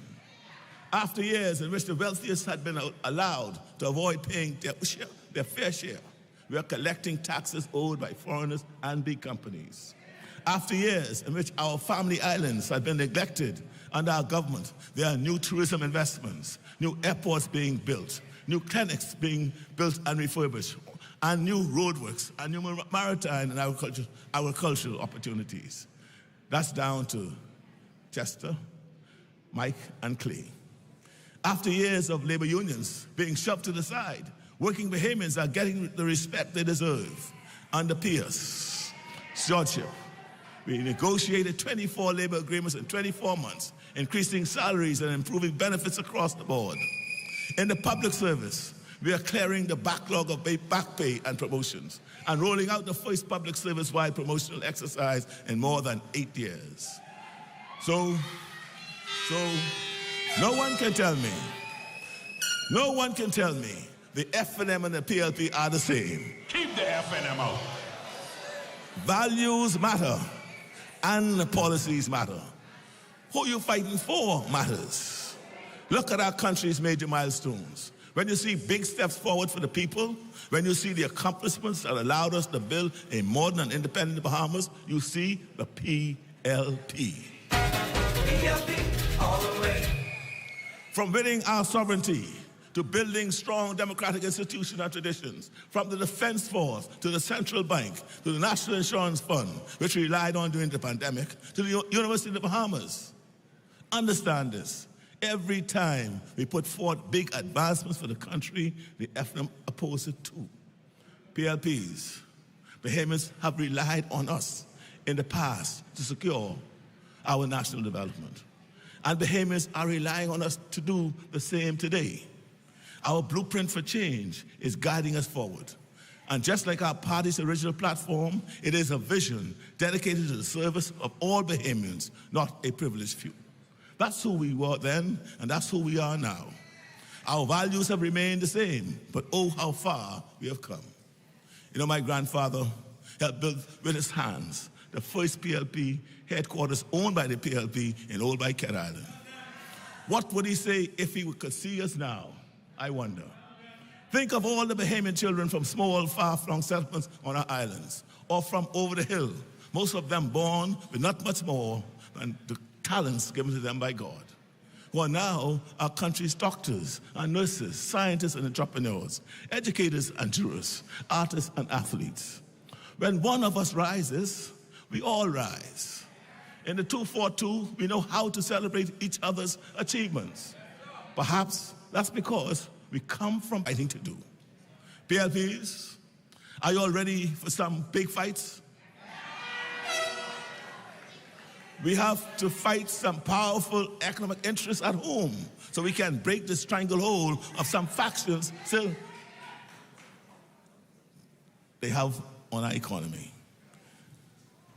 There's some factions that have a stranglehold that we need to break. We have to fight for the Bahamas on the world stage, so small island countries and black-governed countries are treated fairly. We have to fight if we want to hold countries accountable for the guns that flood across our borders because of their negligence and failures. We have to fight those who are polluting our oceans and atmosphere to force them to live up to their pledge to compensate us for the damage caused. You know, listen, I am brave. Need y'all to be brave too. But I think all of us are brave. And I think everyone here is ready to fight alongside me to break the status quo, to create real change. And I know that's true for thousands of Bahamians watching from home too. Our parents and grandparents and great-grandparents and all the greats before them had to fight for their progress. Now we have our own fights. While we have moved the country from crisis to recovery, with thousands back to work and unemployment at its lowest in 15 years, recovery is just a starting point. It's not the all and end all. Our economy has never created enough opportunities for Bahamian advancement and ownership.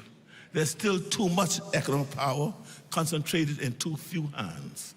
That's why we are the new day government, because the old day left out too many of us. We need more ladders that lead up to security and success. We are going to help more Bahamians turn their talents into businesses and have small Bahamian business become big ones. Our government has opened the country's first ever trade office to help Bahamian entrepreneurs to find export markets. We are going to smash through the glass ceilings in the private sector, the ones that are limiting Bahamian advancement to leadership positions. Employers are on notice. Work permits will not be approved if a Bahamian is qualified and wants that job. Let them see the gold rush. Bahamas gone. And if there isn't a Bahamian in that position now, they better be training one to be ready when the current work permit expires. Because PLPs, because I will not tolerate limits. I will not tolerate limits on what Bahamians can achieve in our own country. Here's another fight we can't postpone. Bringing down the cost of living. High prices have always been a plague, but the current global inflation crisis has made prices unbearably high. We raised the minimum wage. We cut import duties on dozens of food items. We started building multiple affordable housing developments. We put free Wi-Fi in the parks, launched a catastrophic healthcare fund to help families pay for medical emergencies. There's a lot more work to do. We are making unprecedented investments in agriculture. Growing more of our food at home will lower food prices for families, keep more of our money inside our country, and create a new wave of successful Bahamian entrepreneurs. But I want to also be clear to wholesalers and retailers. When your prices reflect global inflation, it's one thing. That's understandable. But when you keep your prices high, even after we cut your import duties, because there ain't enough competition to cause you to lower them, that's something we cannot tolerate. Don't say I didn't warn you. Don't say I didn't warn you. Now, As long as we are talking about fights worth having, we are going to transform our energy sector.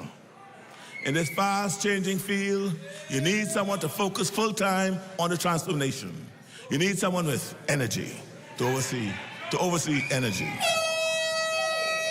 You all have met Jobette. She's heading our nation's first Ministry of Energy. Changing how we generate and store and transmit energy will require massive new investments. That shift is already underway, with solar microgrids in the Family Islands already operating and set to expand to benefit thousands of Family Islanders. All this sunshine God has blessed us with, it doesn't seem like we should have to fight hard to power New Providence with solar energy. But we need a lot of land for solar panels. We need battery technology to store energy for the days when the sun isn't shining. And we need upgraded and new transmission grids that can transmit solar energy. We are going to make it happen. I know electricity bills are far too high. Just ask the First Lady. We need to do this the right way, with the right technology. But don't think for 1 minute we don't understand the urgency. You know, a lot of you have asked me about our fight on climate change, about why I'm working to build alliances so we can have stronger leverage in international decision-making. And the answer is simple. It's about our survival. That's why it's called an existential threat. It's our very existence that is in danger. Earlier this month, in Mexico, a tropical storm turned into a Category 5 hurricane in just 12 hours, causing the kind of damage we understand all too well here in the Bahamas. It used to be that when scientists talked about climate change, the worst threats seemed far in the future. But oceans are warming now. Sea levels are rising now. Hurricanes are becoming more intense now. Of all the countries in the world, and the Bahamas is consistently listed within the top 10 most vulnerable climate change country. It's not only that we live within a few feet of the sea level, that's why we are listed in that top 10. It's not only that we are right in the strike zone of what they call Hurricane Alley, it's that our islands are made of porous limestone, which means that as the sea levels rise, water will not only flood over our shores, but come up through the ground beneath us as well. That's why we can't stay out of the important fights on climate change. Climate change is also an economic issue. We have had 4 massive hurricanes in under 10 years, and we have the debt to show for it. Those hurricanes cost us billions of dollars, billions that we should have been investing in our people and in our country. Oh yes, it's important to fight, to force the polluters, to pay for the damage they cause. That's one way we are going to invest in our resilience, in our survival. I said before that every generation has to fight for progress. I'm calling on a new generation of Bahamians to become the heroes we need for this new era. You know, we launched a National Youth Guard initiative to train young Bahamians to become a critical force along our security forces, to help communities to prepare or evacuate, to work alongside disaster response teams, to aid in rescue and recovery. You can serve your nation and get job and career skills while training and serving. It was very moving to me when I attended the first graduation of the Youth Guard initiative in Grand Bahama, to see the strength of these young Bahamians and the immense pride of their parents. I want young Bahamians to understand, we need you. We need you to save lives. We need you to save our way of life. You'll be hearing a lot more from us as we recruit the next cohort for the next Youth Guard. PLPs. In this 70th anniversary year, I am grateful to the leaders who preceded me. I'm grateful to all of you. This convention, like the 54th, which preceded it, has moments and had moments of drama and excitement. But ultimately, this convention reminds us of our fellowship, about how important it is to come together to support a movement bigger than any one of us.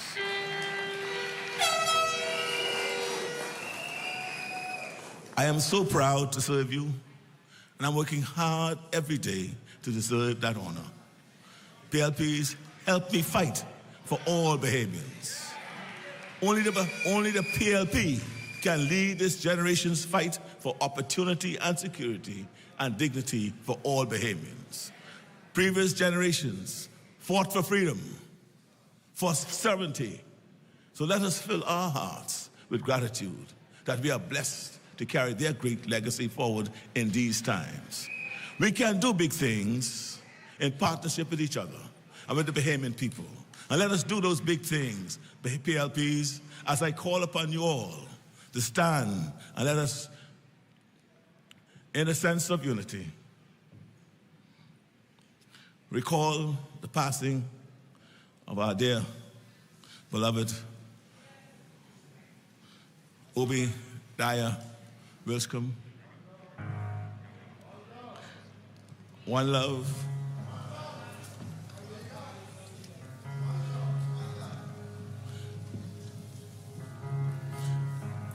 And let us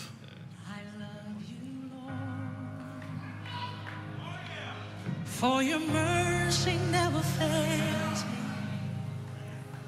All my days I've been held in your hand. From the moment that I wake up till I lay my head, oh, I will sing of the goodness of God. Come on, we need you to come lock some hands. We family around here. Hold hands with your neighbor.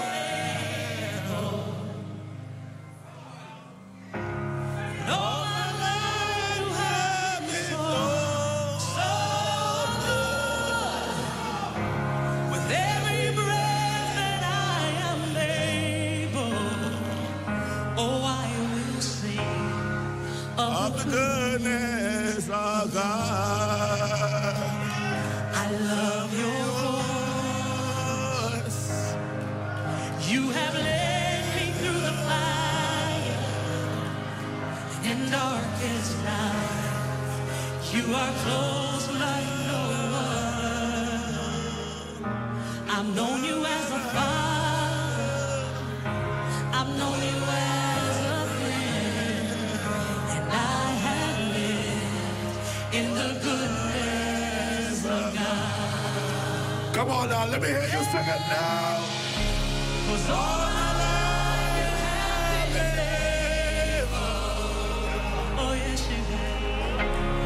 All my life you have been so good.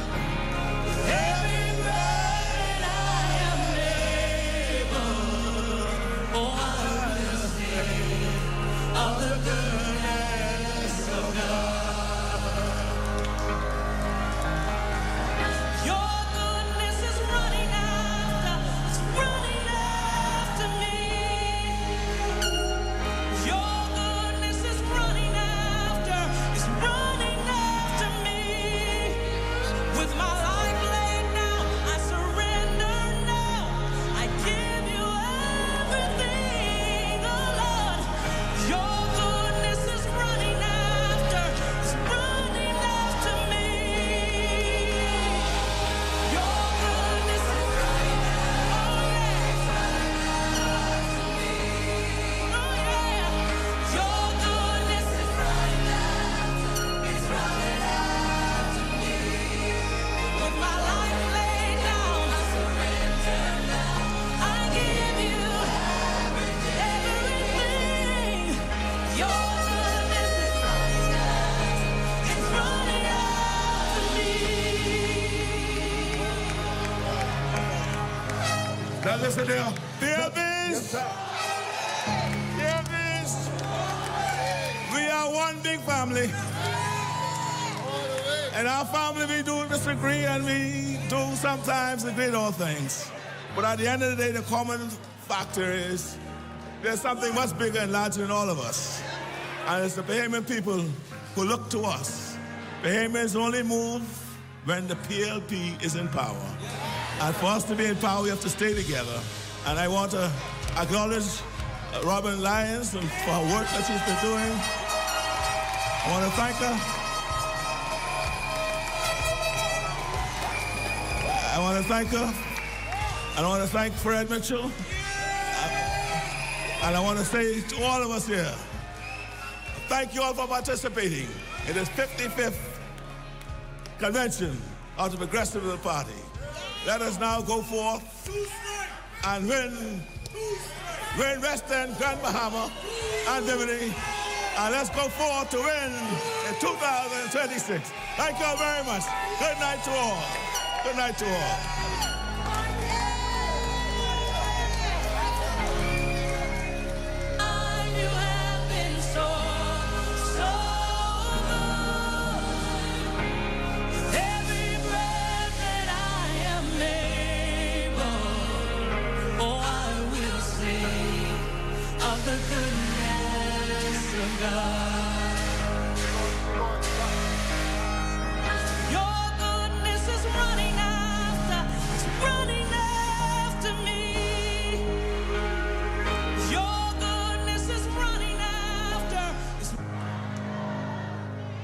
Listen, don't move. Nobody move.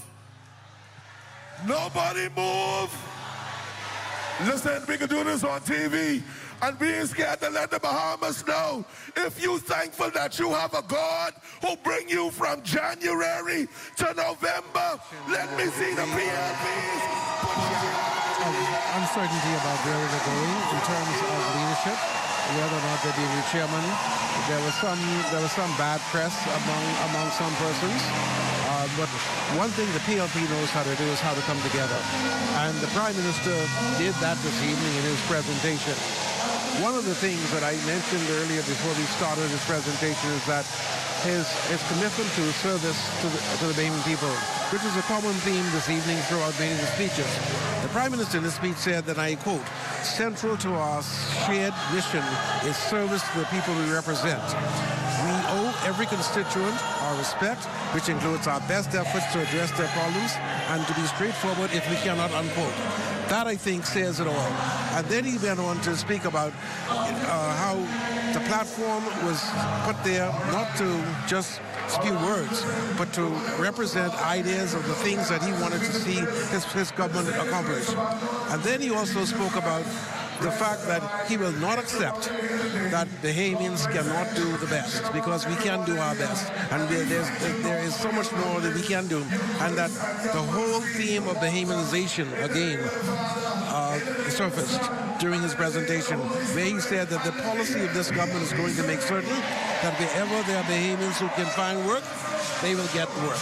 I think those are critically important points. He also talked about transforming the energy sector. He talked about the need for us to, the fact that he's actually done a number of things to help people, help the poor, increase the minimum wage. I'm sorry? Yeah, go ahead, finish your point, and then we'll throw it to the floor. All right, fine. Okay, no, I'll pick it up afterwards. Okay, so I understand that Jimenita Swain is standing by with the guest. Let's throw it down to her.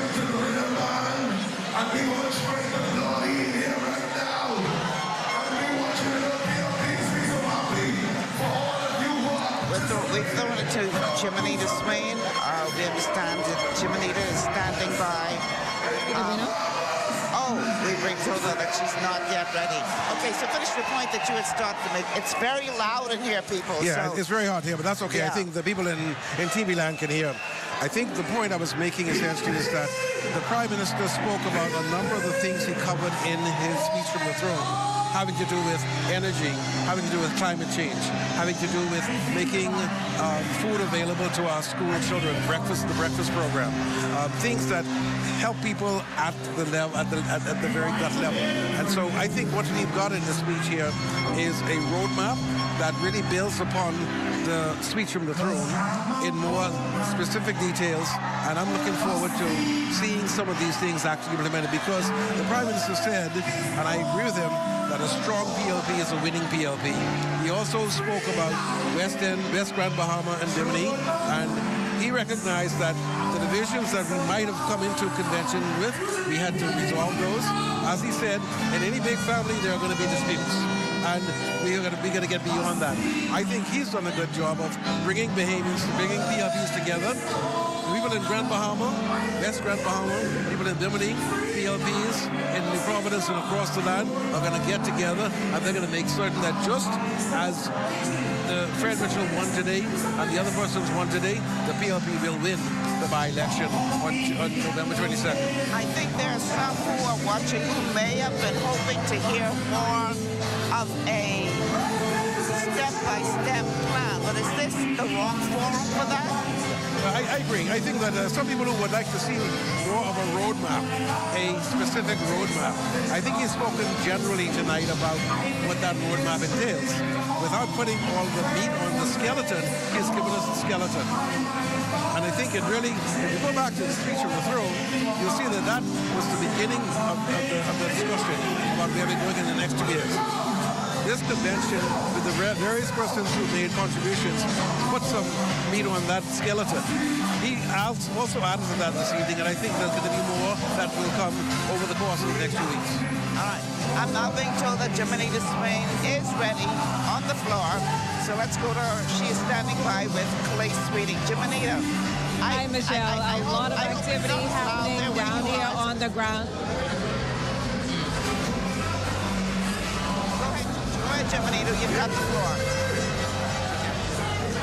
That's right, Michelle. A lot of activity happening on the ground. A unifying point raised by the Prime Minister just a few moments ago after his keynote address. Minister Sweeting, I know you have your work cut out for you. Do you feel re-energized, reinvigorated, and ready to deliver, as the Prime Minister indicated, a unified front now? Yeah, so for us this evening, it just shows how the Progressive Liberal Party can disagree, but at the end of the day, come together as a unified front. The Progressive Liberal Party still remains the best party to govern this country, and we'll continue to work hard.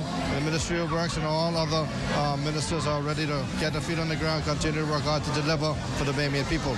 Now, I know when Ginger Moxie made her presentation earlier tonight, she indicated that when I think is one of the local government offices will be opened next week in honor of the late Minister Obie Wilsham. I know that earlier on, after his passing, you indicated that those works indeed would continue. Is that a specific push and emphasis, or are there just generally the works that you will be dealing with?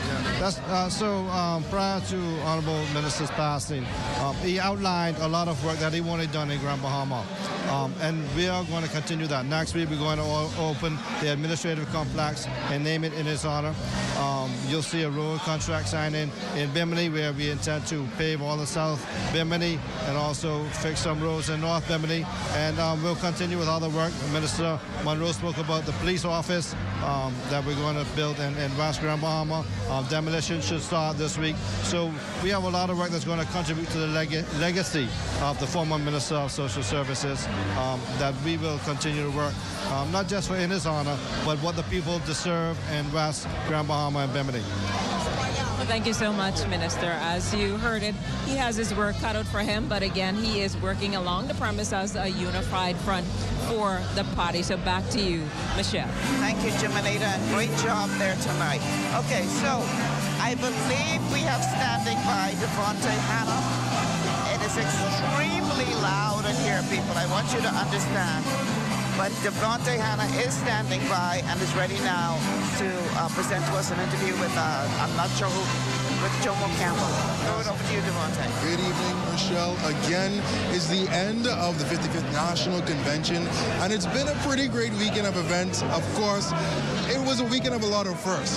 It was my first convention. It was this man's first convention as well. Minister for Marine Resources and Agriculture, as well as the MP for Centerville, Honorable Jomo Campbell Brown. Just talk to us a little bit about this weekend for you, though. You've certainly been excelling in the PLP and excelling in government, just coming in as a junior minister and now getting that big promotion. Talk to us a little bit about this weekend for you. Well, the first thing I'd like to say is, God is tremendously awesome.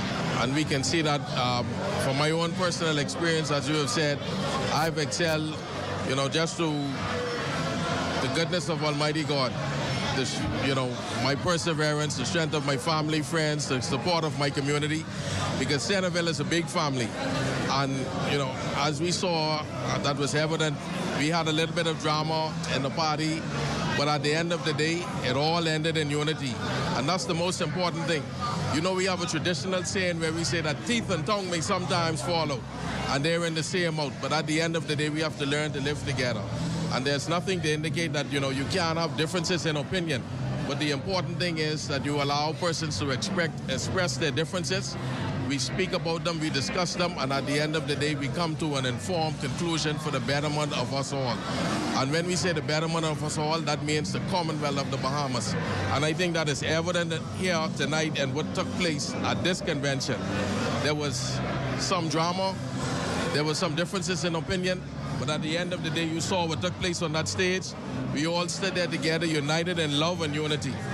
And obviously the Prime Minister definitely sharing a message of unity and going forward. Again, Minister Jomo Campbell, you're one of the youngest members in the cabinet. What do you think makes the PLP attractive to millennials and young people of this nation? Well, I'm a prime example of that. You know, what it shows is that this party actually believes in the youth of the Bahamas.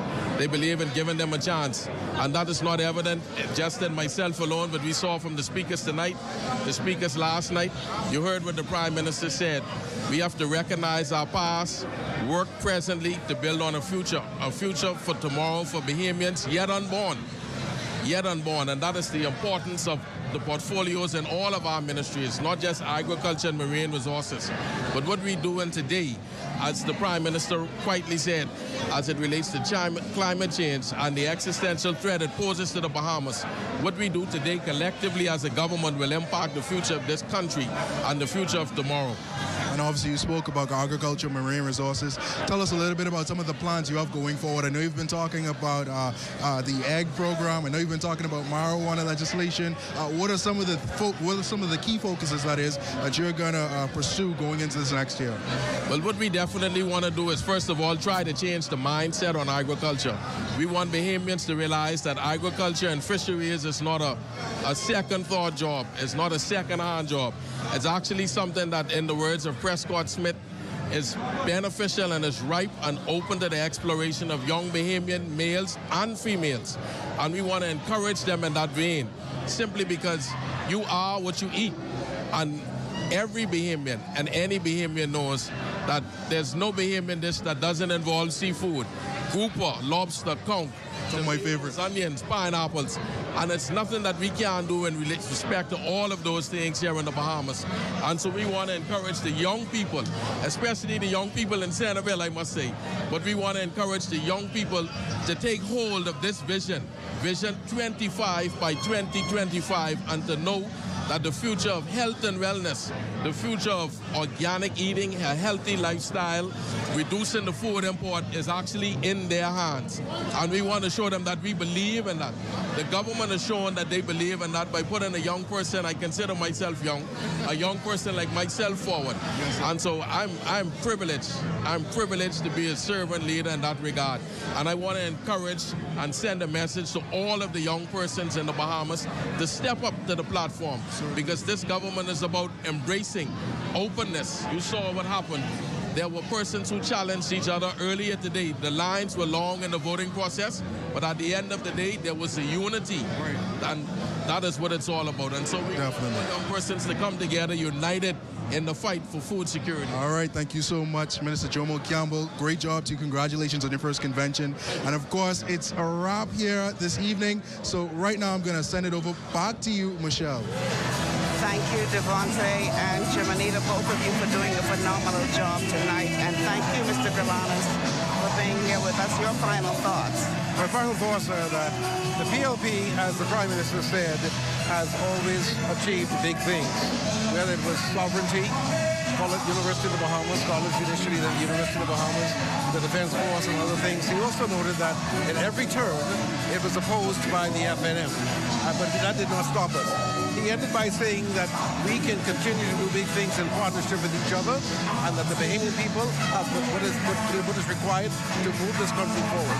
I think we're on a very, very good wicket. I think that this has been an exceptionally good convention.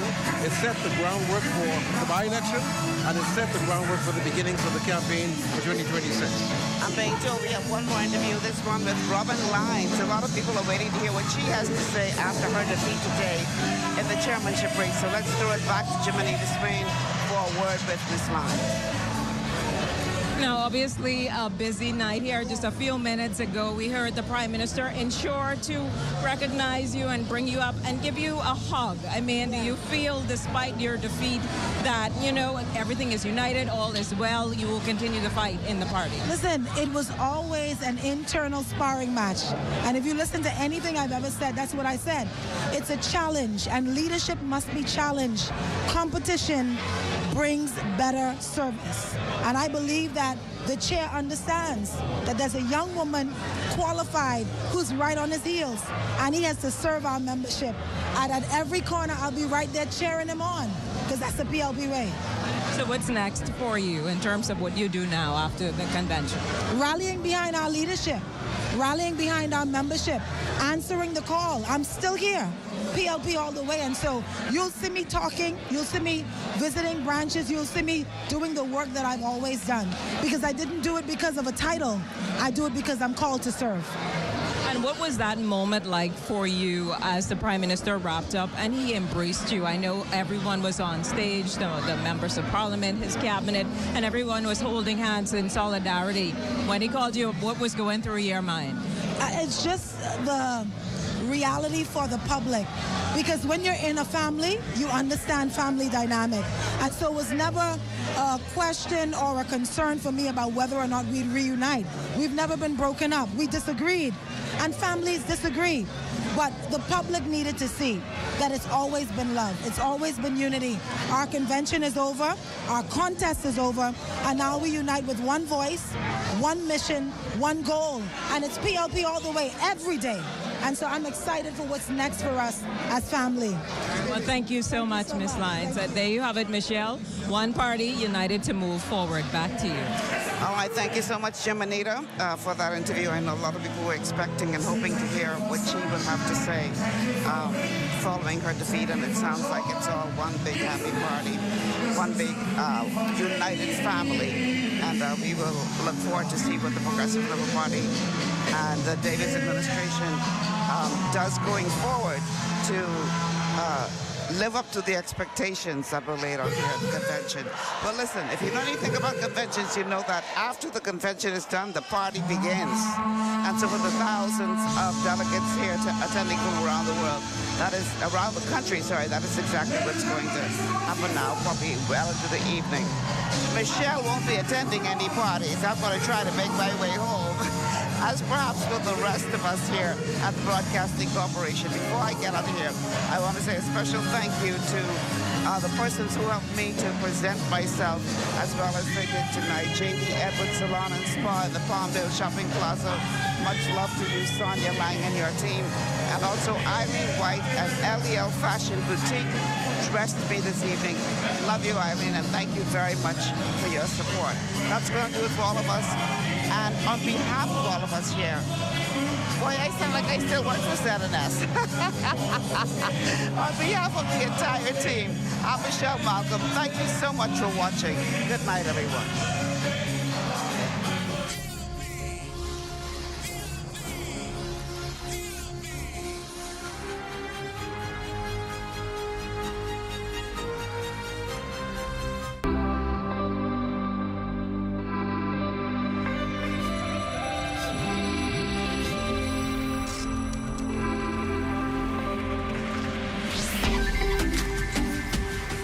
You're watching the ZNS Network, the People's Station.